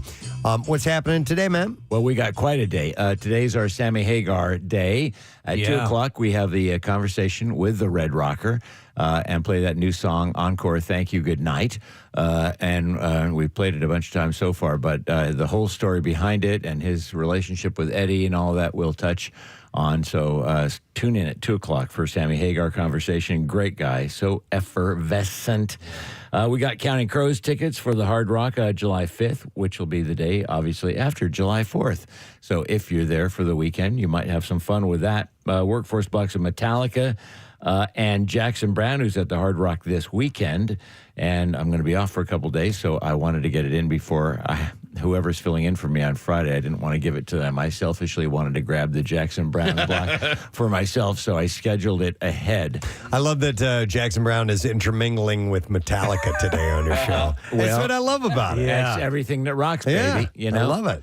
Because Metallica, Jackson Brown, and let's go for Slayer and Cat Stevens. Yes. Oh, like now what's you're that? talking. Fine Finger Death Punch and Anne Murray. Exactly. What's the A to Z transition from into Jimmy Buffett? Boat drinks to bodies. Drowning pool. Bodies at the Who does floor. bodies? Drowning pool. Drowning pool. Yeah. I mean, and if and of course they must be played back to back.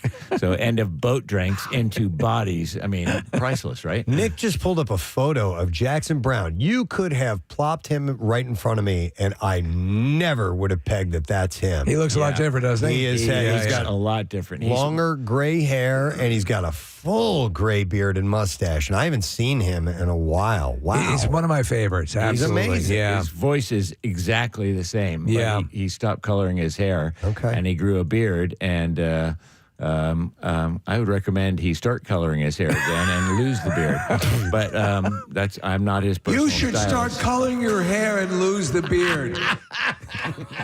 But that's more on my fashion tips later in the program. And because of the intense warmth, I thought we would do a block of cold songs to give you the opposite effect of what's happening. And maybe we'll throw a Christmas song in there for the season. For the mistletoe. Yes. Yes. For the non-existent mistletoe that I foolishly looked up for. I said, but did I miss something? There's no damn mistletoe. No. But I was following Presbo's lead. So again, Bo, get back. All right, on brother, board. back on track. All right. Let me thank our sponsors. Preston and Steve Show is brought to you today by Dunkin', and the Preston and Steve Show runs on Dunkin'.